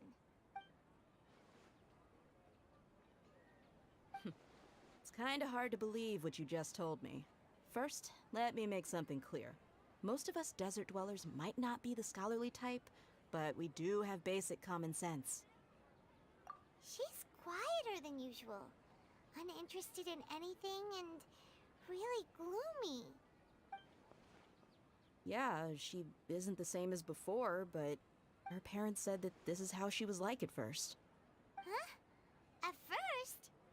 I don't quite understand what you're all talking about. I'll go rest on the bench over there. My lady, are you angry? All right, I'll give you the benefit of the doubt since you knew about my greatsword. Let's make this a quick trip. Miss Dunyarzad isn't completely safe here. Oh boy. Yeah, my fucking camera's positioning is not right where I want it. There we go. Want to be center stage, you know. This is so... This is right now definitely cementing itself to be among the greatest.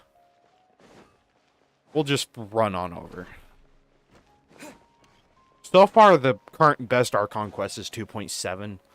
Like, that quest will be hard to beat. You can. But we're in a bit of a mindfuck right now, and I'm loving the new mechanic that we're experiencing with, you know, trying to gain evidence or trying to find some information, and you have to piece it all together. So it looks like we were to fail the first time around. There wasn't... We brought a friend. Are you busy? I thought I told you that it won't help to bring anyone here. We just wanted her to see the real Dunyarzad's condition. The real Dunyarzad? Where and who are you talking to? Huh? I told you that you two are special. Other people can't see me or Miss Dunyarzad here.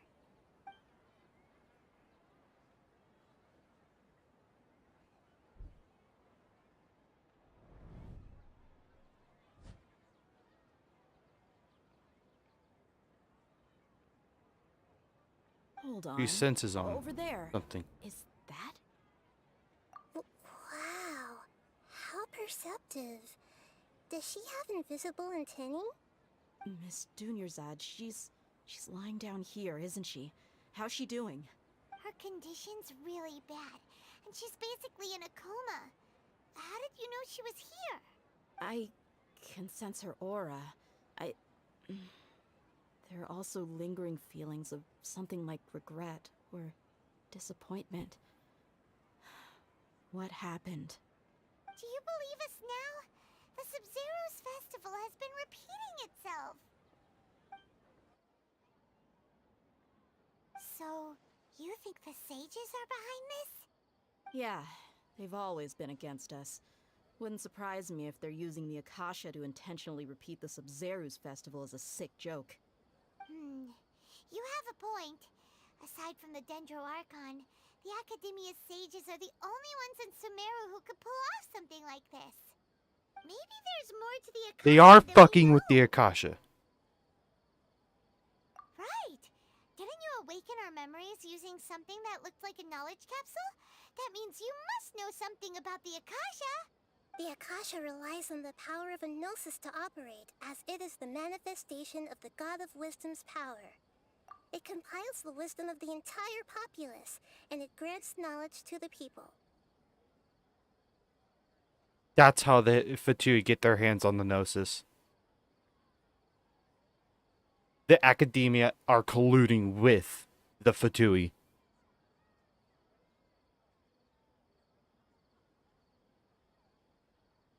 There's probably, we've probably got Ildatore here in Sumeru that's watching our every fucking move. Every single one of our moves is being recorded by Dottore. The only reason why I think it's Dottore is because he is known for fucking human experimentation. What else? He's probably got immense knowledge of the Akasha and how it works. And he's probably utilizing the Dendro Gnosis to conduct some of his experiments probably. And all while keeping this off the books with the rest of the Fatui Harbingers. Holy shit. We have a serious problem right now. A gnosis could do that? No wonder the Akasha is so magical. It's being powered by the gnosis of Sumeru's Archon. So, this Nahida you mentioned, what did she say? She said, and Paimon quotes, "The Akasha relies on the power of a gnosis to operate, as it is the manifestation of the God of Wisdom's power. It compiles the wisdom of the entire populace and it grants knowledge to the people." Compiles the wisdom of the entire populace and grants knowledge to the people. Wait. I get the grants knowledge part. That's what people have always used the Akasha for. But compiling the entire populace's wisdom? How does that work? Did she mean that the sages enter new knowledge into the Akasha? Oh, doubt it. Most information in the Akasha comes from Irminsul. Oh, yeah. That sounds about right. What do you think?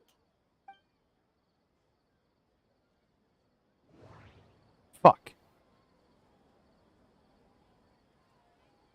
Alright. People in Sumeru don't dream. What a strange phenomenon. Okay, Nahida said the Akasha relies on the power of a gnosis to operate, as it is the manifestation of the God of Wisdom's power. It compiles the wisdom of the entire populace, and it grants knowledge to the people. My mind feels exhausted, even though what's happening right now seems to have...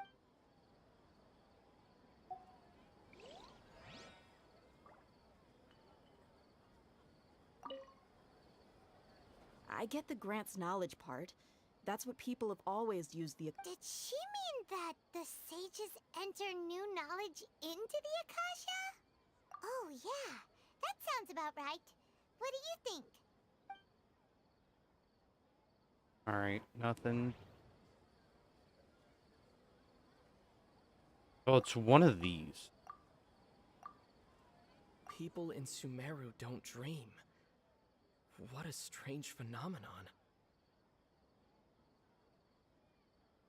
Wait a minute.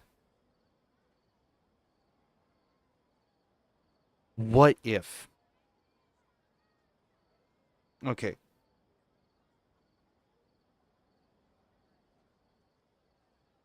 This could be the bad decision or a good decision. Because this is so far the new one, and it's only something that we can't necessarily use as a conclusion. Like, these two are our top choices, but I'm leaning towards this one. So, alright. Here's what I've got going through my mind right now. The Akasha itself, since it's basically an implant in everybody's fucking heads at this point in Sumeru, right? Everybody's got the Akasha terminal implanted in them from a fundamental standpoint. What if the Akasha is preventing people?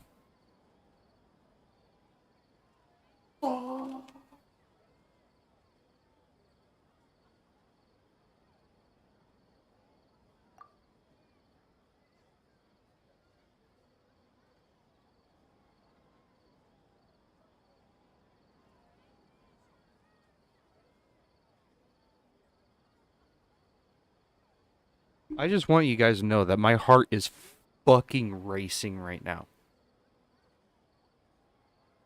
I just had a huge moment of deja vu. Just now. Just now. Huge moment of deja vu.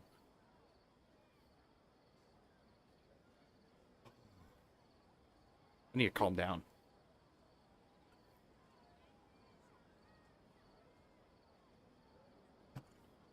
Because I'm going through the same fucking hypothesis. I've lived this moment before, but probably about a few weeks ago. 3 weeks ago. I'm calling it here. I know of this moment, and it happened 3 weeks ago.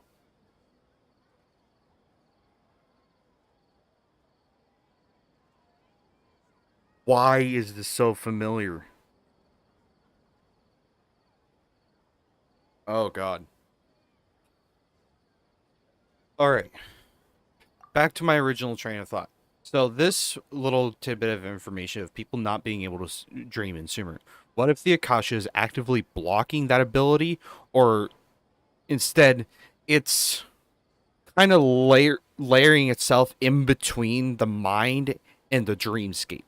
Like the Akasha has inserted itself in that little space between the mind itself and the dreamscape. So it's acting like a one-way pass filter. The Akasha is allowing information from the brain to be played to the dreamscape. Alright. But the dreamscape, in order for it to work in its loop, it needs to transmit its information back to the brain. You know, that's kind of what I think how a dream works for us as actual humans. Right? When you dream of something, it's imagery and noises that are literally being produced by your mind. The human brain is a powerful membrane in the human body. The fact that it can create imagery by itself is just insane. So the brain is sending information to the dreamscape, allowing you to produce a dream. But the thing is that dream may not be going back to the brain to transmit the imagery to your eyes, essentially. While your eyes might be closed, you're still seeing imagery. Right? It's sending information to those nerves that are in your eyes. causing you to see and experience a dream. What if that information pathway from the dreamscape to your back to your brain, essentially, it's being blocked by the Akasha? I'm submitting a That conclusion. doesn't sound right. I need Fuck to you. That doesn't sound right. So it's not either of those. That doesn't sound right. What do you mean? You mean the Akasha is causing our mental fatigue? Huh. Now that I think about it, my head's been feeling unusually heavy. Different interpretation, but the Akasha is causing us to do stuff. I have a feeling that Dottore has his hand in all of this.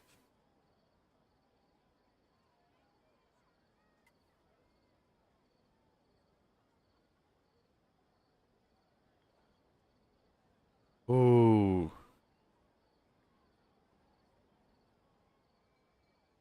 But that's my theory right now, and I'm going to stick with that theory about the dreaming part, at least. People aren't dreaming because the Akasha is overriding that pathway from the dreamscape to your brain. I just had a massive big brain moment. 3 hours, 31 minutes. I'm going to have to cut that up into a video in and of itself. Holy shit. When the desert dwellers set off on their quest for knowledge, a sage once said, knowledge always comes at a price. Compiling the entire country's knowledge. You think the Akasha pulled a 180 and is extracting information from us? But how would it do that? Who knows? The Akasha can put knowledge into our heads, so who's to say that it can't also poke around in there? We don't know any specifics. What's the point of doing something like that? To gain Just new think knowledge. about it. If you could combine the knowledge of every single person in Sumeru, then you can basically turn Sumeru City into a single massive brain. This hive mind could make breakthroughs in problems that even the smartest geniuses can't crack. An excellent Wow. deduction. And the analogy comparing Sumeru City to a massive brain? I love it. In that case, we should take off our Akasha terminals right away. Maybe that'll solve this problem. Somehow I don't think it will be that simple. Yeah, I was only wearing this for show in the first place. Didn't expect the sages to cook up such a conspiracy. Mark my words, when this is over, I'm getting evidence and exposing this whole thing to the public. How does everyone feel? Actually, I also noticed something else. Huh? What is it? I feel like at the end of every day, there's always the sound of a beep. Oh, that! Paimon knows what you're talking about. It's a single soft beep that sounds like it's coming from the Akasha terminal. The sound of a beep. Could it be a prompt tone for when the Akasha is operating? Heard the same sound in Port Ormos. That's probably an important clue. We weren't using our terminals, but we heard a beep anyway. Traveler, did you hear that? God, that sent chills. I heard it too. Our ears aren't messing with us. There was definitely a beep, but it sounded like it was coming from inside my head. We took off our Akasha terminals.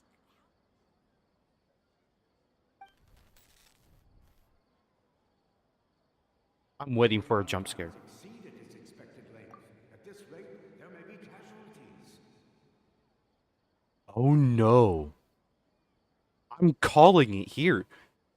The academia are actively fucking with the Akasha, and they have no clue what they're doing. Phase runtime has exceeded its expected length. Oh no. But we cannot lose all of our progress. You're a bitch, Grand Sage.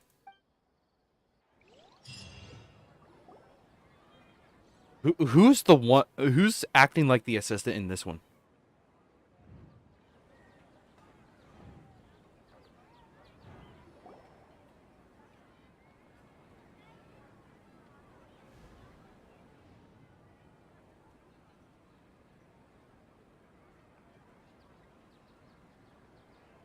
Paimon remembers everything!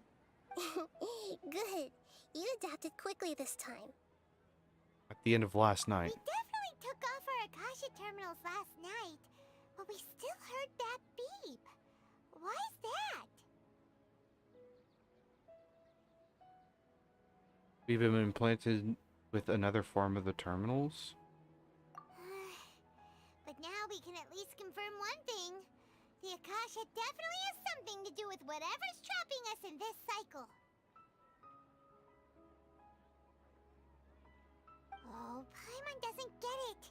Why would the Akasha go this far if all it wants is everybody's wisdom? It's extremely difficult for lab rats in an experiment to understand why they're being treated the way they are. If we're lab rats, then what are you? Nahida, you've never told us anything about yourself.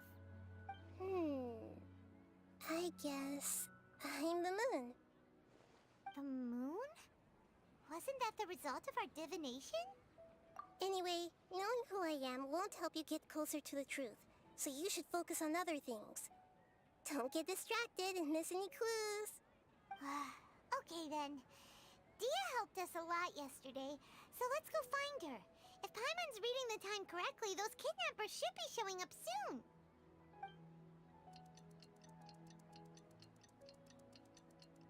Okay, cool. That's a neat little animation sequence. Holy. I wonder if that big purple orb thing in the trailer. I've already taken care of those kidnappers. Hold on. My lady, did you get hurt? Alright. So, I wonder if... Oh. So, in the trailer, there was like this purple bluish orb thing that fired a giant laser at us in the trailer. What if that's the result? Or at least a byproduct of the research that the Grand Sage is doing with the Akasha, with the experimentation of the Akasha. Like, holy. What's wrong? Why are you both gawking at me like that? You didn't get hurt this time. Huh? What do you mean this time? Why are you so surprised that I managed to get out unscathed? Those kids were amateurs.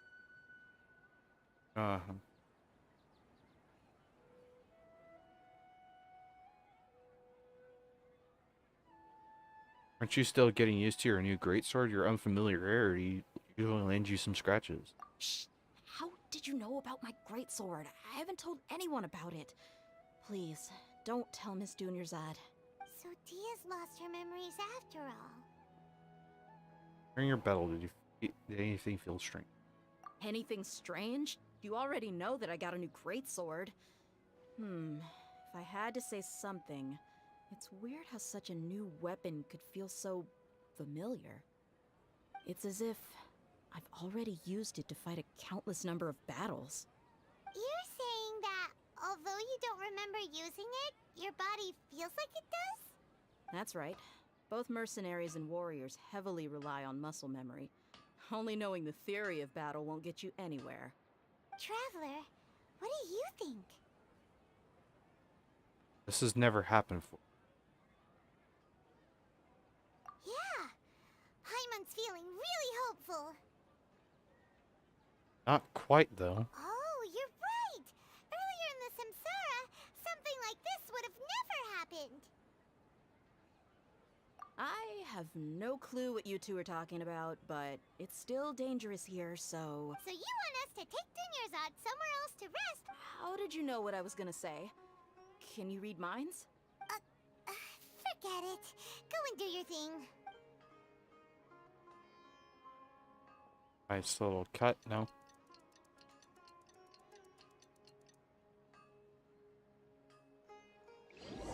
The Grand Sage's face wasn't stern.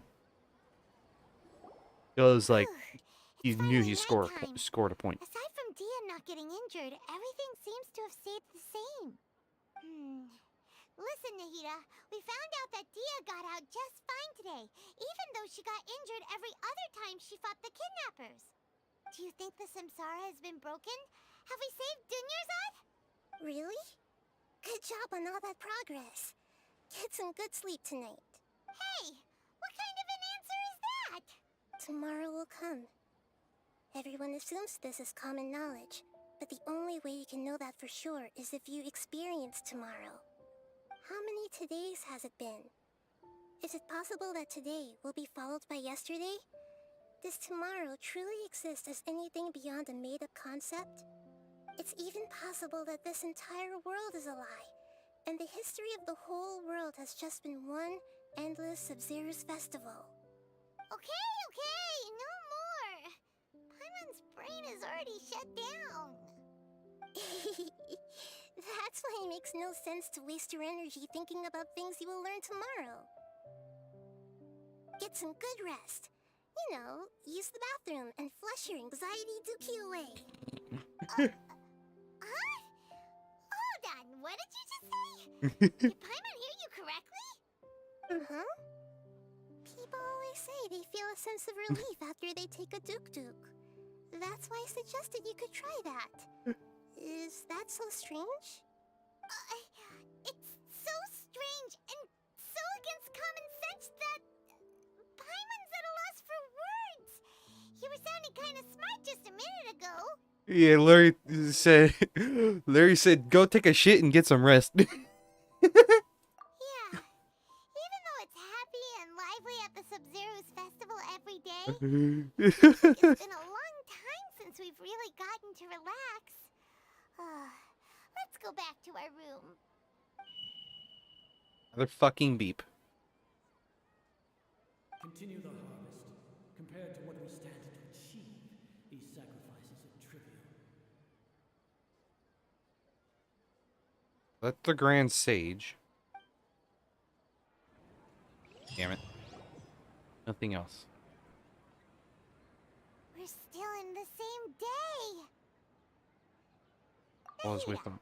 You already knew last night that we didn't break out of the Samsara? Why did you tell us? Would there have been a point? You would have spent the night with new worries, with tomorrow still out of reach. In that case, you might as well rest within that brief moment of hope. An opportunity like that doesn't come by often, and I thought it might help you clear your minds. Paimon thought the Duke did that! Whatever. Guess you were looking out for us after all. Of course. In the time we've been together, you two have been everything to me.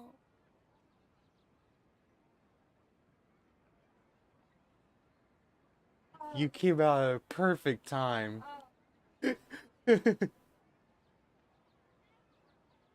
My sister just now walked in. She's been gone for like the last few hours.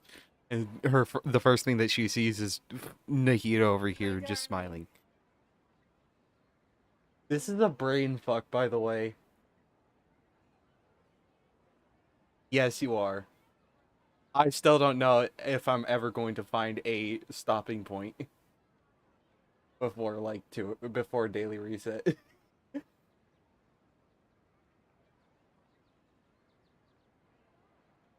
Yes. You can go.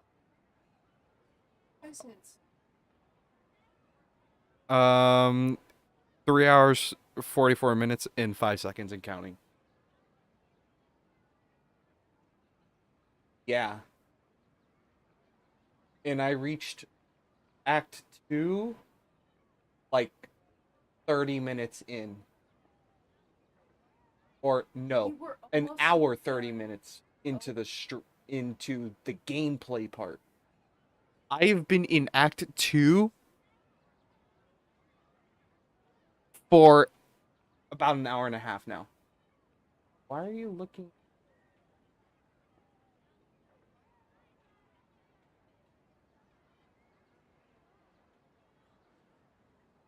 Oh.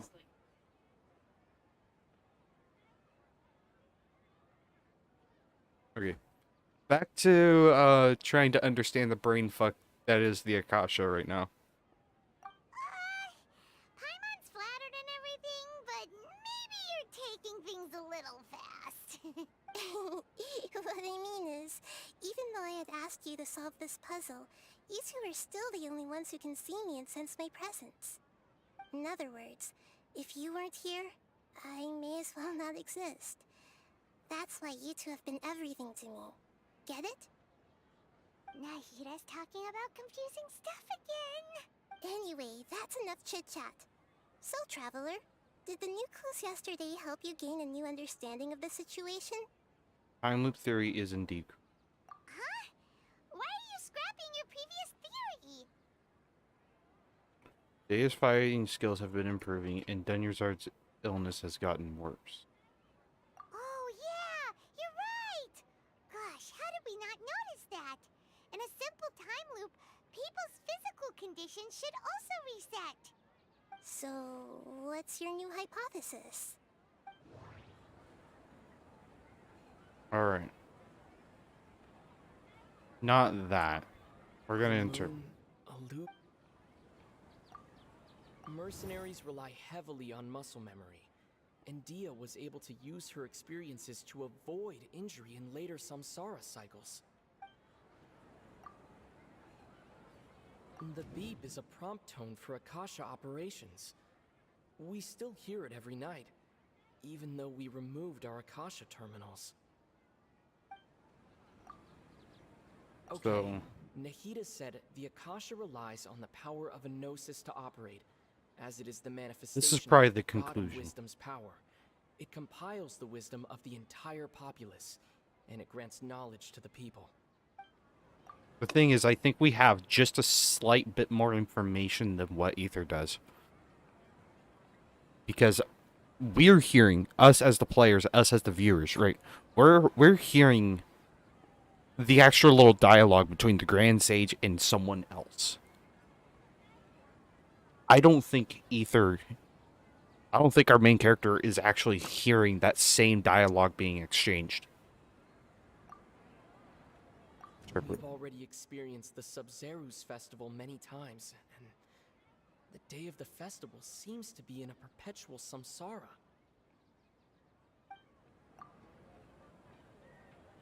The beep is a prompt tone for Akasha operations.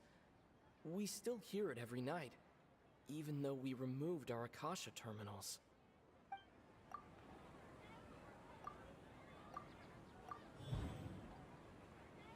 Memories are deleted. Oh! Interpret. If all our memories of a day are erased at the end of that day, then we would unwittingly relive the same day again and again.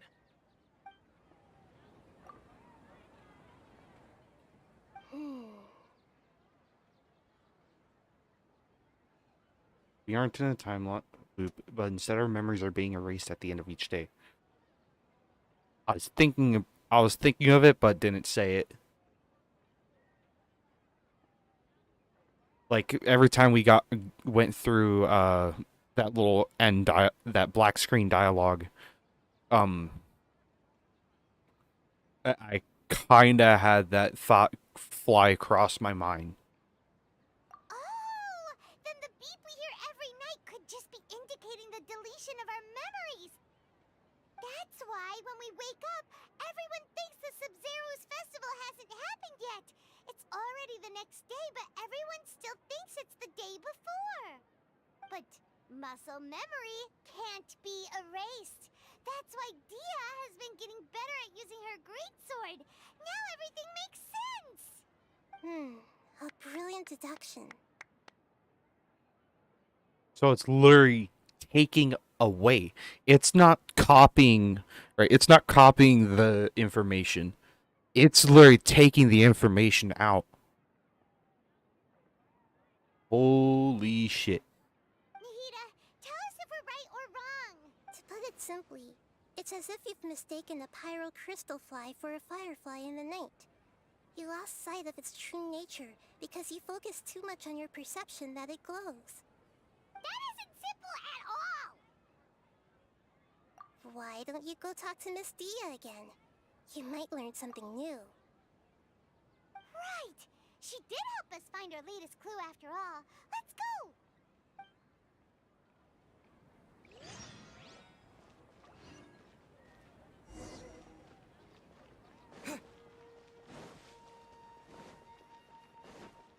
Alright. One quick bathroom break, and I'll be right back.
Alright.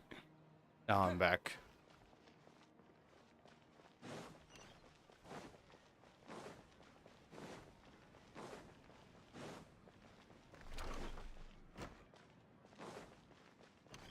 I have a feeling that in future, like, probably there's going to be a bunch of smaller patches throughout 3.0 that's going to kind of fix the ping and, There you whatchamacallit. are. Really took me a while to find you. As expected, Dia also didn't get hurt today. Get hurt?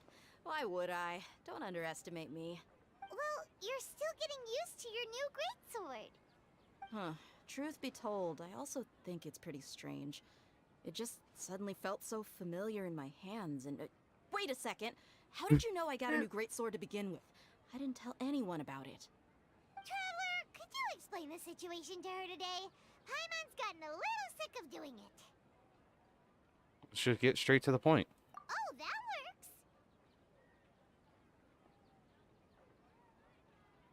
You suddenly becoming proficient with your greatsword because we've lived through the same day many times already, and our memories at the end of the day are getting erased. What happened to you guys while I was gone? Did you get brainwashed by some cult? No. Don't think too hard about it. Just take what we're saying at face value. Alright then, let me get this straight. You're telling me that my body's already gotten used to this great sword, but my brain just doesn't remember it? Yes, your memory's being erased every day. Then I'd have to disagree. That's impossible. Oh? Why do you think that? If we've actually been reliving the Sumeru's festival day after day, then what happened to the things we used, the money we spent, the food we ate? Common sense says my wallet should have emptied itself a long time ago. There's no way I wouldn't have noticed that.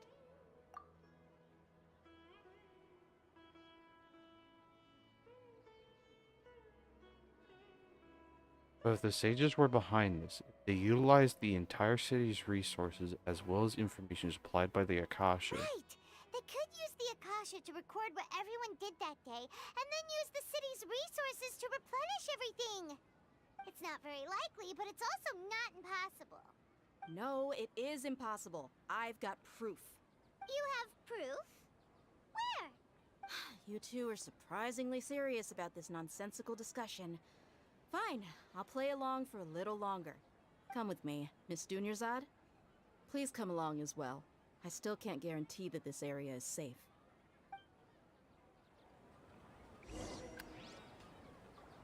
Paimon can't believe it's Dia who wants to show us something this time. 2 days ago, we were the ones taking her to see Dunyarzad.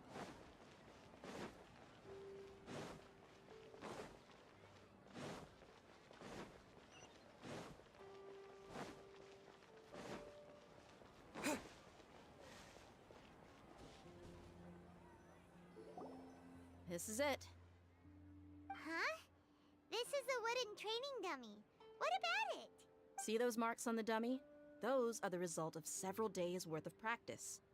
Let's say the sages didn't replace it every day. Shouldn't it be hacked to pieces by now? That's true, but what if they did? Then the sages would have had to reproduce every mark I left during previous training sessions. I'm a professional fighter. My martial school has always emphasized the importance of refined control. The force, angle, and entry point of each strike is calculated and deliberate. That's why I remember every mark on the dummy, as well as my state of mind as I made each strike. It's just as they say, each swordsman has their own unique style, and even the same swordsman can't make the same cut twice. It would be impossible to copy these marks. Is it really impossible? What if they use some fancy machine to carve every single mark? People often say that a camera's photo can never replace an artist's painting because the former has no spirit to it.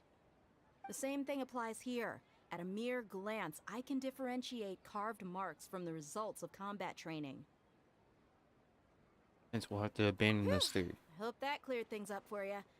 Hey, is this that new brain-exercise game that's been super popular with the scholars lately? It's surprisingly fun.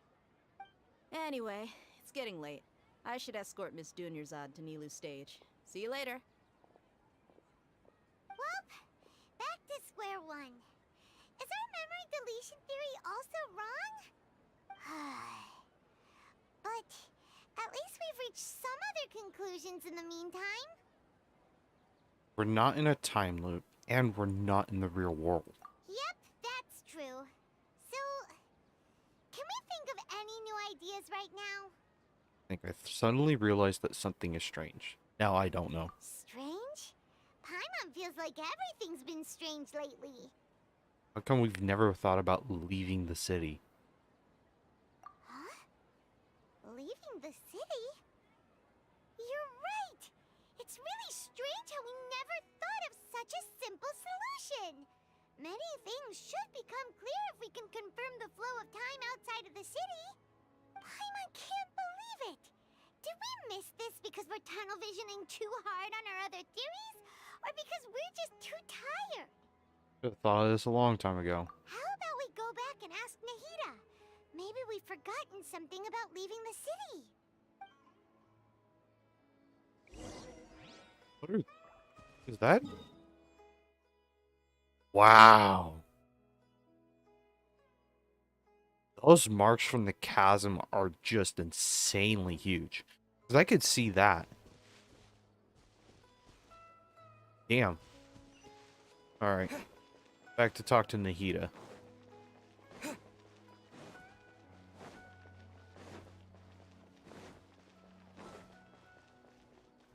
Alright.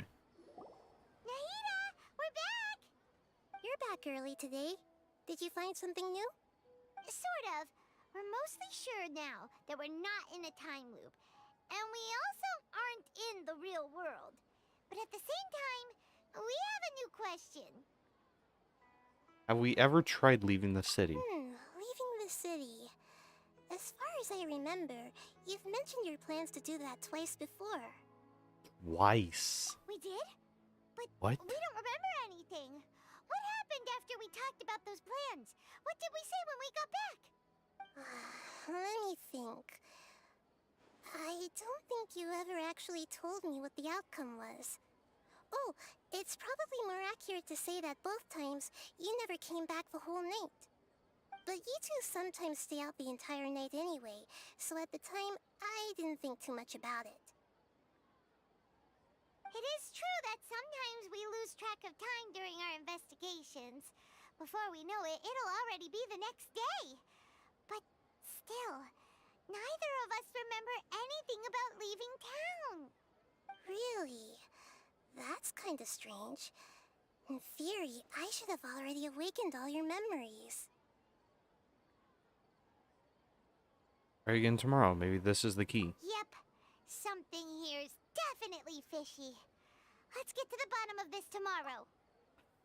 This is probably connected to the little bit in the trailer where we see the Sumeru City completely disappearing. We might be getting to that part. Yep. There's the reset. No dialogue. Our memories are back! Go and try and leave the city today. About that. Well, where should Paimon begin? What do you mean? Traveler, aside from your memories that were just restored, I have another message for you. Another message from who? Listen to it and you'll understand. Can't go back. There are countless spaces here. Our Sub-Zeru's festival in Sumeru City is just one of them.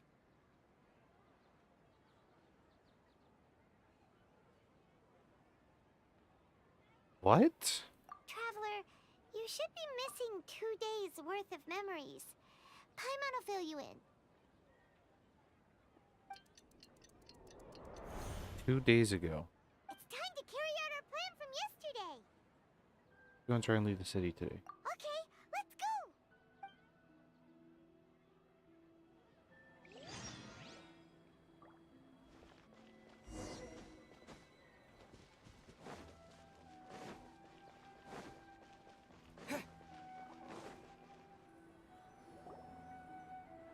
Why can't we leave the city? What is the Academia up to now? Don't ask me. It's not like I can tell you anything. This is a direct order from the Grand Sage. Just wait until tomorrow. I have a real emergency. My goods have already arrived at Port Ormos. If I don't hurry, they'll be stolen. That's your problem. Make sure you make a request in advance next time. But it's not like you can just predict business matters in advance. It looks like the Academia already announced a lockdown for Sumeru City today. How completely unsurprising. Let's go and question them. Hello, sir. Why can't we leave the city today? Here we go again. Don't ask me. I don't know either.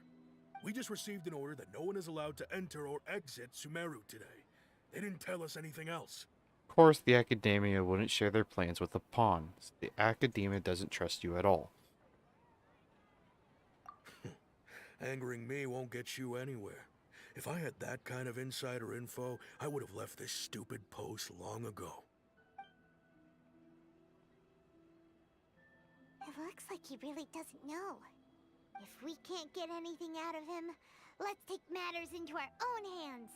Why don't we climb over the walls? Those guards can't be everywhere at once.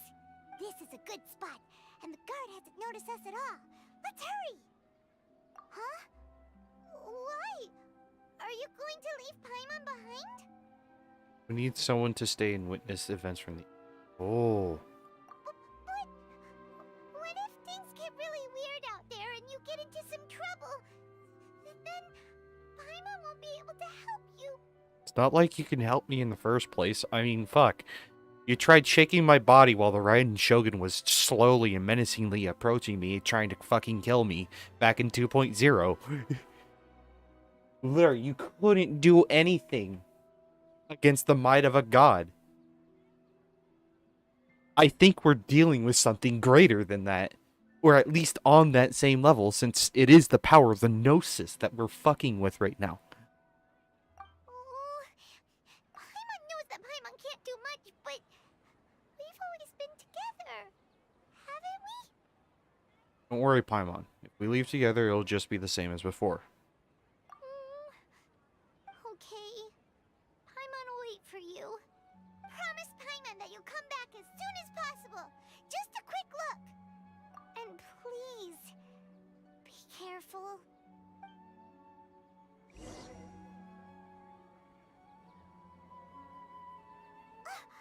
Memories!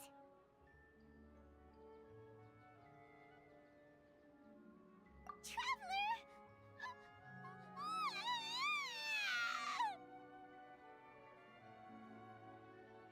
Paimon thought Paimon would never see you again.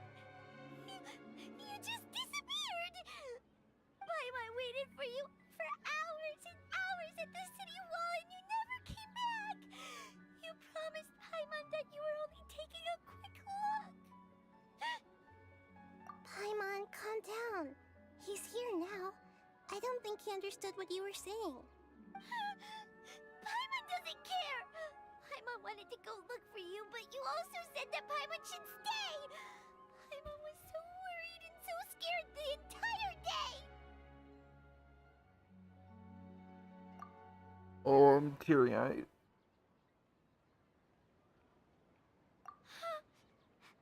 Okay. Paimon will forgive you. The most important thing is that you didn't actually disappear. Oh. Oh, Paimon was so scared that you had gone into another world. Okay, Paimon, can you tell us your perspective of what really happened yesterday?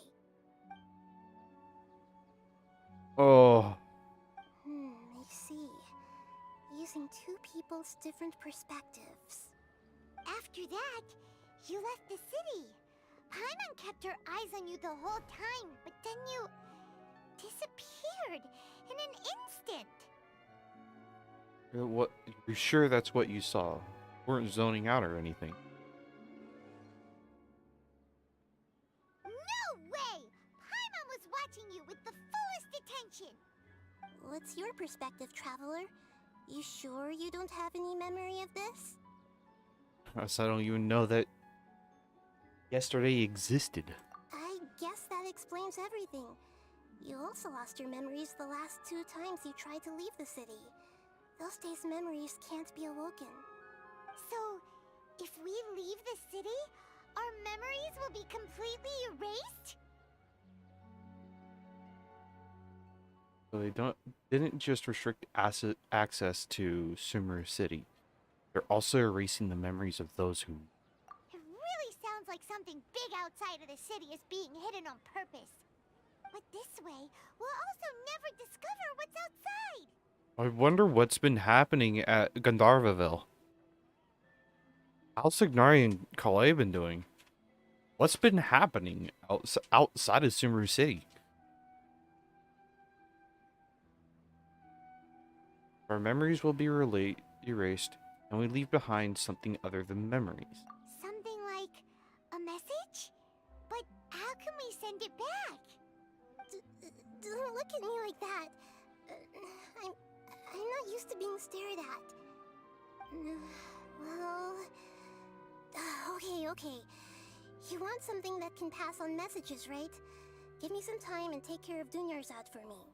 Yep, now we're talking.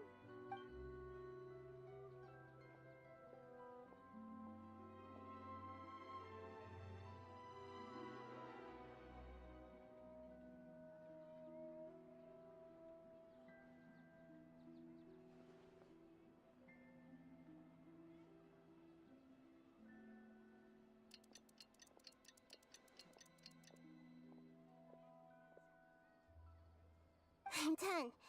Here you go. What? Isn't this just an Akasha terminal? I made some little changes. Akasha terminals are already capable of sending messages. I just tweaked it so that it could connect to any node. To make something like this? Nahida, you really know the Akasha like the back of your hand. Anyway, we can use this now to record a message, right? Yep. I'll help you save the messages. It should be pretty easy to use. I just can't guarantee the user's status and signal coverage when they're outside the city. We'll never know until we try. At least we're taking the initiative now. Let's Worth go. trying. Let's expose those sages. Still think you should stay. Alright. Paimon isn't as worried about being separated since it happened once yesterday. But Paimon still isn't happy about it. Okay, see you tomorrow, Traveler. That covers everything that's happened so far. That message was what I left for myself when I left the city? Yes. Although the signal was choppy and had some interference, we still managed to receive 2 messages from you when you were outside. Okay, now that you understand what's going on, let's hear the messages together.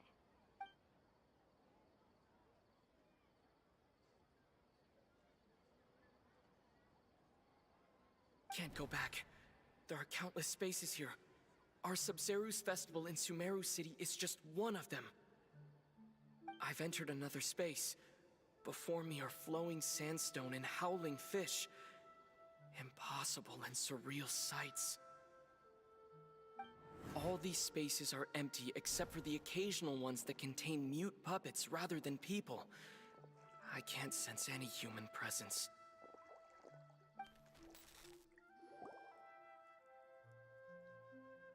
Whoa. Jesus. Sorry if I've been quiet a lot. It sounds like you left the Sumeru city space when you set foot outside of the walls. I apologize if I've been quiet for a good bit of this. But I kind of have to process the information myself. Because this is just crazy. Plus, it also doesn't help that my throat, my voice, it's starting to get a little sore. I have been going at this for the last 4 hours now. But everything looked completely normal when Paimon was looking out from the inside. That's unbelievable. And if we take your word for it, the other spaces all had very weird contents. There's another part here. We only received it last night. These spaces have been disappearing one after the other, absorbed by something like a sun in the sky. And now, even the final space has also disappeared. That one's an interesting piece of... Behind me, a lot of spaces just appeared again from thin air. I get it now. Those spaces are actually...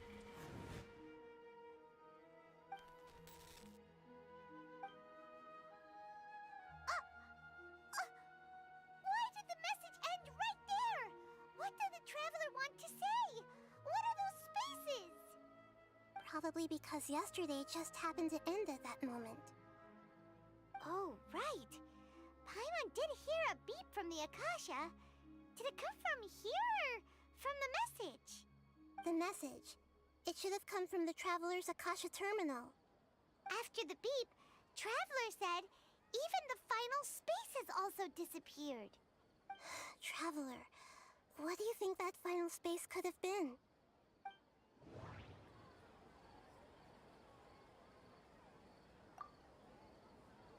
All the bizarre spaces I saw outside the city had one thing in common: a lack of human presence. Was that space actually the real world? But wouldn't a real space just randomly disappearing like that be catastrophic?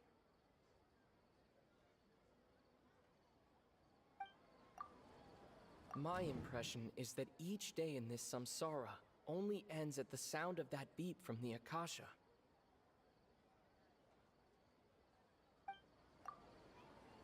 doesn't sound right. Oh, so that's what it is! After the sound of the beep, the final space, the Sub-Zero's festival, also disappears, and we're taken to the next day. Later on, Traveler also mentioned a bunch of new spaces materializing behind them.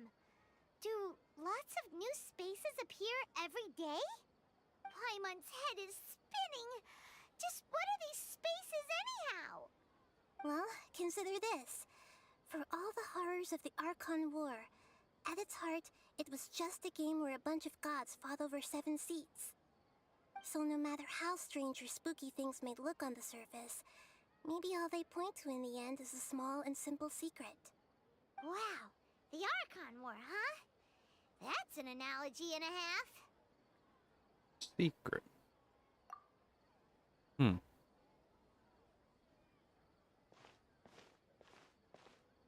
Give me some time, I need to organize my thoughts. Hey, where are you going?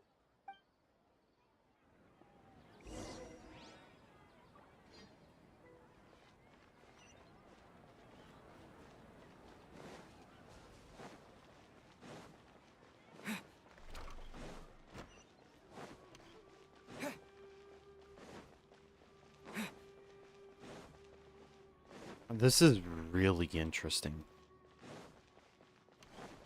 We've broken out of our Deja Vu, but we still can't seem to break everybody else's cycle. Everybody else's cycle is still continuing, but we're out of it. Alone time to think? Alright then, Paimon won't disturb you.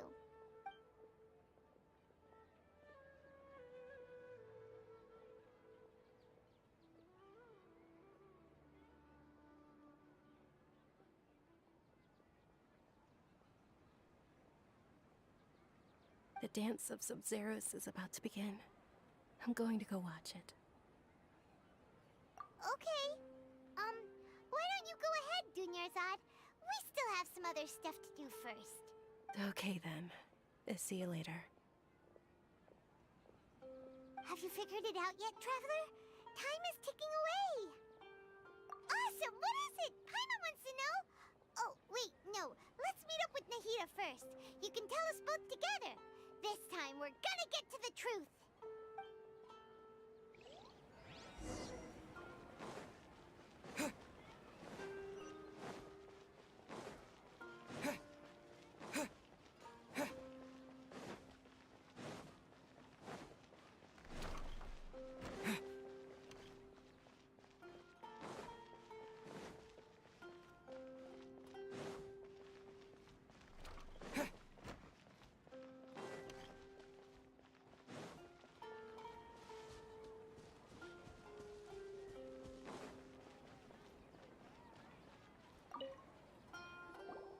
You're back! I've been waiting forever for you two.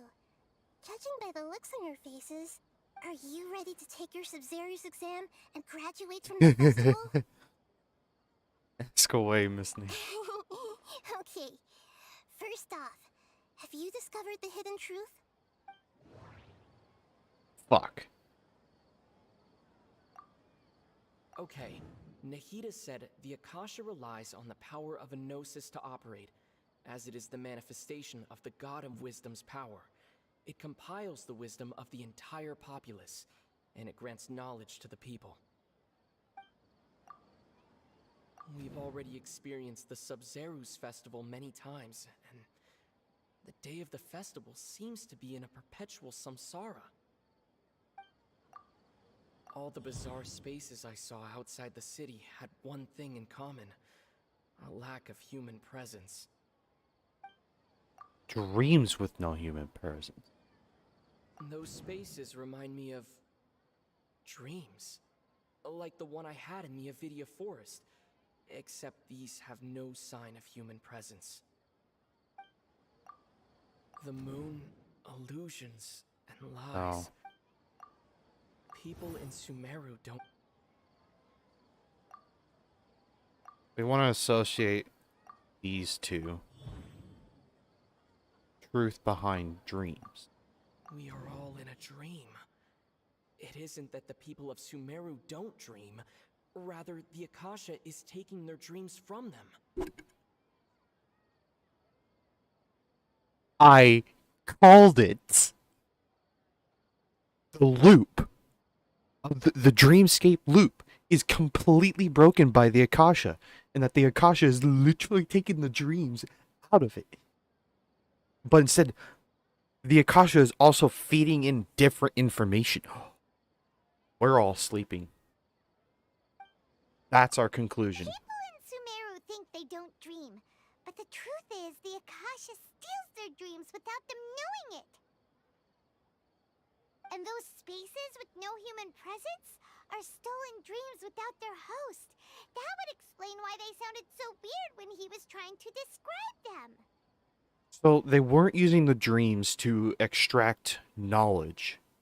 Or no, that hypothesis is still up.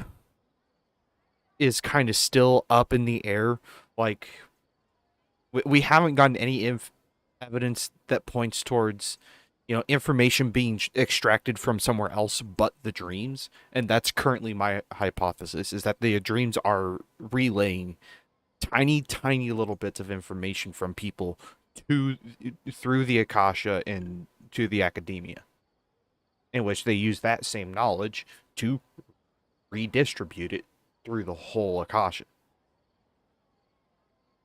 God, that is so perverse. So people in Sumeru do dream after all. In fact, we're all in one big dream together right now. Correct answer. Now, how did you conclude that the Akasha is capable of this? My massive fucking brain. Bitch. Alright. The Akasha relies on the power of a gnosis to operate. Wait, what's the question phrased again? You're back. Are you ready to take your Sub-Zero? Okay. We are all in a dream. People in Sumeru think they don't, and those spaces... So people... Correct answer. Now, how did you conclude that the Akasha is capable of this? Okay, how did I conclude this? So it'd be the Gnosis, most likely. The Akasha is a manifestation of the God of Wisdom's power. It is the manifestation of the God of Wisdom's power. It compiles the wisdom of the entire populace.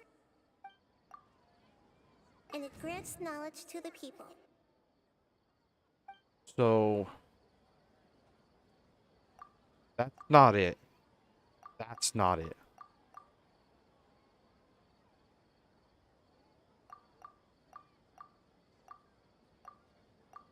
That one. That doesn't sound right. That doesn't sound right. Bitch. That doesn't sound right. What do you mean? Oh, okay. Those dream-controlling creatures in the forest also get their power from the Dendro Archon, right?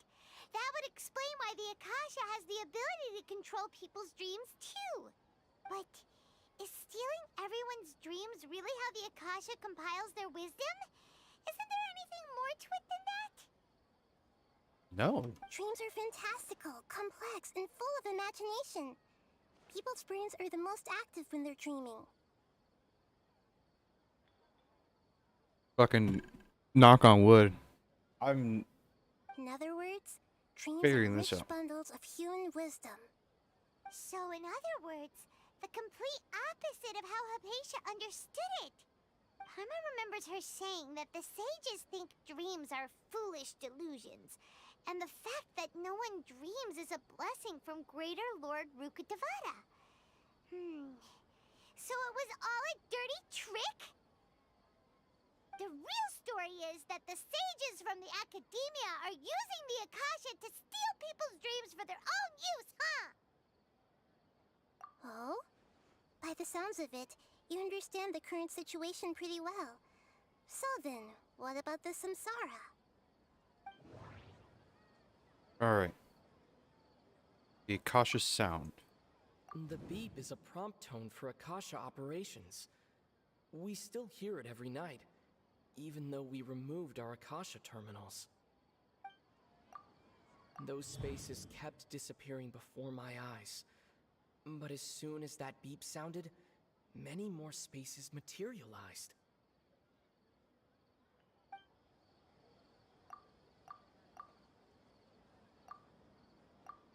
Those dreamscapes kept vanishing, but as soon as that beep sounded, more new spaces appeared.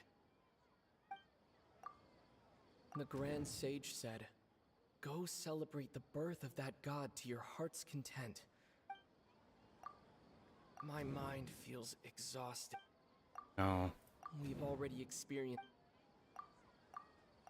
So The interpret. beep is a prompt tone for Akasha operations. We still hear it every night. Those spaces kept disappearing before my eyes. But as soon as that beep sounded, many more spaces materialized. We're gonna associate those. I can't seem to cohesively piece everything together.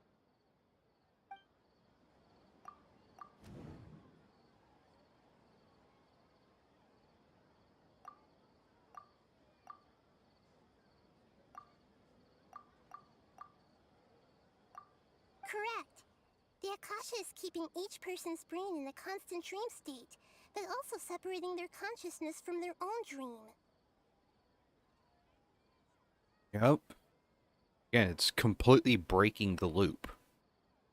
Their disembodied consciousness is placed inside the collective dream of the Sumeru's festival along with everyone else's, while their now vacant dreams are harvested by the Akasha.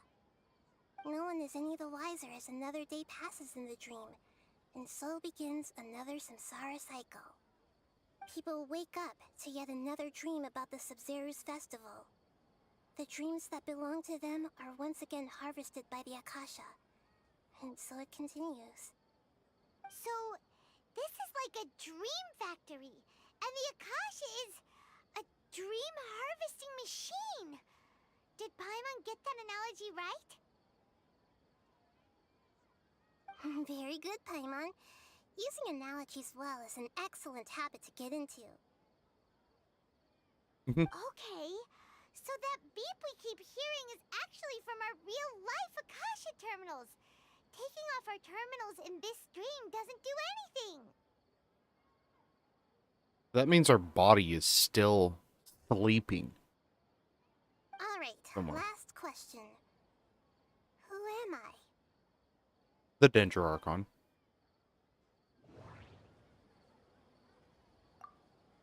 They say that alchemical divination is the Dendro Archon's divine revelation. So then, if Nahida has referred to herself as the moon... Now that I think about it, wasn't illusions a hint that we're all dreaming? Now that I think about it, wasn't illusions hinting at the sage's deception of Sumeru's people? So you noticed.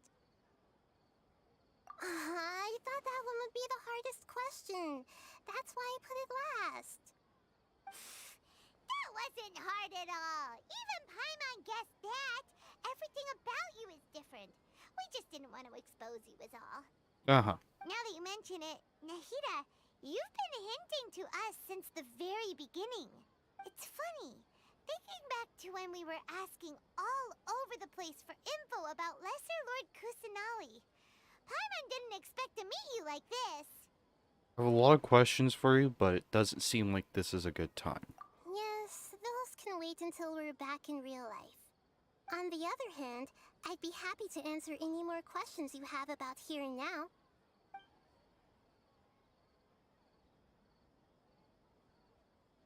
Why couldn't you simply tell us the truth? You asked me this question before.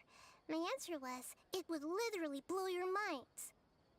Now that you know this is all a dream, this answer should hopefully make more sense. Have you heard the saying, don't wake a sleepwalker? Likewise, if someone suddenly had told you all this instead of you learning it on your own, your notion of reality and dream would be thrown into irreversible confusion. I couldn't expose you to that kind of risk. That's why I could only give you very subtle hints and some suggestions. Long story short, I'm really sorry I had to keep you guessing.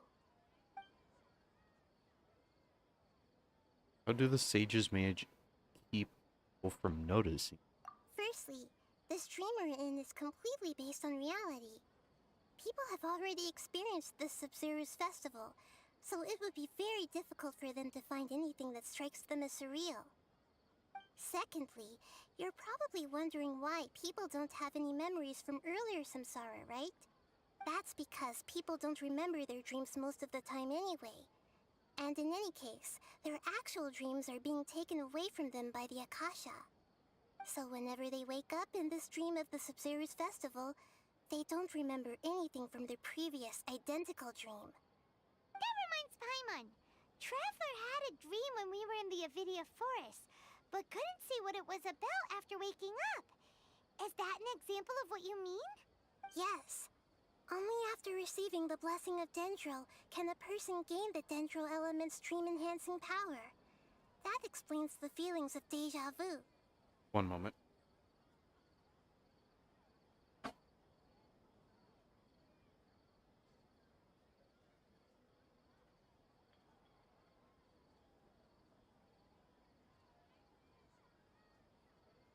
I had to see where my sister was at. I want to see the reaction.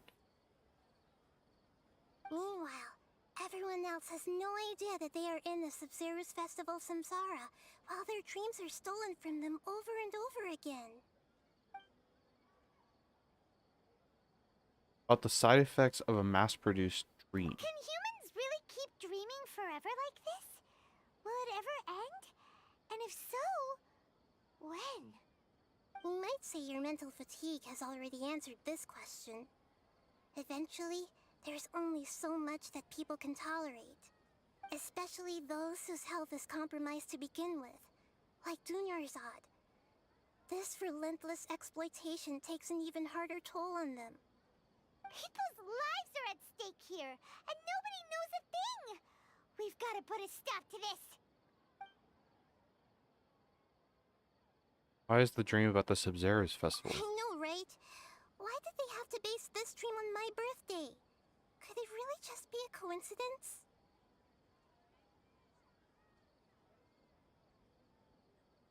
Even you don't know the reason?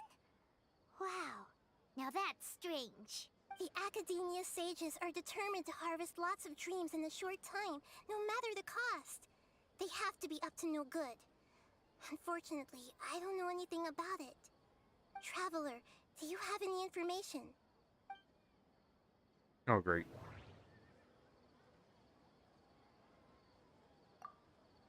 Those spaces remind me of dreams. Like the one I had in the Avidia Forest. Alright. Okay, Nahida said the Akasha relies on the power of a gnosis to operate, as it is the man. The Grand Sage said, go celebrate the birth of that god. That one. Celebrate the birth of that god? Could it mean...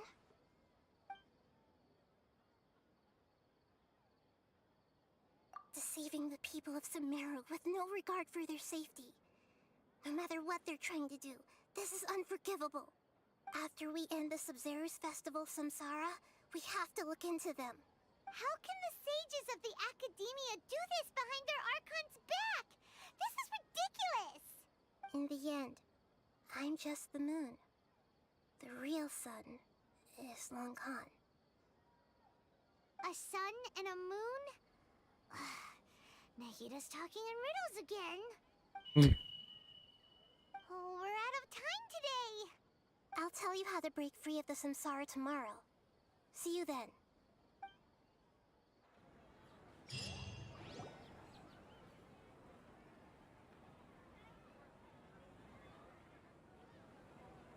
Good morning, Nahida. Wait. Now that Paimon remembers everything, should we instead say good morning, Lesser Lord Kusanali? Hey! What's wrong, Nahida? You don't look too good. Where's Dunyarzad? I'm afraid that what you're thinking right now is correct. Did Dunyarzad already disappear? No way! Are we too late? The real Dunyarzad's consciousness has indeed disappeared. It can no longer endure the constant dream harvesting. Paimon can't believe it. Wait, so what about that other Dunyarzad? Just what is she? Is she also going to disappear? She's actually something like a puppet, but not completely. The real Dunyarzad's consciousness could no longer keep playing her role in this dream. So another Dunyarzad appeared to replace her in the dream. Just like the grass and the trees, that Dunyarzad is just a building block of the dream that helps to keep it going. But personality-wise, she's nothing like the real Dunyarzad. Puppets are stiff, and can't copy a living person's vitality. After all, they're just there as filler. You know, speaking of which, the old Dunyarzad might not have been too different from a puppet. Dunyarzad truly believed that she met you within her consciousness, and it was you who inspired her. So you do remember her after all. Yes. Back then, her family was overly protective of her. No one cared about her personality or thoughts. It was as if she only lived to stall her Elazar.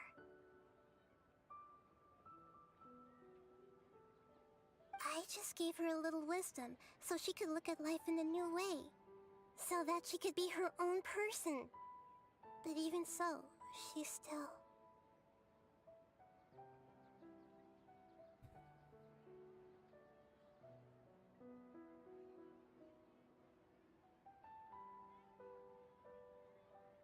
Oh my god.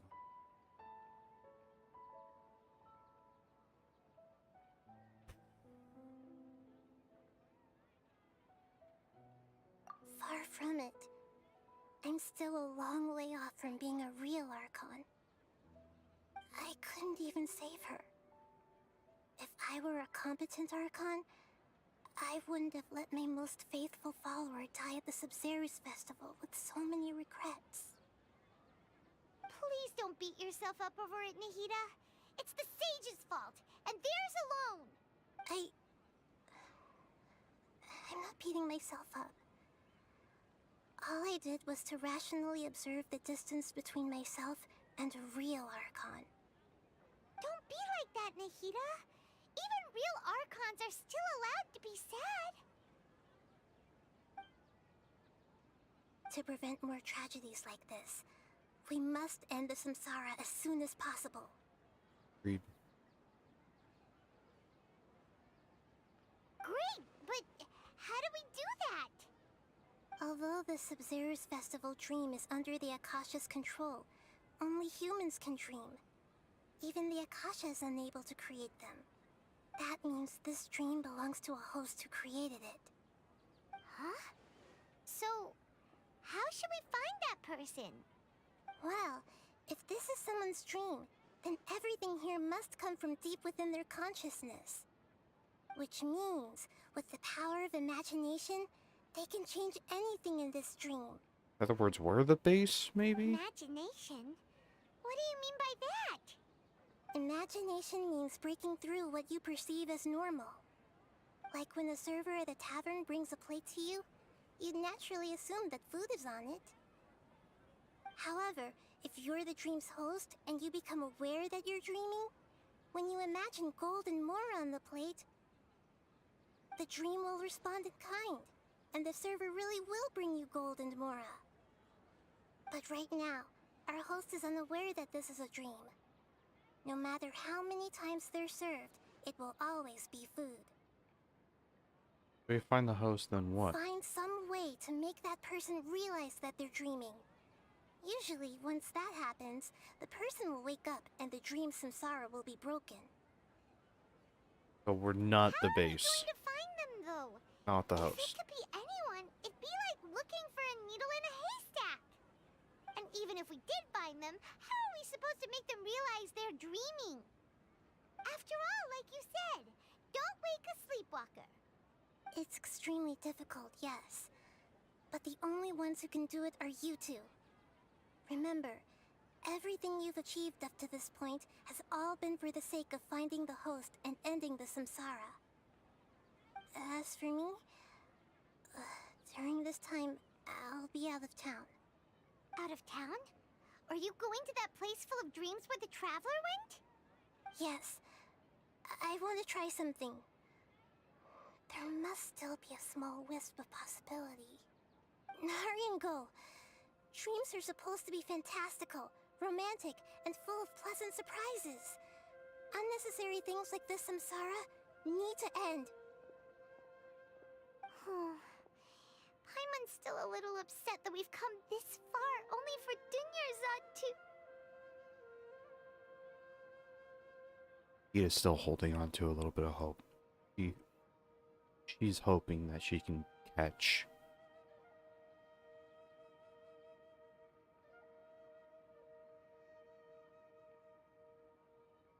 last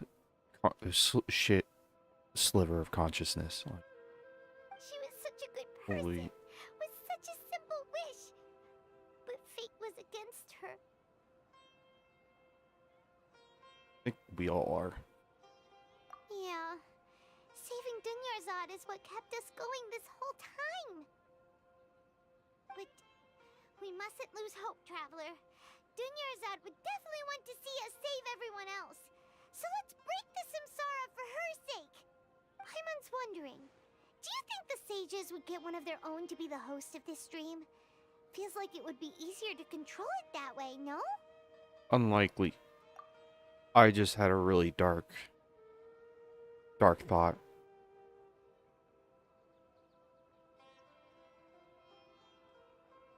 It was hinted in the manga that some of the academia researchers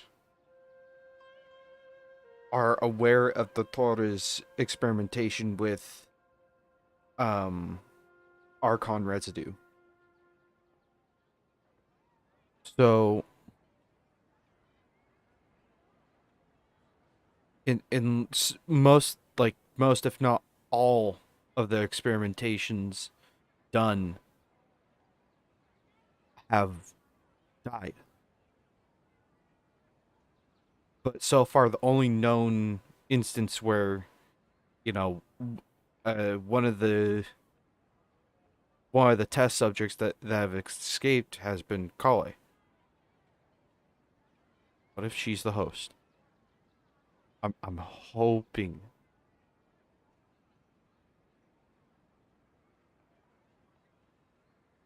Knowing the plan, they'd probably become aware that they were dreaming. An unsuspecting host would be less likely to realize this is a dream. Huh. That's true. Plus, the sages probably weren't counting on there being other factors beyond their control, like Nahida and us. So, who do you think the host of the dream is? Maybe Ferris? One with a strange getup? Oh, that would make sense. Ferris, the Knight of Flowers, is a symbol of the wholesome Zeru's festival, right? Pretty core character. Let's go ask him some questions, shall we? He did seem like it,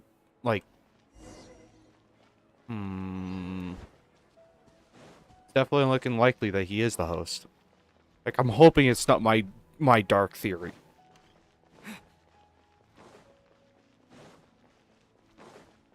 But holy shit. This isn't quite what I expected or what I was hoping for and expected. Like, this is somewhere in between. I was hoping for this story to be dark, but it's not as dark as I was imagining. But at the same time, it's still very dark. Like, this is a giant brain fuck, and it's dark. You're back. You left in a hurry last time. Is everything okay? Everything's fine. Just, it's a little hard to explain. Would you mind taking part in a little experiment with us? An experiment?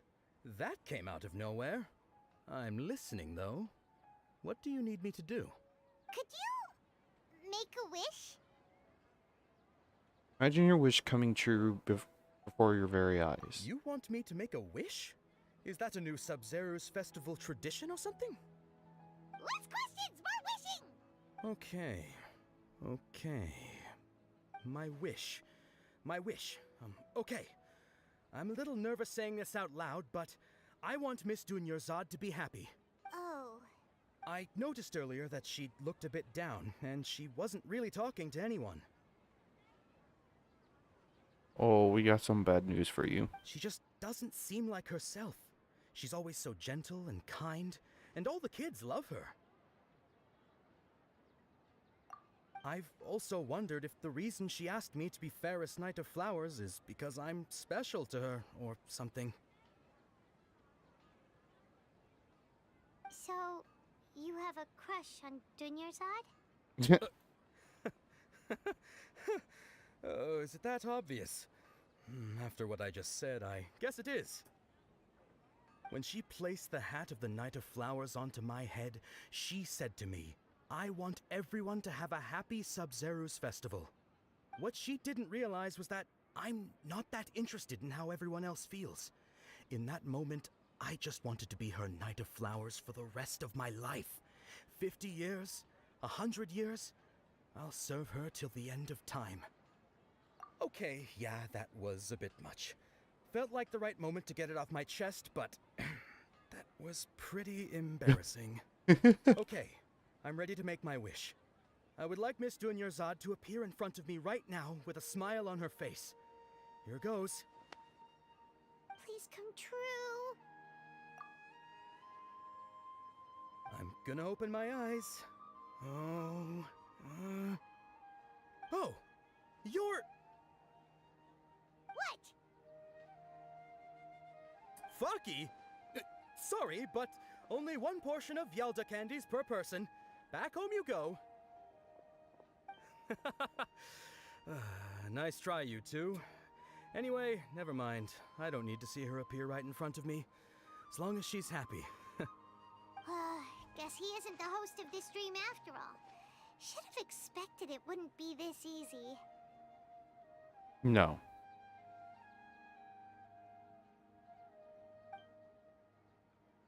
It seems like everyone who knows Dunyarzad loves her.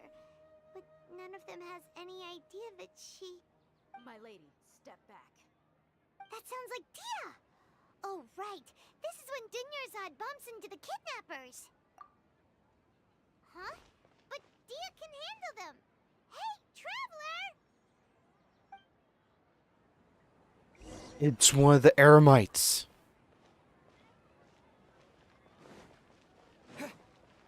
Maybe it could be one of the Eremites or Dia.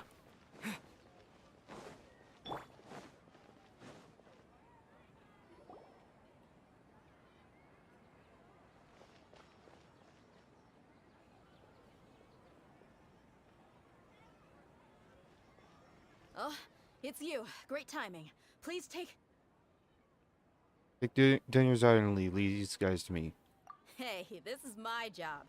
The homie Yannis pay me, not you. You're wasting your breath. Leave. You... Fine, alright. Knock yourself out. Why are you so worked up anyway? It's not like I don't trust your fighting skills. Anyway, watch yourself.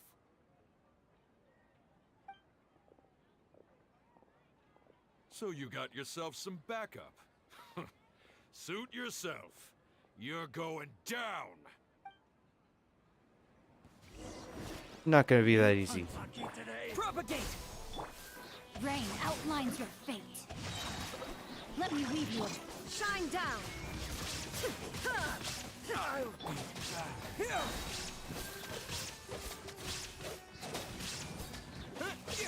Need it up your sleeve. You won this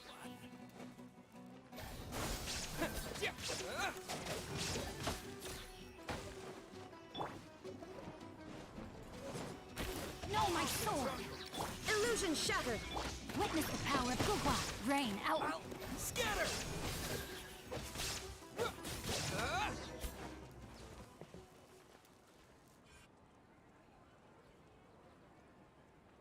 Traveler?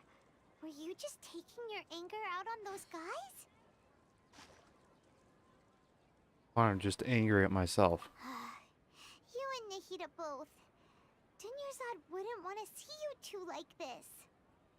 Oh, and speaking of her, Paimon just remembered something. Remember how during the first Sub-Zero's festival, before the Samsara started, we came here with Dunyarzad because she wanted to pick something up? She said it was because she had forgotten something. Okay, so Paimon's memory is working so far. Anyway, Paimon also remembers that she is staying somewhere around here. She pointed it out to us the night before the Sub-Zero's festival. We check out what the item is. Maybe it'll give us some clues. Yeah, even if it's only a tiny clue, it'll probably still help us more than this needle in a haystack search.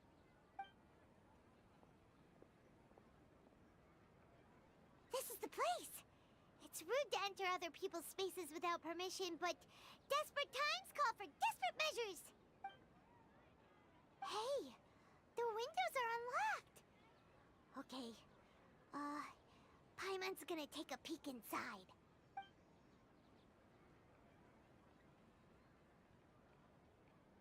This was only a temporary residence, so there was pretty much nothing inside except this book on the table.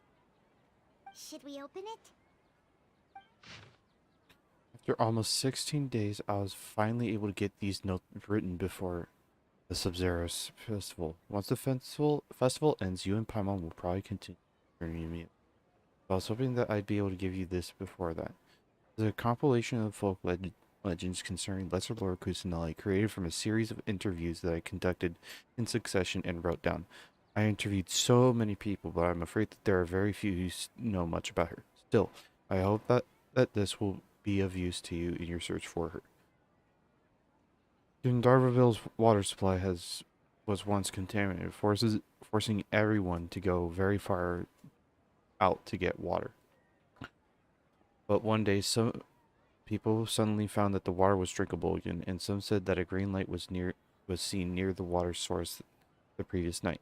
Everyone believes that this was the divine power of Lesser Lord Kusanali at work. This sounds quite possible. The decontamination of water sources via natural means probably takes ages. Did Lesser Lord Kusanali appear in Gandharvaville then? After Mother passed away, I was super afraid of the dark and couldn't sleep. But one day on, I could hear a voice that could chat with me until I fell asleep. A nice lady told me that Lesser Lord Kusanali must have been watching over me. Poor child, I hope that the Sub-Zero's festival makes him a little happier. This is quite similar to something I experienced back then as well. She is indeed a gentle god. There was this one time when I had a wee bit too much to drink and couldn't find my way home to save my life. Then when I turned a corner, I could have sworn I saw Lesser Lord Kusanali. She was very tall and had the most muscular arms. They caught me when I slipped and fell. Next morning I found myself sleeping out. Must have been... Alright, just... These folk reserves appended with the Dunyarzad's references and leave every page densely packed. Wow. Dunyarzad wrote all of this. Sounds like she was always thinking of us even while we were away. Even though she was also busy preparing for the Sub-Zero's festival and had all her health problems to worry about. She must have wanted to give this to us as a gift on the day of the Sub-Zero's festival, right? If we hadn't found this book, we never would have known. But now that we know, we can't even thank her. Hey! Where are you off to now?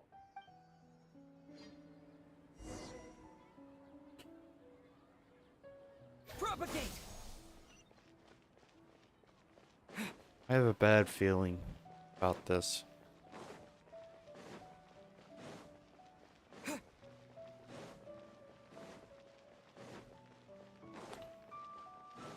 We're just a couple hours away from daily reset.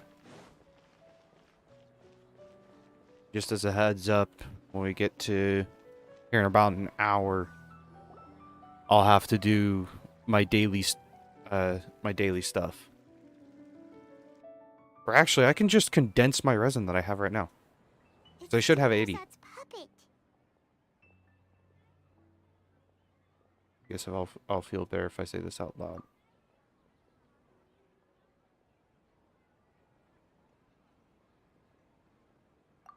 Traveler? You must be exhausted. Come to think of it, we've been stuck in this place for a really, really long time. Heck.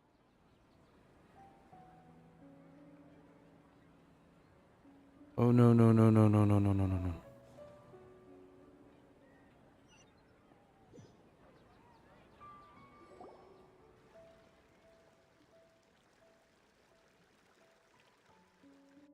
Okay, for a moment I thought I completely lost my internet connection.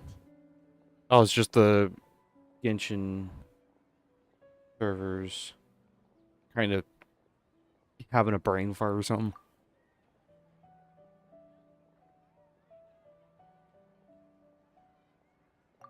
Traveler? I'm not gonna lie, I thought he was just gonna fucking jump off a cliff. Exhausted. Come to think of it, we've been stuck in this place for a really, really long time. Heck, even the last time we were chatting happily with Dendro feels like an eternity ago.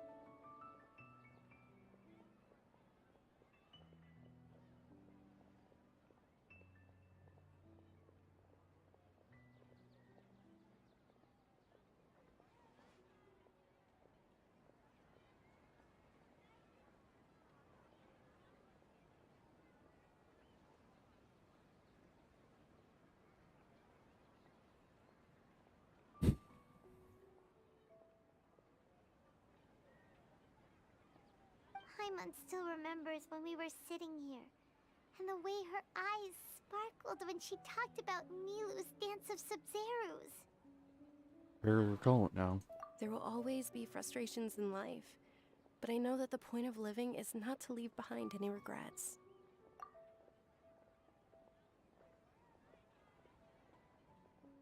That was what the real Dunyarzad said, wasn't it? Does that mean... Yes, Traveler. What is it? Oh, so she's still just a puppet. But just now, how come... I'll leave it any... Ugh. Don't leave behind any regrets. Let's go, Paimon. What? Where are we going this time?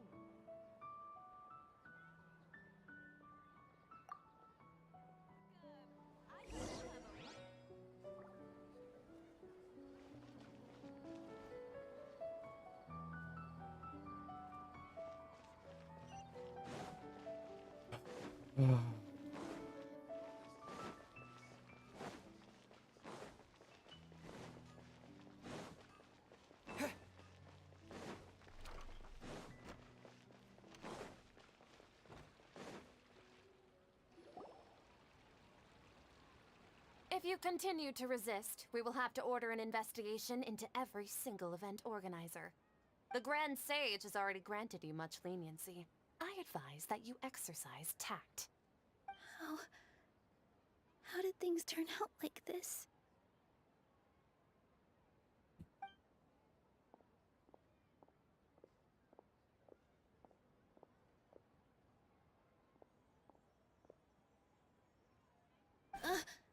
Traveler?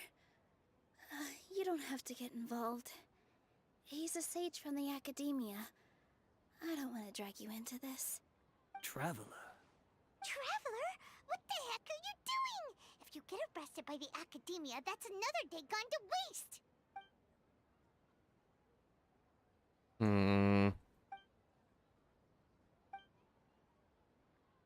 Wait, they're not reacting. Have they been scared stiff? Like I thought, they're puppets. Oh, of course! If this is the sage's plan, they wouldn't put themselves through this. So they're just substitutes. What is this? happened to the Grand Sage and his entourage?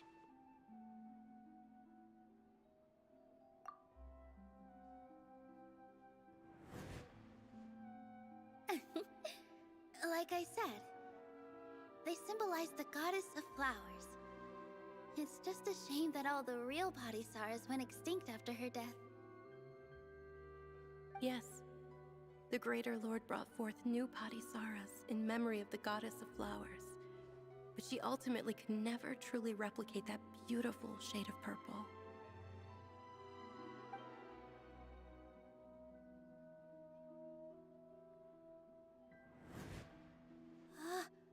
That beautiful shade of purple. Aren't these flowers real Patisaras? Just like the ones from the legend? I didn't even notice. Dunyarzad, did you find these?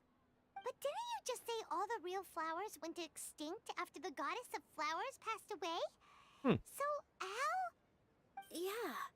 What's going on here? You close your eye. Huh? Imagine that the Grand Sage and his entourage are not here in front of you. You guys are acting weird. But okay, I'll try.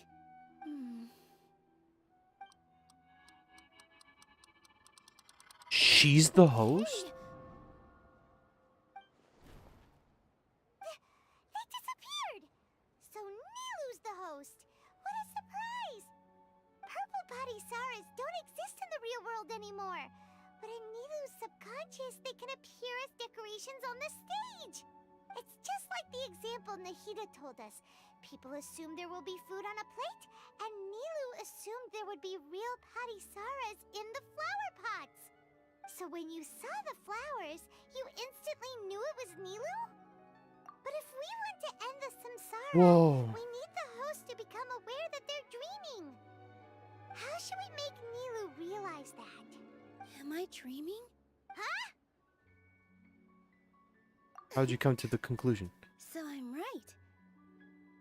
Is this Lesser Lord Kusanali responding to our celebration of the Sabzeruz festival? Wrong guess, but you aren't completely wrong either. The point is, what made you think this is a dream? As far as you know, people in Sumeru don't dream, right? Yeah, but have you heard the tale of the first sage? To prevent a calamity, he went on a journey to find the Dendro Archon. Ooh, Right. Sounds familiar. Dunyarzad told us a story like that when we first arrived in Sumeru City. So it was about the first sage, huh? Yep, but in the part you heard, he hadn't become the first sage yet.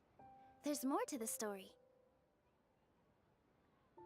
His piety and wisdom were acknowledged by the Dendro Archon, and she finally gave her blessing to him.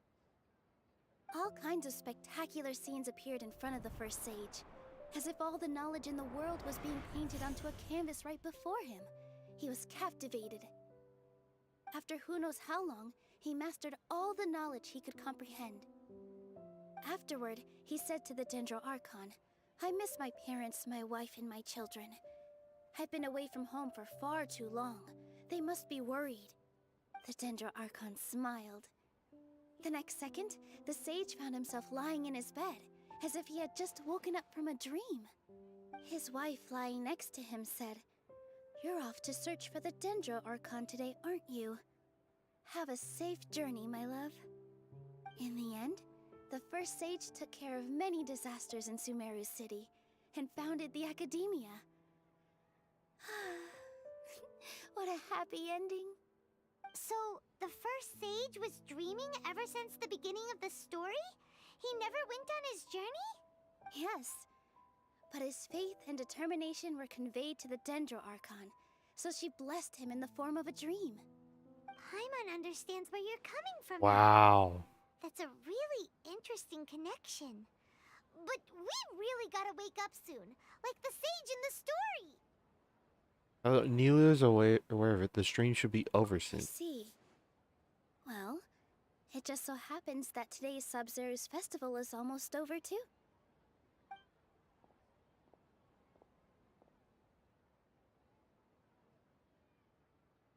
Since we're in a dream, let's make this final dance of Sub-Zerus as beautiful as we can.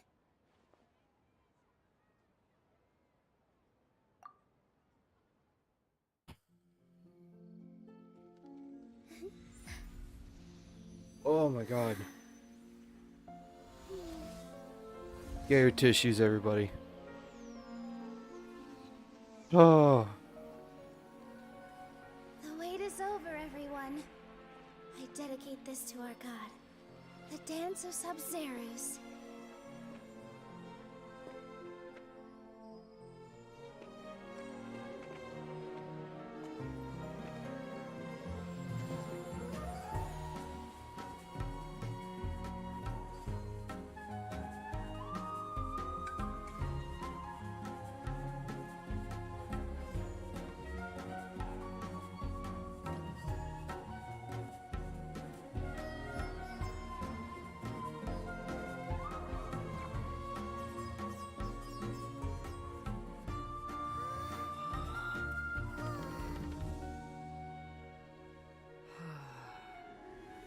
I'd be lying if I said I had no regrets.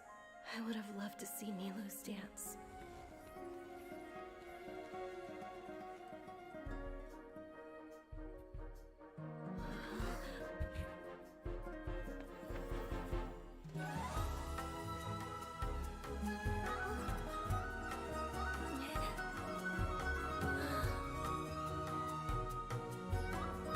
Oh my god.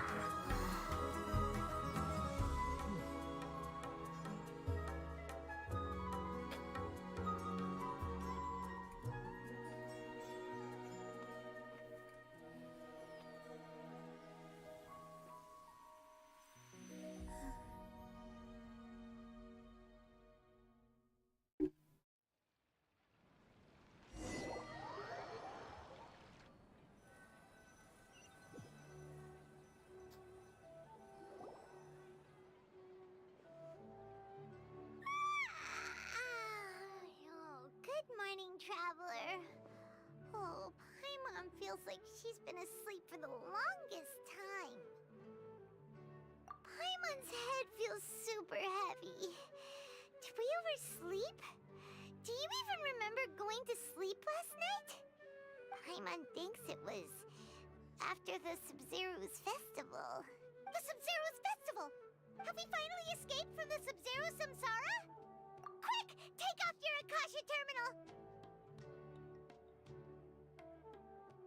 Yes. Proceed.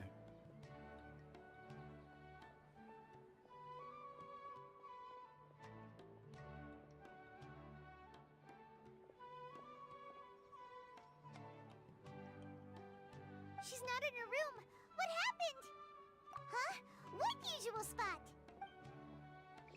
With Nahida.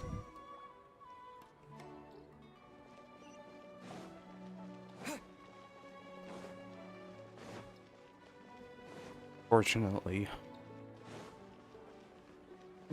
Oh my god, yes. Well done, Traveler and Paimon. Catherine. And thank you, Dunyarzad, for organizing the Sub-Zero's festival for me.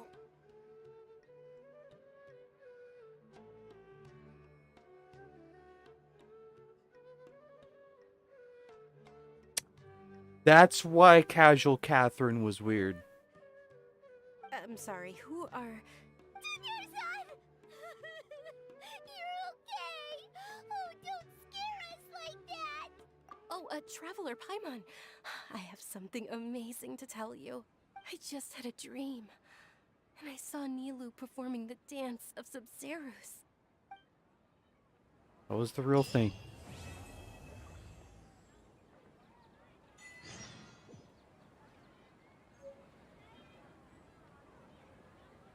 It was the real thing.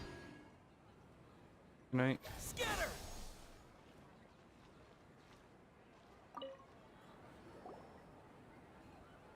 You're actually Nahida, aren't you?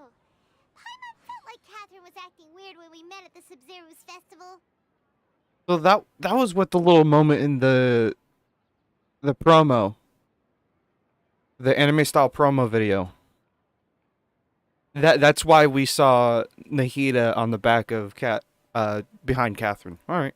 And Dunyarzad, did you save her? It's a really long story. We shouldn't disturb her. Her consciousness is still weakened. Let's chat somewhere else. How about by the traveler's favorite bench?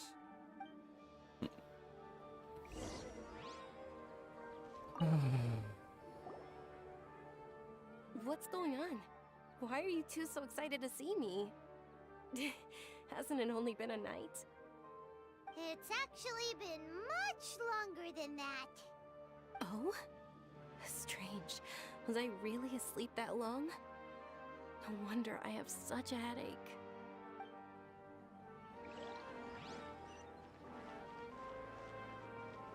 Oh. We're finally done with the Archon quest.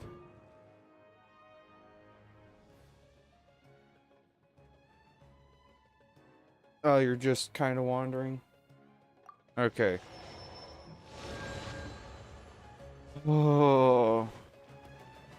And there's still 2 more acts of the Archon quest. The devs did say that that there's going to be Archon quests all the way through 3.2.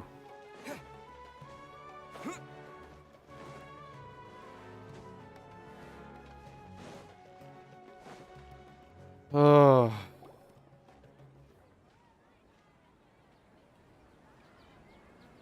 Let's talk about Dunyarzad first. It's such a relief that she's all right. After we parted on the last day of the Sumeru's festival, I left the city and saw what the traveler had described. Among the countless dreams, I found one that was growing fainter and fainter. This proved my suspicion. Once Dunyarzad could no longer bear the Akasha harvesting her dreams, her consciousness began to dissipate. But this also meant it escaped the Akasha's control. I knew it. A small fragment of consciousness can't last for very long, though. It will return to its original dream, where both will gradually fade until they completely disappear. I used all the power I had to keep her dying dream alive as long as possible, but it still wouldn't have lasted for much longer if it hadn't been for you two breaking the samsara. So it looks like we did manage to save Dunyarzad in the end. Not a moment too soon. Huh? Why are you two smiling so happily? I thought you'd be so moved that you'd start crying. I need to spend more time observing human emotions. Each person is different, Nahida. You're fine. Both are fine. Everyone reacts differently. Thank you, Paimon. Alright, you two must have a lot of other questions for me, right? After all, you saved my faithful believer. As your reward, I will answer any and all questions. Oh, what I saw in that dream at the Avidia Forest. At the Avidia Forest, there was this incense that made the traveler fall unconscious and dream of a huge tree and a red sky. You also heard someone's voice, right? It said world and forget me. Yes. Yeah, so you do know. We've been wanting to ask you what that was about, and if the red sky was related to Conria. It seems like the traveler established a connection to Irminsul. That was a message left by Greater Lord Rukkhadevata's residual consciousness in Irminsul. Perhaps her last memory before she died. As you two probably know, Greater Lord Rukkhadevata disappeared after the disaster in Conria. The timings of these events do line up, so your suspicions are reasonable. A message from Greater Lord Rukkhadevata? We thought it was from the Scarlet King. The Scarlet King? That god who died even longer ago? Some present-day desert dwellers still worship him. You probably just heard some of their conspiracies. Okay, so what does the message mean? I still haven't managed to decipher it. Even the Akasha isn't currently capable of doing that. Greater Lord Rukkhadevata's residual consciousness in Irminsul seems to be contaminated with something that has a very dangerous aura to it.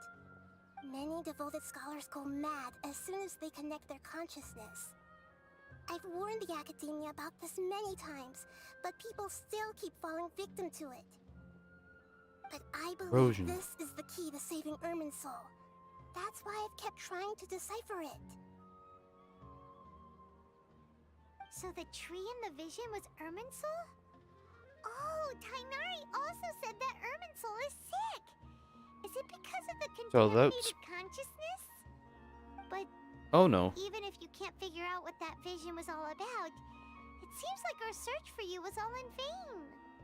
The Traveler wasn't affected after coming in contact with that consciousness. I've never seen anyone like that. With you here, we may have a chance at deciphering it. I completely forgot what I was gonna say. No, we must decipher its secrets. I've already eliminated all other factors that might affect Irminsul. This is the only one left. This puzzle has life and death at stake. It could determine Irminsul's fate, as well as Tevat's. To be accurate, I'm using the Akasha as a medium to occupy Catherine's consciousness. How did you do that? Poor Catherine. Does this mean you can also occupy other people's consciousnesses? Theoretically, I can enter anyone's mind as long as they're wearing their Akasha terminal. The Akasha is the legacy of Greater Lord Rukkhadevata. I've always respected my people's free will, so I've never actually occupied their consciousness. When necessary, I just borrow this bionic Snezhnayan puppet. Thank you for confirming our suspicions. Hold on. Did we just learn some deep, dark secret? So Catherine is... No wonder Paimon felt something was off about her. What about your own body? Why do you need to borrow other people's? Don't you live in the sanctuary of Surasthana? That story begins a long time ago. After Greater Lord Rukkhadevata disappeared, the sages found my newly born self and took me back to Sumeru. At that time, I was young and weak. The sages kept me in the sanctuary of Surasthana, ostensibly for the sake of protecting me. But I've hardly heard from them since. However, I do understand that they had hoped to find Greater Lord Rukkhadevata instead of me, a symbol of her passing. So, the sages basically put their new Archon under house arrest? How dare they!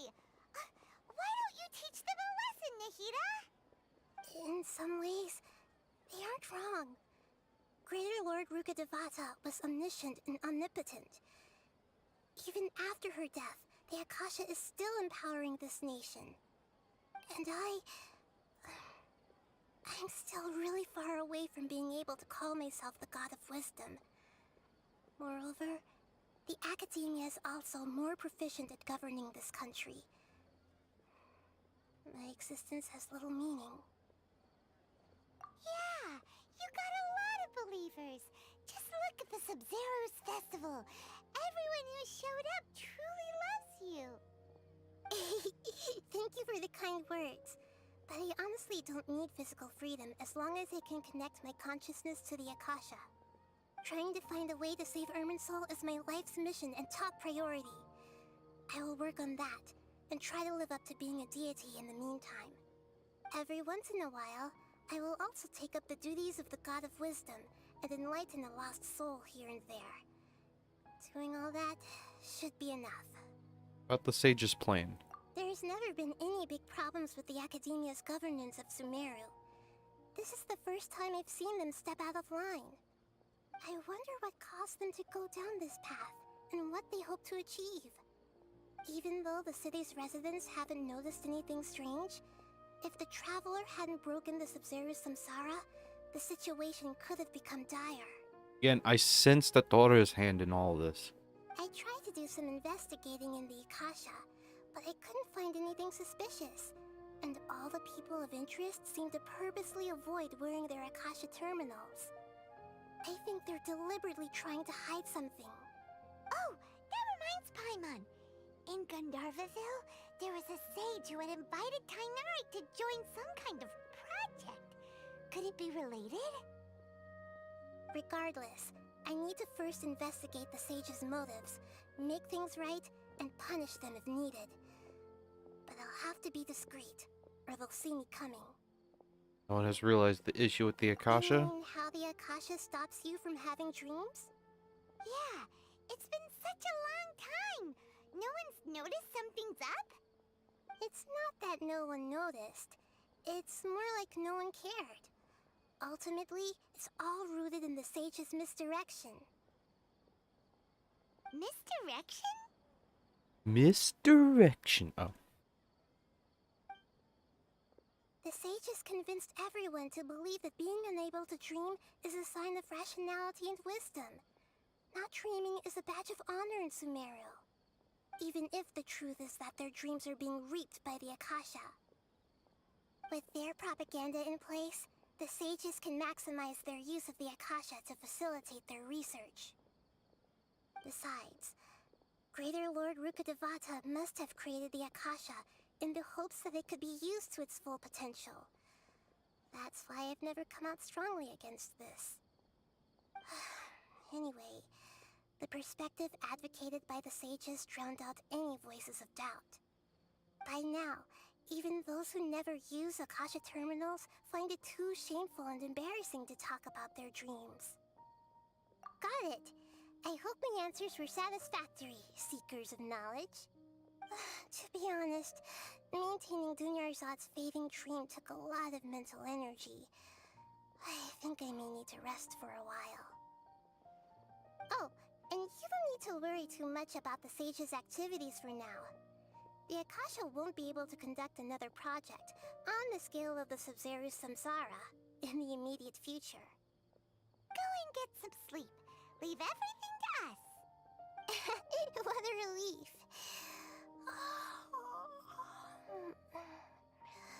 This is truly the most exhausting birthday I've ever had. Traveler? Paimon? Why am I here? Do either of you know? Maybe you were sleepwalking. You know you can't wake up a sleepwalker. We happened to walk by, so we thought we'd wait for you to wake up. I see. Huh. I should visit my maintenance personnel sometime. Oh, I'm fine. I better go. Oh.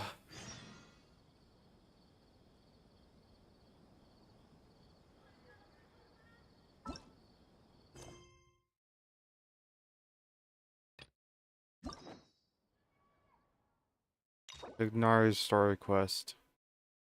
I will do that later. Holy shit. Oh. I ain't gonna lie, I got teary-eyed through that. Sumeru Archon fucked with my feelings. Holy shit.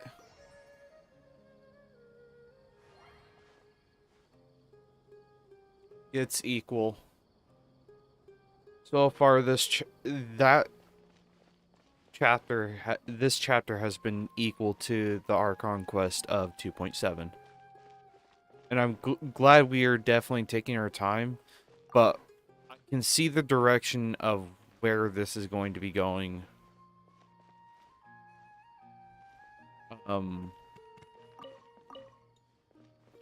For 3.1 and 3.2. We're probably more likely going to investigate. We're going to more likely investigate the sages and the academia. By the end of 3.1, we're going to see possibly Fatui involvement.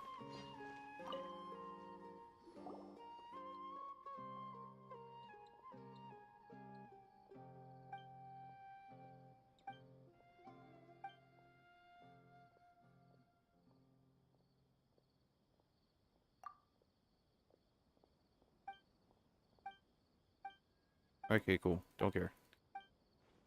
I was curious on what it was.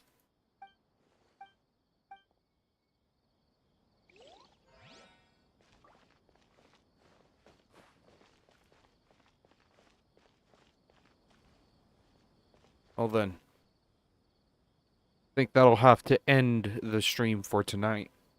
2 long streams back to back, a lot of content to go over. I kind of still want to apologize for the fact that I have been quiet for a good portion of this entire Archon quest, but you know, my reasoning is that I just want to absorb as much of this as possible. No. I genuinely didn't want to interrupt the train of thought that was the story quest. But yeah.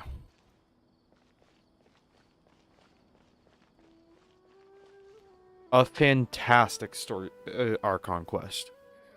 I cannot wait to see more of the story being continued because there's definitely more to it than what's been said here. There's more to this Archon quest than what we have today.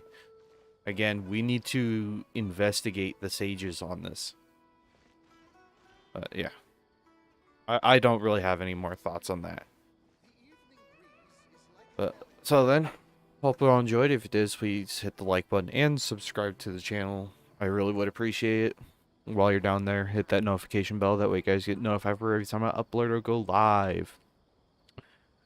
You'll also find in the description links to my buddies' channels, NGG Sonic and NGG Crispy. Without them, none of this would really be possible, and I can't thank them enough.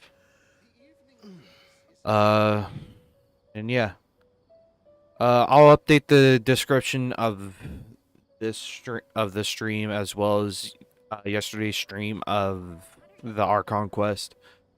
To get to allow you guys to, you know, follow a part 1 or part 2.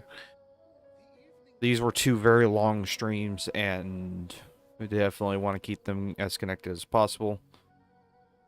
And yeah. Perhaps here in a couple of days, though. Friday or Saturday. I'll be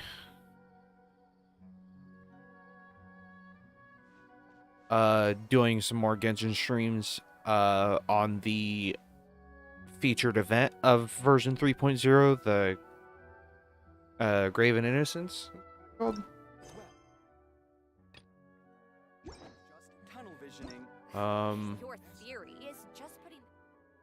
Yeah. We'll be doing this in a few days. Get another constellation for Kale. As well as doing the story quest for Tignari.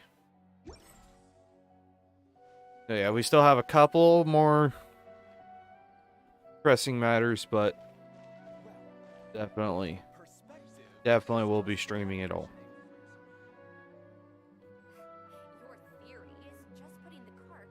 With that out of the way, thank you guys all for watching, and I will see you next time. Peace out.